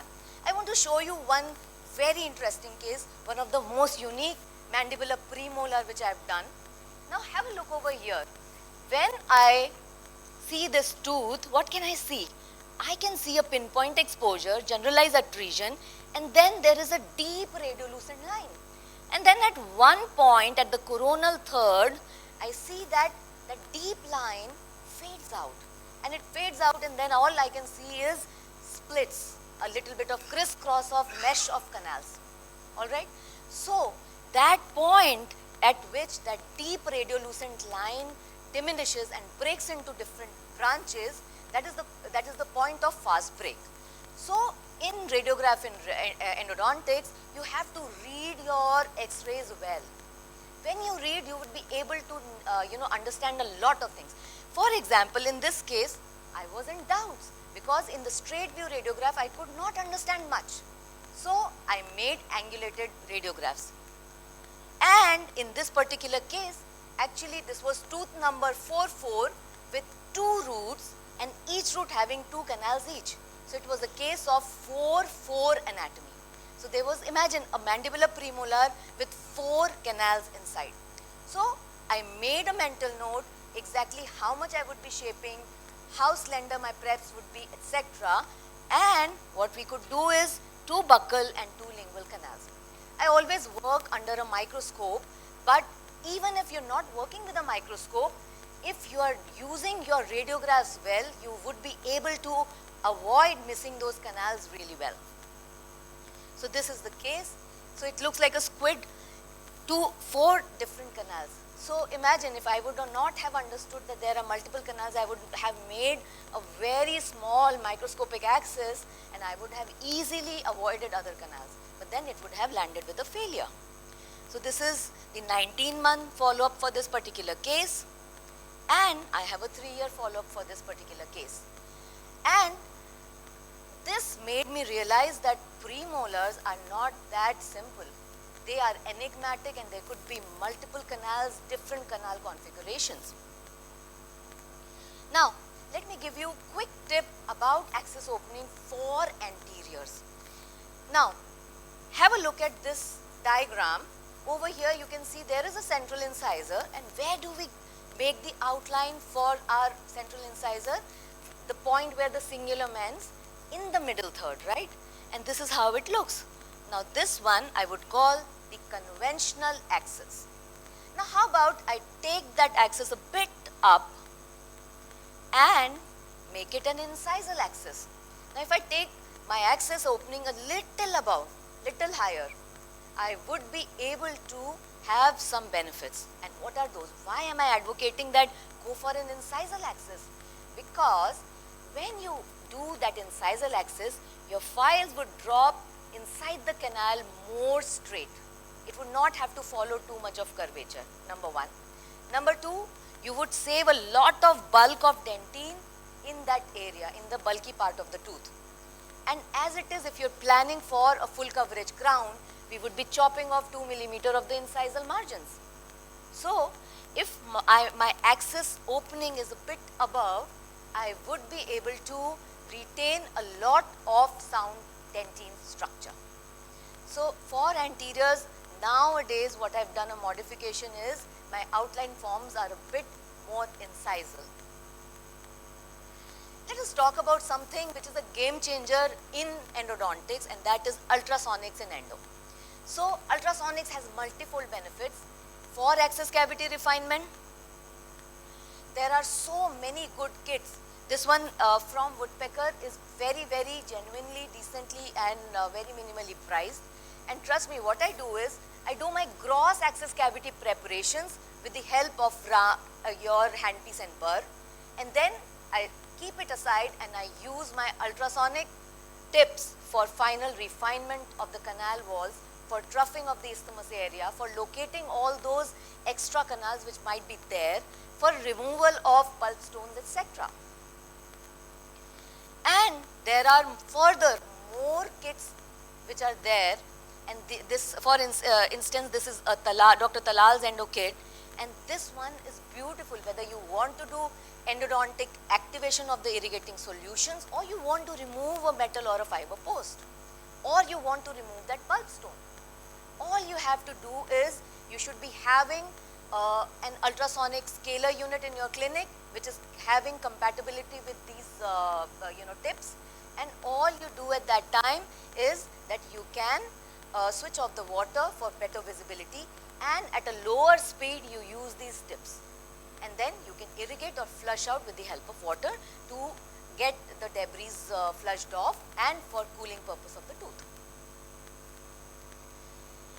Now, for activation of my irrigating solutions also, I always rely upon ultrasonics. So you could use a standalone ultrasonic device, or you could use any activation tips, attach it to your ultrasonic scaler, and boom, you would be having a great activation of your sodium hypochlorite, etc. So for instance, I am using this scaler, but you can use any damn scaler which is having an endo mode in it, and you can buy the tips and start using them. Let me show you a video about a post removal. Now, when we are removing a metallic post versus when we are removing a fiber post, the steps are different. So with a metal post, what we do is, this is my post. All I need to do is, I need to use an ultrasonic tip without water. I would just go around the post and keep on removing the bonding or the luting cement which is there, or whatever adhesive was used, and sometimes it just on lateral side of the post, if I get a catch, the post pops out in no time. So let's have a look.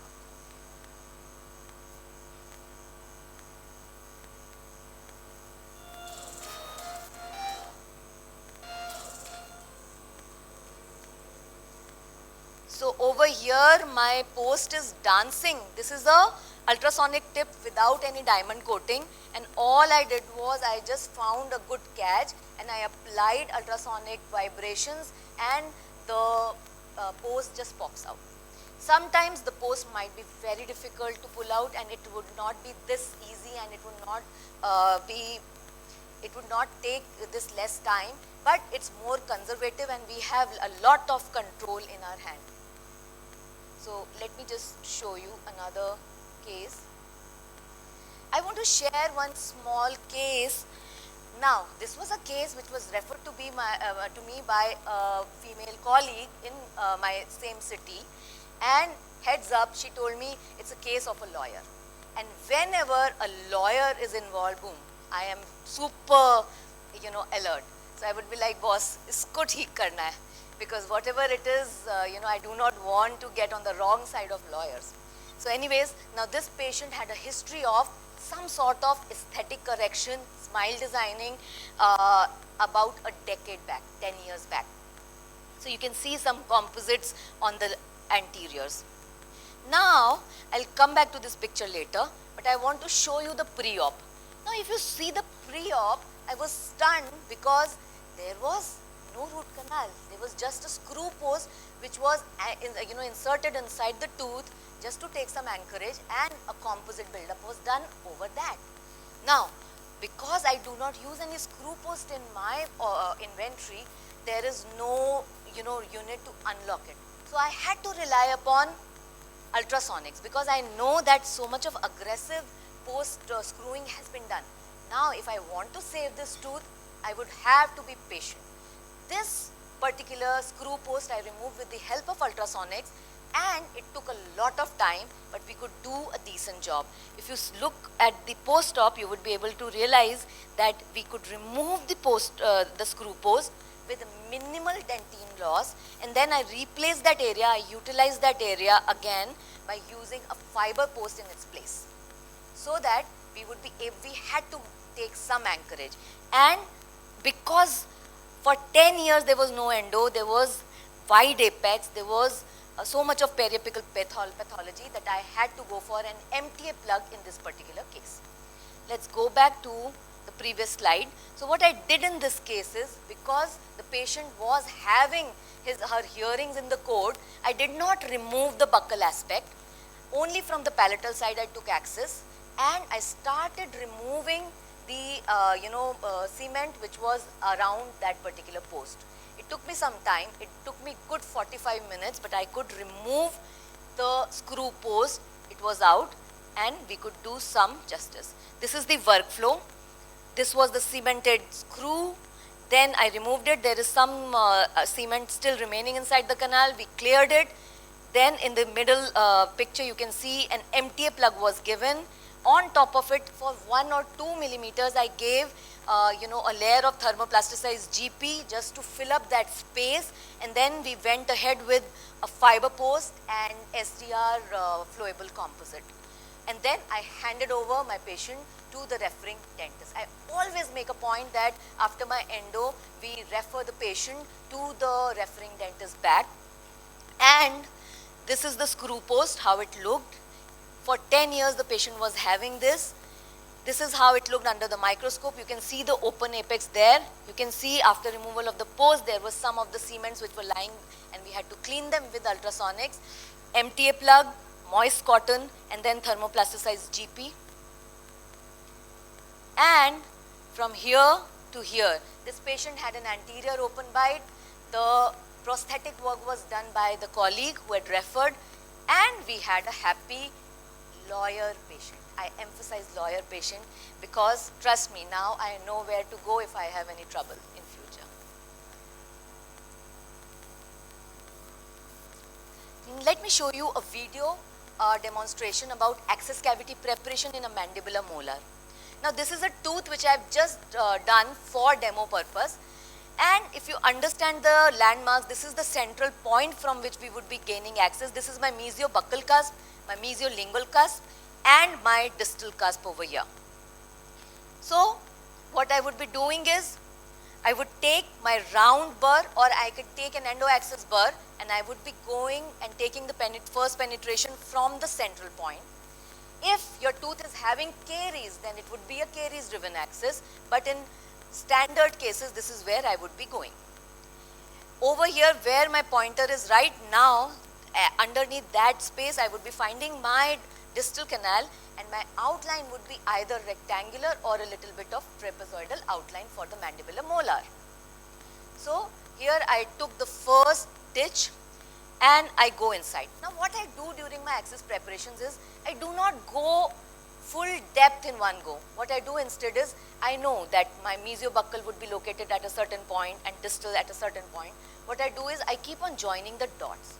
So I would keep on going from one corner to the other where I want my outline to be, and simultaneously I would keep on going down. And then I would be able to remove the roof, do the de-roofing. It would get lifted up like a lid. Simple. So trust me, one more tip, de-roofing very, very important, because I do a lot of referred practice and we get a lot of retreatment cases, and I see that root canal hua hua hai, but de-roofing is not done. So you remove that roof, and below that there would be a lot of tissue tags, there would be a lot of pulpal tissue, right? And then simultaneously irrigate. For irrigation, sodium hypochlorite is still the gold standard. Do not keep on using only your normal saline, because it just does mechanical flushing. And what am I doing over here? I'm using my ultrasonic tip. I just switched off the water of the ultrasonic tip, and I'm doing the final refinement of the walls, removing the overhangs and cleaning the isthmus area with ultrasonic tips. So that gives me a lot of control, because if I would do the same thing with my handpiece and burr, it would be too aggressive. And these days all we talk about is conservative dentistry. We want more conservation of dentine structure, right? So this is where you should have your conservative approach. And See, this is my ultrasonic tip and I'm trying to trough the corners and I'm trying to remove all the irregularities in the wall. And why am I doing that? I'm doing that because I do not want my instruments to get stuck on to the walls when I'm doing the instrumentation and shaping. So I want that chances of separation or breakage of files should also be minimized. And this tooth had a middle mesial also, and I could find and instrument and shape 5 canals in this particular tooth. Another tip, coronal flaring. How many of you do endo? Raise your hands. Okay, great. So if you're doing endo, after access cavity preparation, in my opinion, there is no need to take that K file and start exploring and going till the working length. This time, our canals are super thin and tight. Instead, what I do is, my access prep is done. All I would do is, I'll take a coronal flaring file and I would shape the coronal third. So once you have widened the coronal third, now you irrigate, you use your sodium hypochlorite, and at this point you would take your 8 or 10 number K file and then introduce it inside the canal. And you would see that you are having a safe procedure and at the same time you save some time also. So another tip, coronal flaring, very important. And why is it important? Because it leads to safe progression of files inside the canals. And at the same time, it also helps in elimination of interferences which my instrument might come across. So one such file which I use, but there is no hard and fast rule. If you are comfortable with any other pre-flaring file, go ahead. For instance, I'm using the one flare from Micromega. It has a cross section of 2509. So imagine, it is a very great balance of widening, but at the same time, we conserve a lot of pericervical denti. So that is why I use one flare. It has a 17 millimeter long length and the cutting distance is around 13 millimeter. And till what length to pre-flare? So there, like, you know, during my workshops, I'll go from here on 30th, I'm having a workshop at my center. So the first question a beginner asks, ma'am, till where should I pre-flare? Very simple. From your coronal orifice, your coronal third would be around 4 millimeters, plus or minus 1 millimeter, right? So, and from the occlusal level, it would be the height of your crown of your molar up till the CJ is around 9 to 10 millimeters. So 9 to 10 millimeters plus those 4 millimeters. So your rubber stopper sets at the cuspal height. From there, if you are shaping up till 13 or 14 millimeters, it's okay, right? So this is how much we pre-flare. Another very important thing, because I see a lot of students also here in the audience, you know, when you're shaping, whether you're using hand instruments or you're using rotary instruments, go for anti-curvature filing. So what is anti-curvature filing? When we are applying the strokes which are away and outside. So we are trying to preserve the danger zone, which is the inner side of the root canal. So this on the left hand side, if you see, is an unprepared root, and you can see the bulky part is the outside part and the inner side of the root is very slender. So if I shape at the expense of the inner side, I would further thin out the canal, and chances of a perforation, of stripping, of furcal involvement is higher. So a very simple tip, always go for anti-curvature filing. So different diagrams all saying the same story. Try to preserve the danger zone and shape at the expense of the bulky or the soft, the safe area. And once your coronal third is prepared, you inserted your K file till the working length, you took the working length determination, and then you make sure that your 10 number file is smooth and loose in the canal. After this, what you have to do is you create a smooth glide path. Once you have created that smooth gliding tunnel inside the canal, then you can use any file system, any rotary file, with heavy chances that you would not break it inside the canal. But yes, do not keep on overusing your file systems again and again, because in India, we do that. So, you have to create a good glide path. And for that, there are a lot of files in the market. For instance, like a 1G file, or it could be like, any other file from different companies.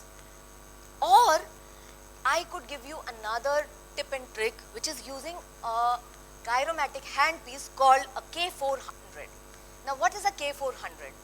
It is simply a handpiece which you attach to your micromotor, and then you can attach your simple K files or reamers on it, and then it becomes a motorized file. So, if you're a beginner, you do not want to invest in endomotors, etc. right away, or you are a seasoned practitioner and you're dealing with a lot of difficult cases where you want to create a glide path, you can use a K400, simply attach your 10, 15, 20 number file onto that handpiece, and then you could do the shaping. Now, why this and why not with hands? Because with your hands, you can be very aggressive, and it's like a 360-degree movement. But with a gyromatic handpiece, it has a set rotation of 30-degree clockwise, 30-degree counterclockwise. So, it's clockwise, counterclockwise, and 30 degrees how much? It's like little teasing movement inside the canal. As simple as that. So, let me show you a case video.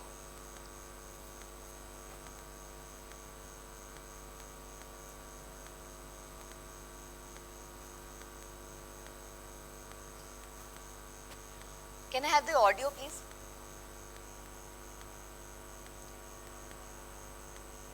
I'll go back because the music is also too good.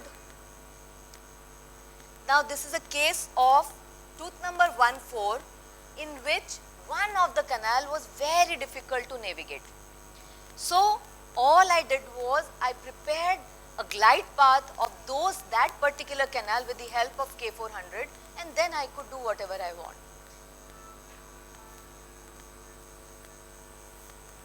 So, this canal was straight and very easy to find, but the palatal canal of that particular tooth, I got stuck at the apical third, and then I had to bend and navigate, and I had to scout a little bit. And I could find the canal, but the curvature was too risky. So, once I found the canal, what I decided was, okay, henceforth I would introduce the file with the help of K400.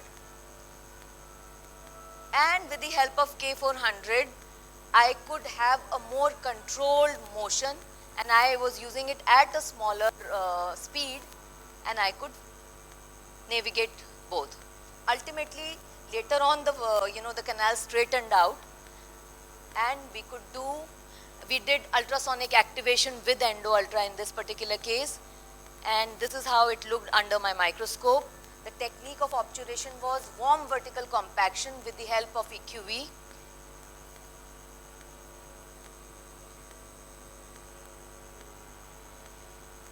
And one more thing about radiographs, see over here it looks like an apical delta which was formed on the angulated radiograph. I shifted the view and I could see that the angles were changing, which means that it was not a periapical flow, it was not an overflow, but it was indeed an apical delta. So always read your radiographs well. That is very important.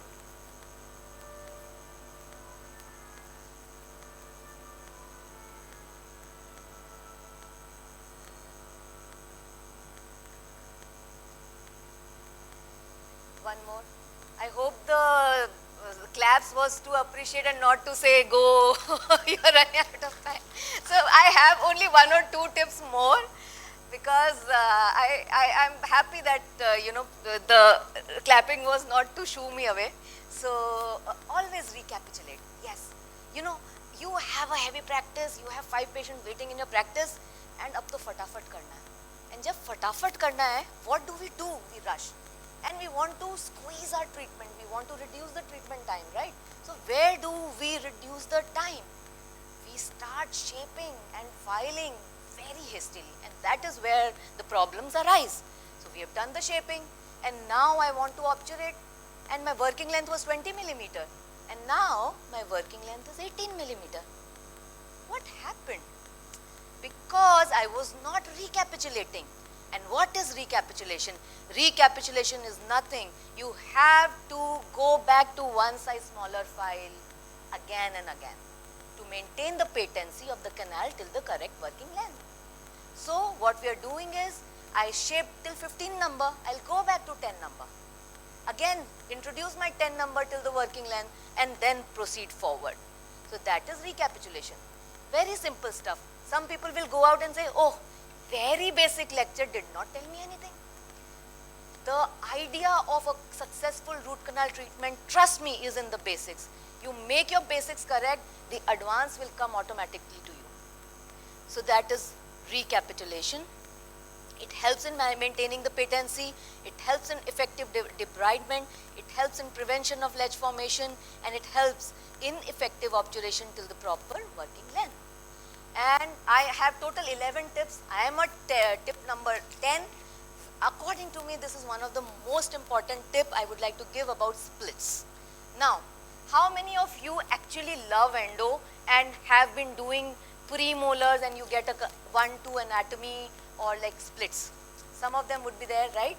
So, sir, you must be finding it sometimes tricky that when I'm shaping those canals, somehow we are able to shape it. But then when we are trying to obturate, it goes in one canal with ease, but in the other one, it just does not go, right? So, with hit and trial, I developed this technique, which is, I find it very effective. What I do is, because see, our files are metallic, so they are stiff. So somehow in the split, the files would go easily. But the gutta percha material being soft, it bends and it does not go. So out of the two splits, all the time, one split is very easy and straightforward, but the other one we have to negotiate, right? So what I do usually is, once my shaping is complete, I take a paper point and I block the easy canal with the paper point. Now the only way available for my material to go is the difficult one, the other split. So now I would take a master cone, coat it with the sealer, or whichever technique you have. If you're doing a bioceramic, you inject the bioceramic in that split and then put the master cone, confirming with the radiograph. Now the difficult split is obturated, is having the master cone in place.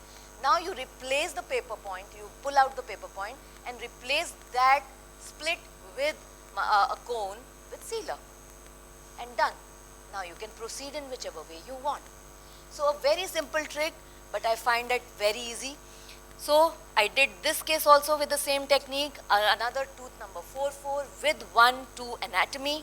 We could fill a lateral also here, and it was because we did a lot of ultrasonic activation and relied upon proper irrigating solutions in correct sequence. These were the workhorses I used. We have less time. Oh, I want to show you this case, and why I'll tell you. I was lecturing in Delhi, and Delhi is my Maika. My parents live there. And after the lecture, I was packing my bags, and boom, my father fractured a tooth, and he was having a long span bridge. So I had to, seek permission, request a friend, open up a clinic, and what we found was tooth number, 3-4 had fractured. But along with that, there was a long span bridge which had cracked, and below this, there was this taurodont tooth, second premolar. Now, boss, this was a nightmare for me because already the crown prep was done. The tooth was the crown structure was small. I wanted to preserve the crown as much as possible, the coronal part of the tooth. Crown we had sacrificed, we were going for a new prosthesis. But I had one thing in mind, that I have to do as conservative endo for this tooth. But the next split over here, it was a nightmare to negotiate.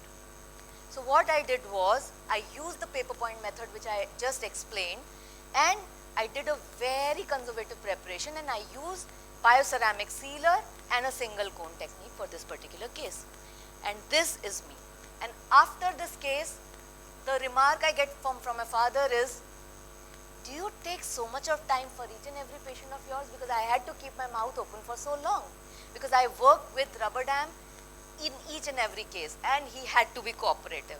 But we could actually get away with skinny preparations, and then I referred the patient to another doctor in Delhi, and I caught my flight and went back.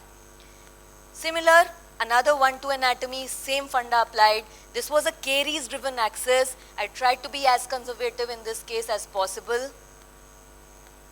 And when we are talking about endo, I think irrigation is the boss.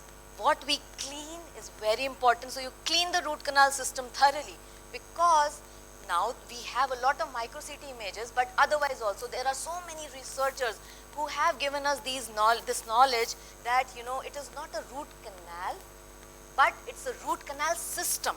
So when you start looking at your canals as root canal systems, you would understand that it's not only 1, 2, 3 or 4 canal. It could be having isthmus, laterals, delta, loops, etc.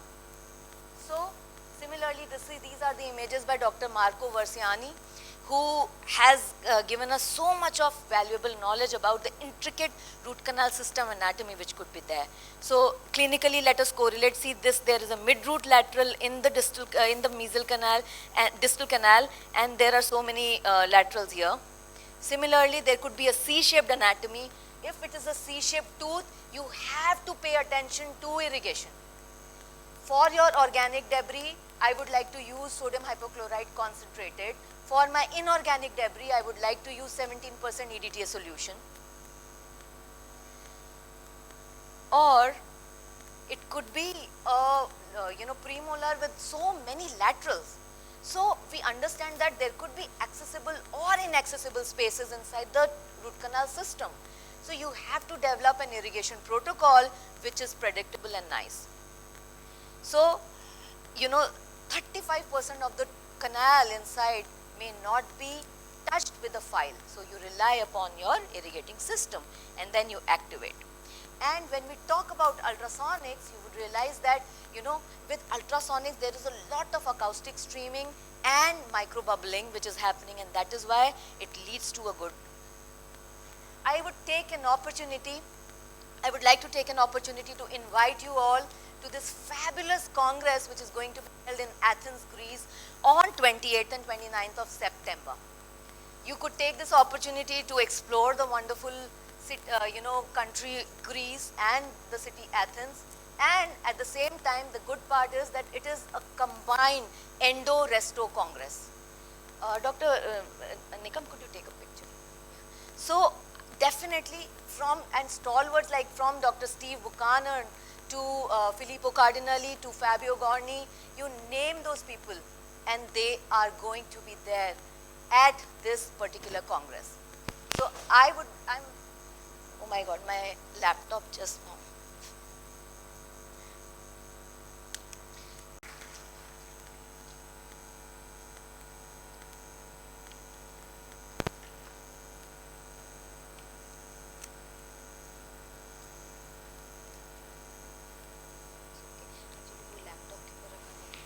School of Medico-Legal Studies, National Forensic Sciences University, Ministry of Home Affairs, Government of India, Gujarat. I would like to invite you, sir,